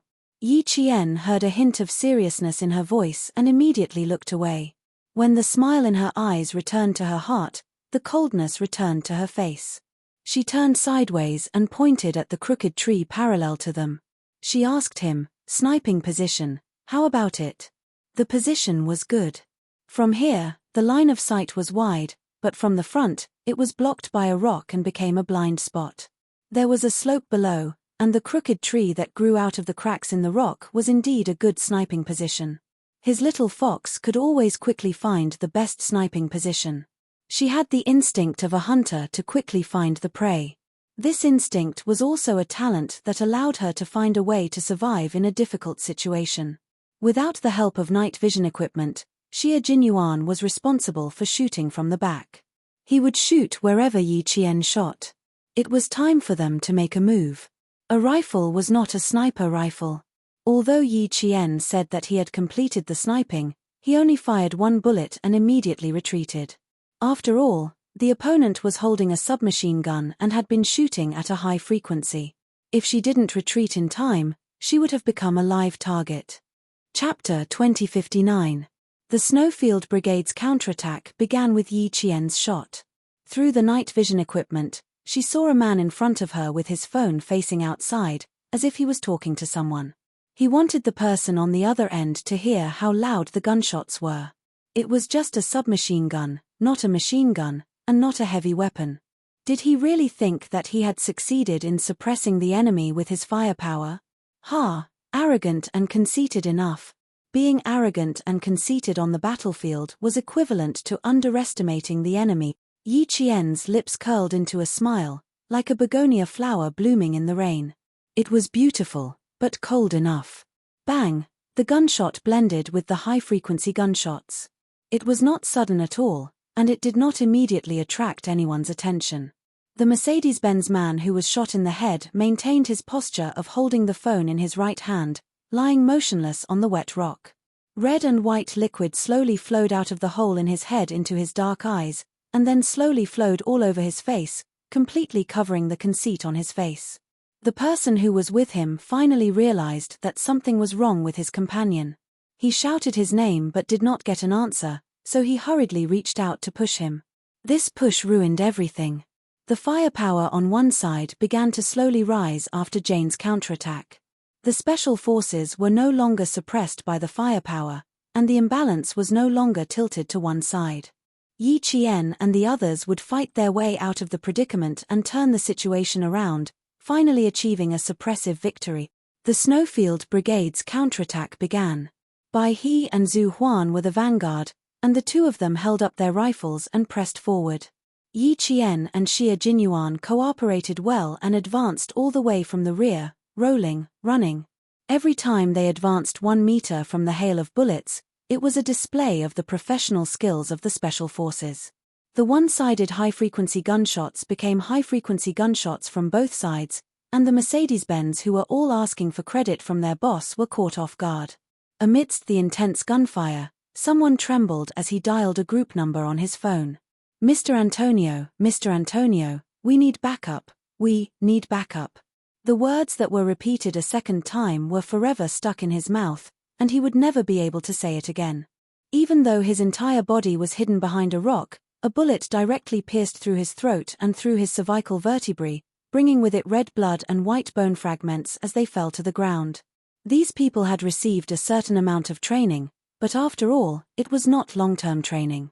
They were used to playing with all kinds of guns with the arms dealers. They had been dominating this beautiful city in the northern part of the Caribbean Sea, at the northern end of the Yucatan half-island, for too long, so much so that their self-confidence had inflated and become arrogant conceit. It was this kind of conceit that made them lower their vigilance. They thought that as long as they kept shooting with their guns, they would be able to get things done. Reality had given them a hard slap in the face, a hard slap in the face. After a few slaps, they saw stars before their eyes. Faced with the intense gunfire and the fact that 4 people had been shot in succession, the remaining people panicked. The small island was just a deserted island that the arms dealers would only visit during normal times. He would not send his elites to stay on the island. If it were not for the 12 engineers sent by a Chinese company, he would not have sent a single person to the deserted island. However, the arms dealer himself did not expect that the Chinese company, which was cowardly and would never dare to clash with the locals, would actually send people to his island and rescue the engineers he had kidnapped. Chapter 2060. After hearing that most of his men had been killed, Antonio, who was smoking a cigar, tasting red wine and hugging a hot girl, kicked the luxurious European-style ivory white coffee table so hard that the crystal goblet on the coffee table rolled onto the thick woolen carpet. "I want to know who the Chinese company hired to fight with me, Antonio. Hijo della Kingada. I'll make sure everyone in this gang is Finnish." Antonio, who didn't know the real identity of the engineer, never thought that the Chinese would send their own people to rescue him, let alone that the people they sent were special forces. This country, located in North America, was one of the world's 5 largest gangs. Antonio, the arms dealer, belonged to one of the very powerful gangs.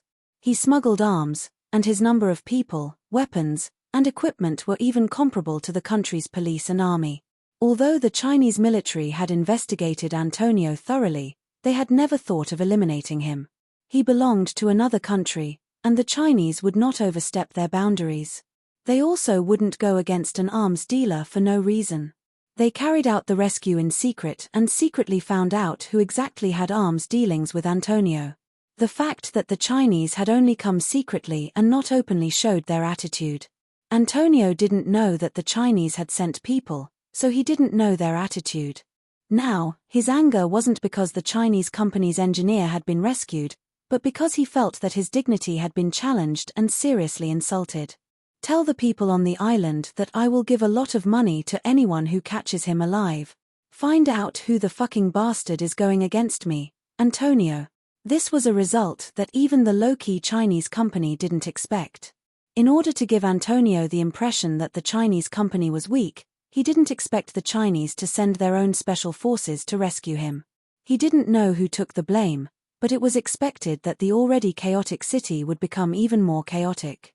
Soon, Antonio's subordinates received such an answer from the fierce gunfire.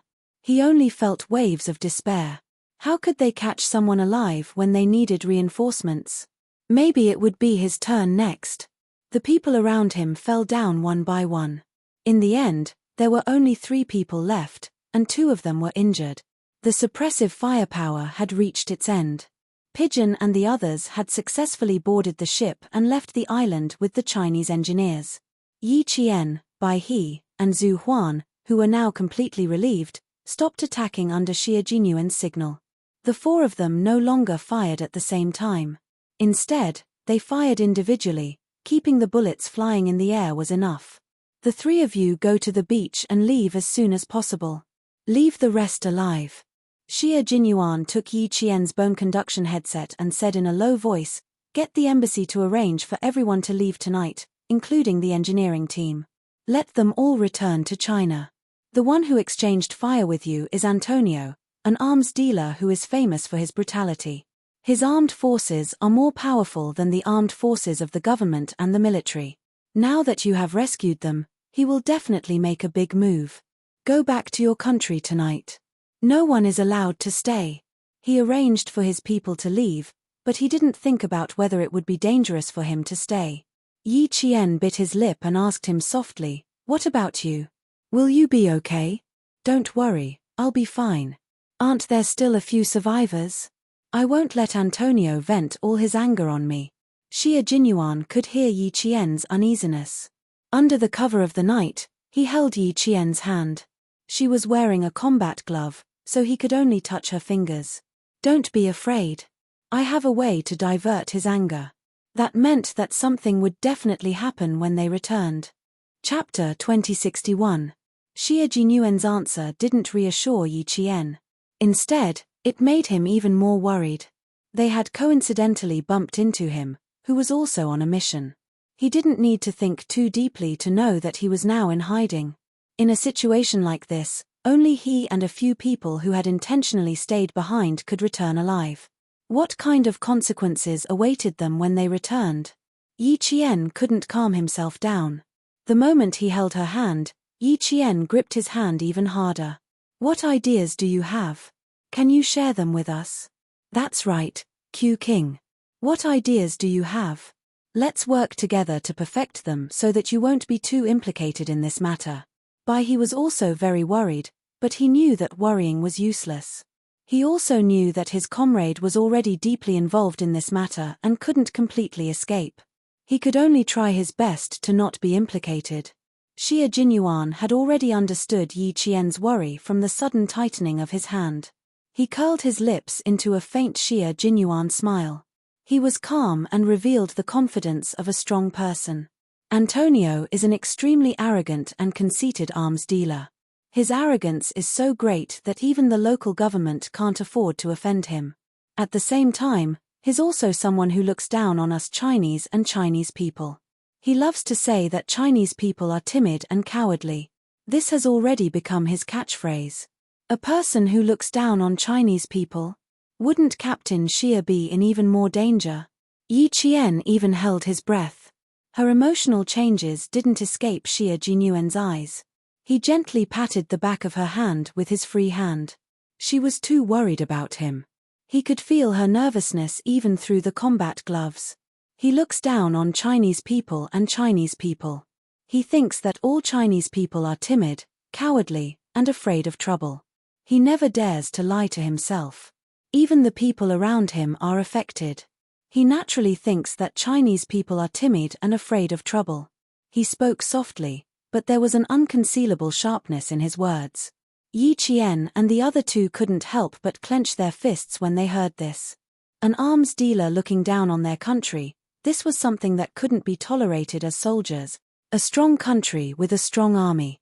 Only a strong country with a strong army can intimidate the world, and only a strong country with a strong army can let the world know that our country is not something you can look down on. They were all soldiers. Wearing this military uniform meant that they had the responsibility to fight for the country. Gunshots continued to ring out around them. The heavily injured opponents were already retreating as they fought. They did not dare to continue fighting for fear that they would also fall into a pool of blood. If it weren't for Xie Jinyuan's order to keep them alive, Zhu Huan would have killed all these people who looked down on the Chinese side. Xie Jinyuan knew that his words would anger his comrades, but that was the truth. Antonio was not the only one who looked down on China. Many countries in the West did the same. Even some countries in Asia looked down on China. This was a fact that they had to recognize. Only by recognizing it would they be able to improve. He continued in a low voice, "I'm sure that he must be thinking that some local gang has been paid by a Chinese company to wage war against him." He didn't expect that the Chinese would send their own troops to rescue the engineer. Just now, he was sitting in the helicopter. He left the matter to his subordinates and left without worry. From this, you can see how conceited he is. I was originally worried that the high-ranking mercenaries around him would harm you. Now it seems that these mercenaries have also been influenced by him. They think that they can easily solve the problem that Antonio gave them. Chapter 2062. Their contempt would become Xie Jinyuan's shield. Of course, it would also become our country's shield. One day, they would pay the price for their contempt. Yi Qian was not as flustered as she was at the beginning. She glanced at Bai He beside her. With just one glance, she could see her own shortcomings. She was already flustered, but Bai He's breathing was steady and steady. It was facing Captain Xie with a normal attitude. Bai He, who didn't notice Yi Jian's attention, asked calmly, "You're going to face Antonio with a few survivors and escape, aren't you?" Xie Jinyuan nodded. "That's right. There are probably 2 or 3 people who haven't been dealt with yet. I'll go back with them. As a Chinese person who is looked down upon by him, I'll tell him who got to his private island and took away the Chinese company's engineers. He won't suspect that it was actually the Chinese side who sent the soldiers. As long as you return to the country as soon as possible, nothing will happen." Yi Qian understood his plan. He was going to use Antonio's contempt for the Chinese and his belief that the Chinese would not dare to lie to him. He was going to make use of this to get himself out of trouble. In addition, the mercenaries who had also underestimated the enemy would definitely speak the same way as Captain Xie in order not to be punished by Antonio. This would make Antonio believe Captain Xie's words even more. But how was it possible for him to escape unscathed? But he didn't say much, so she wouldn't get anything out of him even if she asked. All her comrades knew that Captain Xia would definitely not be safe when he returned. They all knew this, but she also knew it herself.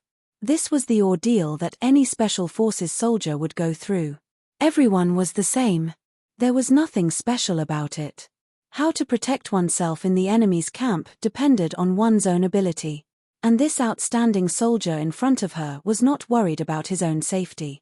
On the contrary, when he mentioned Antonio's contempt for the Chinese and the Chinese, his deep voice was full of sharpness. A dignified country was looked down upon by a criminal, and its citizens were looked down upon by a criminal. This kind of contempt meant nothing to a Chinese soldier who shouldered the glory and responsibility of the motherland. What Xia Jinyuan wanted to do was to protect the glory of the motherland and let this arms dealer see the majesty of a great country. Of course, he was not stupid enough to take the initiative to run to the arms dealer and tell him what the majesty of a great country was. The Chinese side had always been modest. One day, they would tell those arrogant people who looked down on the Chinese side that a great country had risen, and as a soldier, Xia Jinyuan would use his strength and life to protect the dignity of the motherland. This was Xia Jinyuan, a soldier of the Chinese side. He also represented thousands of soldiers of the Chinese side. Hearing his determination, Yi Qian's Xia Jinyuan, she gently placed her right, and slowly said, "We're all waiting for your safe return. Please come back safe, of course." As long as he could come back, he was Xia Jinyuan. Being injured, being injured, being, it was being. A glory that was not shameful, but rather glorious. Don't worry, we'll all come back safe and sound. Xia Jinyuan's hands overlapped Yi Qian's hands, and then clenched them tightly. He looked at the two male soldiers coldly and said in a deep voice, "By her, Zhu Huan, you two protect Qing Neo well. Do you understand?" "Yes, yes." Two sonorous and powerful voices answered, telling their captains that they would definitely protect their comrades well. Chapter 2063. Xia Jinyuan nodded, and a smile appeared on his handsome face. He believed that his comrade would protect Qing Neo well. Remember, go back home tonight after leaving the island. There were only sporadic gunshots in the exchange of fire. Xia Jinyuan, who had finished his instructions, let go of Yi Jian's hand. Under the faint starlight, his dark eyes, which were as deep as the sea, gazed tenderly at his lover who had unexpectedly appeared in front of him. He gazed at her affectionately. "Qing Niao, give me your pistol." Yi Qian's expression softened because of his gaze. She immediately looked at him warily. She subconsciously felt that it was not a good thing for him to ask her for her pistol. He glanced at the wary Yi Qian, took out a pistol from his combat vest, and handed it to him. "Use mine." They had been comrades for many years, and he already understood why Xia Jinyuan needed a pistol. "No, Qing Neo's is fine." Xia Jinyuan refused. He looked at his lover coldly and said calmly, "Qing Neo, give me your pistol." He repeated himself. Yi Qian's heart trembled. She gripped her pistol tightly, and the corners of her eyes were red with tears. As smart as she was, she already understood why he insisted on her pistol. This towering man who had always been her guide told her that there was no such thing as soft-heartedness on the battlefield. The people who were still alive on Antony's side were all injured. How could Captain Xia, who was temporarily one of them, be unscathed? He had to go back, and he had to go back with injuries. He could not bear to watch any longer. He bit his cheek and looked away.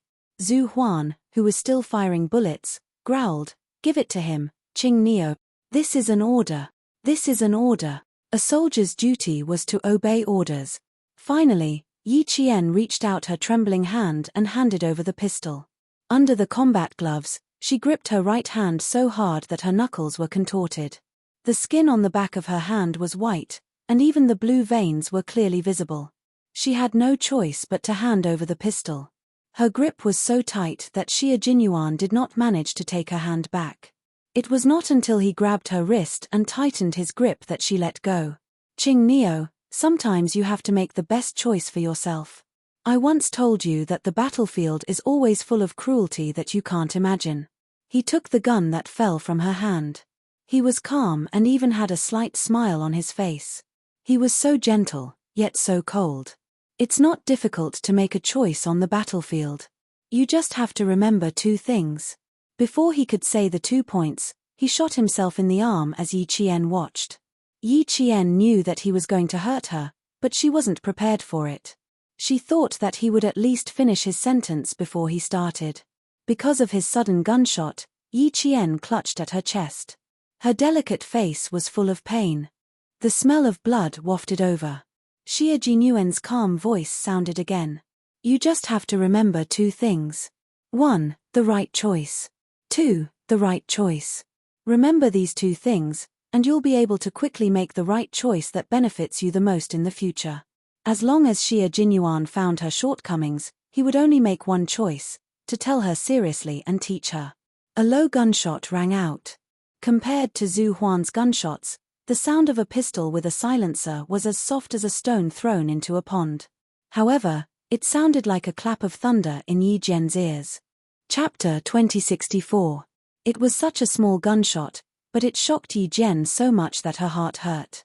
It hurt so much that it was as if there was a hole in her heart. Countless cold air rushed out of the hole. It was so cold that she couldn't stop the cold air from entering her heart even if she covered her heart with all her might. The smell of blood drifted to the tip of her nose, and in an instant, the tears in her eyes burst out. This was a bloody battlefield, a battlefield full of cruelty, but one that had to be faced. Wearing the dark green military uniform meant that you had to accept the cruel baptism of blood, and only by accepting the cruel baptism of blood could you become a qualified soldier. Tears dripped onto the back of Xie Jinyuan's hand. His fingers moved slightly as he returned the gun. He did not comfort her, but only handed the gun back to her. He maintained his usual calmness and said, "After 10 minutes, I will lead them to chase after you. You must complete the retreat within 10 minutes. The speedboat is only about 8 minutes away from you. Go back to your country with peace of mind. Antonio might not even meet a small fry like me." He said this to Yi Qian. He knew that she was worried, so he didn't say anything else. It was his duty, so he could only tell her that he would return safely. Xie Jinyuan patted by his shoulder with a faint smile. "Protect Qing Neo. Have a safe journey, my comrade. Don't worry." Bai he nodded solemnly. They came out together, so they naturally had to go back together. When he raised his hand to pat Yi Qian's shoulder, Yi Qian reacted faster and grabbed his hand. She wanted to say something, but her heart was in so much pain that she felt as if she was going to suffocate. His arm was still bleeding, and Yi Qian had bite marks on her lower lip. She kept adjusting her breathing. She really wanted to hug him. She thought about it and hugged him. In front of Bai He, Yi Jian pulled her hand out of his grasp and hugged the man who had been leading her forward all the time. She avoided the gunshot wound on his arm and hugged him tightly, as if she was afraid of losing him. "I'll wait for you to come back. I'll wait for you to come back. Please come back safely." She didn't ask how serious his injuries were. She was afraid that if she opened her mouth, she would start sobbing. Xie Jinyuan hugged her back naturally and gently patted her back. Little Fox's heart ached for him. "I'll definitely come back safely. I've said it before, I'll always be by your side." This was a man's promise to a woman. He would always walk side by side with her and never leave her. Her tears seeped into his collar. 1 drop, 2 drops. It was just a short hug, but his collar was already stained with her tears. "Yes, I'll remember it. Captain Xie, I'll remember everything you said." She cared about him very much. She cared so much that she wished she could stay by his side and face the danger together. Xie Jinyuan's heart melted like water. He closed his eyes, tilted his head, and lightly and quickly kissed her ear. "Remember, if I go back on my word, you can punish me however you want. Good girl, let go. It won't be good if you continue to hug me," he said sympathetically. Perhaps his kiss gave her strength, or perhaps his promise calmed her down. Yi Qian let go of his arm and turned to Bai He. "Zhu Huan has already shot the 4th magazine. It'll be too late if we don't leave now." She had never let her guard down. This was a habit. She tried very hard to control her emotions. She didn't want Captain Xie, who was on a mission, to worry about her. No matter how much her heart ached, she wanted him to see that she was strong. Chapter 2065. Sensing her emotions, Bai patted her on the back and said to Xie Jinyuan, "We'll wait for you to come back." The departing comrade patted Xie Jinyuan on the shoulder and rushed out of the forest in the dark with a Qing Neo whose heart was trembling. It was a brief encounter, and they parted before they could even share their feelings. Xie Jinyuan waited until he could no longer see Yi Qian's figure before he gently touched the back of her hand that was dripping with her tears. His fingers were wet with cold tears, and he pursed his lips tightly. The tears were cold, but they still burned his skin. "Little fox, this is war. You have no way out and have to face its cruelty. You have no other choice." Wiping away the tears on the back of his hand, Xie Jinyuan began his own operation. He had to meet up with Antonio's subordinates first. The distance between the two sides was not far, and Xie Jinyuan only took 5 minutes to sneak into the vicinity. Yi Qian and the other two had just rushed out of the forest and were looking for a speedboat according to Xie Jinyuan's instructions. They tried their best to arrive within 6 minutes of an 8-minute journey. On the other side, Xie Jinyuan seriously told the 2 injured mercenaries and a local, "If we don't chase after them, Antonio will be even angrier. At the very least, we have to know who jumped into Antonio's territory to do such a thing. You all know how fierce Antonio's temper is. If we don't know anything, what will be waiting for us?" Of course, it was the last thing they wanted to face. The 2 mercenaries gritted their teeth and accepted Xie Jinyuan's suggestion. However, the local was so scared that he refused to go with them, trembling all over. Xie Jinyuan glanced at him. The famous arms dealer, Antonio, although his equipment and subordinates were all very powerful, there were still a few cowards among them. Xie Jinyuan was used to seeing these tyrannical people, so he couldn't get used to the sudden cowardice. When Yi Qian and the others saw the speedboat, Xie Jinyuan and 2 other mercenaries rushed out of the trees and onto the beach. The speedboat started, and the noise alerted the mercenaries who were looking for it. One of them shouted, "Damn it, they took our speedboat." The speedboat was steered by the white crane, and after a beautiful turn, it rushed into the sea. Yi Qian turned her head to look at the sea. She could vaguely make out someone running from the beach. She gripped the railing tightly and pursed her lips into a straight line. Q King is an all-round soldier king. His overall skills, stamina, and quality are much stronger than us Snowfield Brigade veterans. Back then, when he was parachuted into the Snowfield Brigade to become the captain, we were all unconvinced. He was still a young Q King. However, in less than 3 months, all of us were convinced. We were completely convinced. Seeing that Qing Neo was still worried about Q King, Zhu Huan told her some things about Q King in the Snowfield Brigade. When she mentioned these things, there was only admiration in his voice. The pilot test should be the responsibility of the Air Force, but because our brigade needed to import a new batch of fighter jets, the military ordered the Snowfield Brigade to send 6 Special Forces soldiers to test the new fighter jets. The test was a high-risk test. When Q King completed a high-altitude spinning dive, one of the control buttons suddenly malfunctioned. In order to protect this new fighter jet, Q King refused even when the command center ordered him to abandon the jet and jump out. In the end, he successfully drove the jet back to the airport. This time, I was completely convinced by his courage and skills. Qing Neo, he is our king, the captain of the Snowfield Brigade, and the soul of our team. Since he said that he will return safely, Qing Neo, you have to choose to believe in him.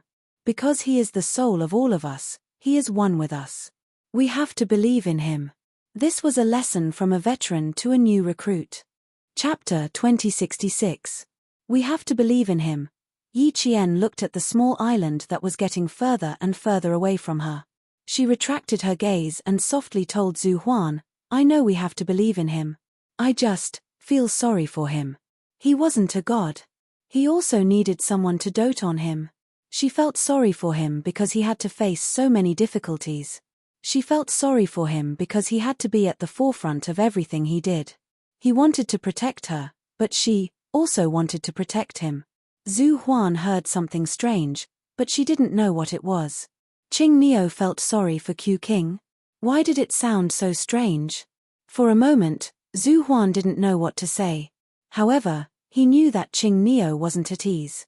She was still worried about Q King facing the arms dealer alone. From the small island to the port, Zhu Huan kept talking about Xie Jinyuan's time in the army and his missions. Every incident was like a brush with death. Every incident made Yi Qian's heart palpitate. Q King used his ability to tell us that other than him, no one else in the Snowfield Brigade is qualified to be the leader. He is the leader. Every word he says is an order to us. We have no choice but to obey. It's useless to feel sorry for him. You can't stay behind to accompany Q King. It's useless to worry. You can't reach out to help him. However, Q King isn't fighting alone. J5 and the others aren't at the base. Maybe they're on a mission with Q King. He had already said this. If Qing Neo still couldn't feel at ease, then there was nothing he could do. Even though he didn't know if J5 and the others were really on a mission with Q King, he could only say this to comfort Qing Neo. Bai He, who was driving the speedboat, saw that Zhu Huan was at a loss for words and Qing Neo still didn't feel at ease. He frowned and said in a deep voice, "Qing Neo, we're also on a mission. Before we bring the engineers back, our mission will continue. You can't be distracted by Q King's appearance, understand? You have your mission, and Q King has his mission. Completing our missions perfectly is the greatest consolation for each other." His words made Yi Qian's heart skip a beat. Yes, she had not protected the engineers back to their country. Her mission had always been there. He had made a very serious mistake. He had been swayed by his personal feelings. When Yi Qian realized this, her face turned pale. How could she neglect her mission because of her personal feelings? Captain Xie had once told her very clearly that they were no longer lovers on the battlefield, but comrades in arms. Personal feelings must not affect the entire battle situation. How could she forget his teachings? How could she let him down? "I'm sorry, I was wrong." Yi Qian was willing to admit her mistake. She was now a soldier on a mission, not Captain Xie's girlfriend. She could not be swayed by personal feelings. If she failed the mission because of personal feelings, not only would Captain Xie look down on her, but she would also look down on herself. In exchange for her apology, Bai He and Zhu Huan gave her a forgiving smile. "You didn't do anything wrong. This is the first time you've encountered something like this. Anyone would feel bad. It's normal. You feel sorry for Q King, but we also feel sorry for Q King. It's just that as veterans, we know how to hide our emotions. We know that as soldiers, we should act like soldiers." The White Crane comforted Yi Jian in this way. Every word it said was sincere and not perfunctory. Chapter 2067. Yi Qian was a female soldier who was personally taught by a world-class sniper and a first-class sergeant major. Once she realized her mistake, she quickly corrected it and no longer let it affect her. She was a soldier who was on a mission. At this moment, personal feelings had to take a back seat. Nothing was more important than her mission. This was the responsibility a soldier should have. It was also the responsibility a soldier must have. The three of them departed from the island nearly 2 hours later than Dove and the others. When Dove and the others got into the car arranged by the embassy, the three of them who had received the port's location were still at sea driving a speedboat. The first batch of engineers has been arranged. Their luggage has also been sent to the airport. The direct flight back to China is at 4:08 a.m. There are still 2 hours and 19 minutes before the plane takes off. Qing Neo and the others might not be able to catch the first flight back to China. Dove, who had finished communicating with the embassy, told her comrades in the car with a serious expression, "The second flight will have to wait until 4 p.m. This is a very troublesome matter. It will take them nearly 12 hours to get back to China." 12 hours was an unusually long time. During this long wait, no one could guarantee that there would not be any accident. Antonio is not only an arms dealer. Even the taxis here belong to his company. His influence is everywhere in the city. "I'm just afraid that something will happen." After Dove finished speaking, the car was so quiet that one could hear a pin drop. Chang Ying's eyes turned fierce. "I'll stay and support them. If there are any changes, we'll fight our way out. Antonio's influence is too great." The government doesn't even dare to go against him. How can we fight our way out? Kai Lu immediately denied it. This soldier from the northwest region was not handsome, but his long years in the military gave him a sharp look that made people feel as if their necks were being sliced by a knife. He hugged his rifle and said coldly, "If we're really discovered, King Q will be in even more danger. He's still in Antonio's camp." What he meant was that if Yi Qian was discovered by Antonio, Antonio would very likely think that Xie Jinyuan, who was Chinese, had deliberately let Yi Qian go. At that time, not only would Yi Qian and the others be in danger, but also Q King, who was on a mission, would be in danger. Shui Yang, who was disassembling a gun, raised her head and calmly added, "There are still a few brothers missing from the base. You have to count them in as well. If something were to happen, not only would Q King die, but a few of his brothers in the base would also die." In an instant, the atmosphere in the car became even more solemn. Q King is not our concern for now. We can't interfere with different missions. Although they were very worried about the safety of Q King and the others, it was not something they could meddle in. Their voices were as cold as ice. The embassy has prepared for the worst. If Qing Neo and the others are discovered by Antonio, they can only be smuggled back to their country. I hope they can escape safely and survive the 12 hours they have to stay here. No one said anything else. They abandoned their comrades and left first, because this was forcing them to do so. With the military, as soon as Chang Ying mentioned the military, Pigeon, who knew what he wanted to say, interrupted him with a wry smile. "The military has contacted me. We have to leave first. Engineer Jiang and the others have a lot of information related to national defense. We can't stay here. I've also asked the embassy if they could delay the departure of the plane by an hour. It's also impossible. The longer the engineers stay here, the more the country will be in danger. The information on Engineer Jiang and the others is too important. If there's an accident, our country will have to bear an immeasurable loss. It's very, very big. It's completely beyond our expectations." Chapter 2068. Bang! Kai Lu punched the car door. He stretched out his legs and hugged the rifle with his eyes closed. He did not want to continue the conversation. He was furious, but he had no other choice. He knew that his comrades would be in danger, but he could only watch helplessly. "You're just thinking about the worst. Nothing bad will happen. Didn't something similar happen in the past?" In the end, everyone returned to the team safely. Pigeon, who was also feeling helpless, tried to console his cold-looking comrades. "Think positively. Think about the three of them and think about the good. Don't give yourself too much pressure." Pigeon and the others did not see Yi Qian and the other two until they boarded the plane. The car arranged by the embassy was still parked at the brightly lit port. No one drove it away. The port was not quiet at 4 o'clock in the morning. There were people driving motorcycles from one side of the port to the other. There were also people climbing onto cargo ships filled with containers and walking back and forth. There were people on the lighthouse with binoculars looking out at the sea from time to time as if they were looking for something. These people were holding knives in their hands. Some of their chests bulged, revealing the outline of a gun. They walked back and forth around the port without stopping for a moment. There was a gentle breeze on the surface of the sea. The sea breeze carried a salty and fishy smell, mixed with the smell of fuel.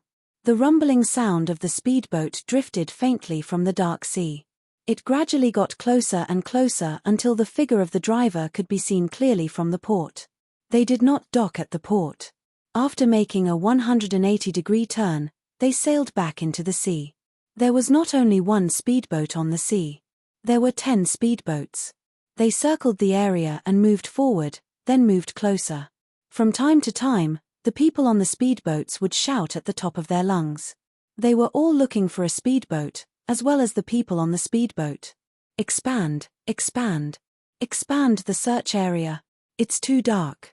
I can't see anything at all. What the hell? Where did they go?" As the speedboats dispersed, some curses could be heard faintly. In less than 5 minutes, the people on one of the speedboats shouted to their companions. Suddenly, all the speedboats turned into arrows and rushed over. 3 figures dove under a ship. After a while, Someone jumped out of the water as if he was standing and grabbed a rope that was used to release a lifeboat. Soon, before the strong light from the ship swept over, the figure grabbed the rope tightly with both hands. He was as agile as a monkey climbing a tree. His feet kicked the hull of the ship, and in a short while, he climbed onto the deck. Someone walked over with a light on the deck. Yi Jian's eyes darkened as she suddenly lowered her body and hid under the lifeboat. Since she was soaking wet, she couldn't just roll across the deck. The water stains she left behind would tell the guys with the knives that someone had been here before. When the sound of footsteps faded away, Yi Qian immediately climbed onto the deck. His feet hooked onto the handrails of the deck, and his hands nimbly and quickly untied the rope and placed it into the sea. Earlier, she had stepped on Zhu Huan's shoulder to touch the rope that had not been released into the sea. Now she had to release the rope so that her comrades could successfully board the ship. To prevent the water droplets from dripping onto the deck and attracting attention, Yi Qian quickly took off her clothes in the dark. She wrung the water from her clothes tightly. She couldn't take off her pants and wrung them dry, so she could only grab a corner and wring it. The water flowed along the hull of the ship. Not a single drop of water fell into the sea.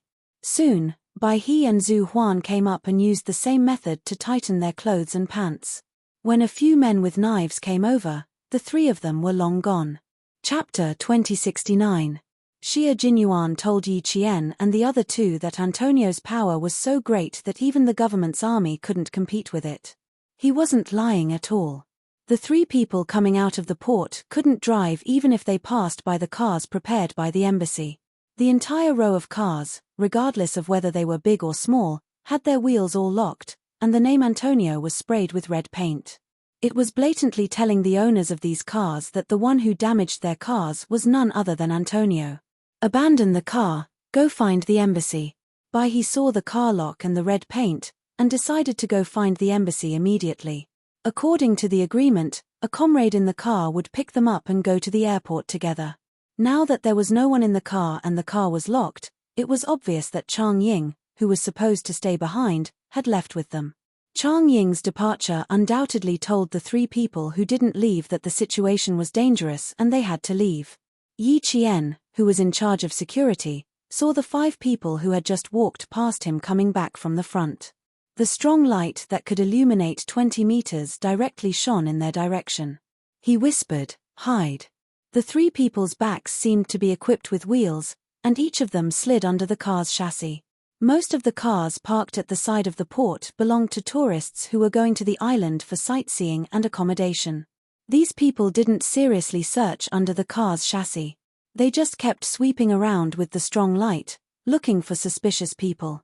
The 3 people under the chassis watched several pairs of big feet pass by under their eyes, and only came out when the footsteps disappeared one by one. When they came out, Chang Ying had something in a black plastic bag in his hand. The 3 people who didn't have time to open it didn't stay at the port any longer. They took advantage of the light gray sky to leave silently. The embassy is well prepared. Zhu Huan took out a passport from the black plastic bag and waved it. It saves us half the trouble. The passports that the 3 of them forged before boarding the plane were still on their bodies except for the photos. The entire passport was torn apart and sunk into the sea together with their rifles and equipment.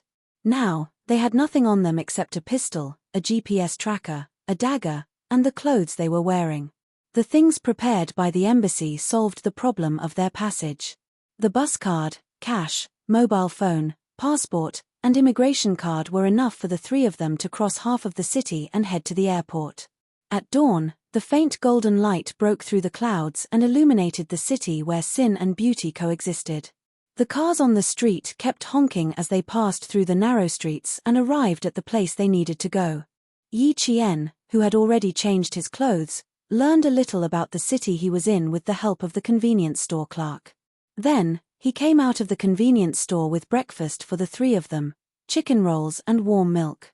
Zhu Huan and Bai He were waiting for her by the roadside.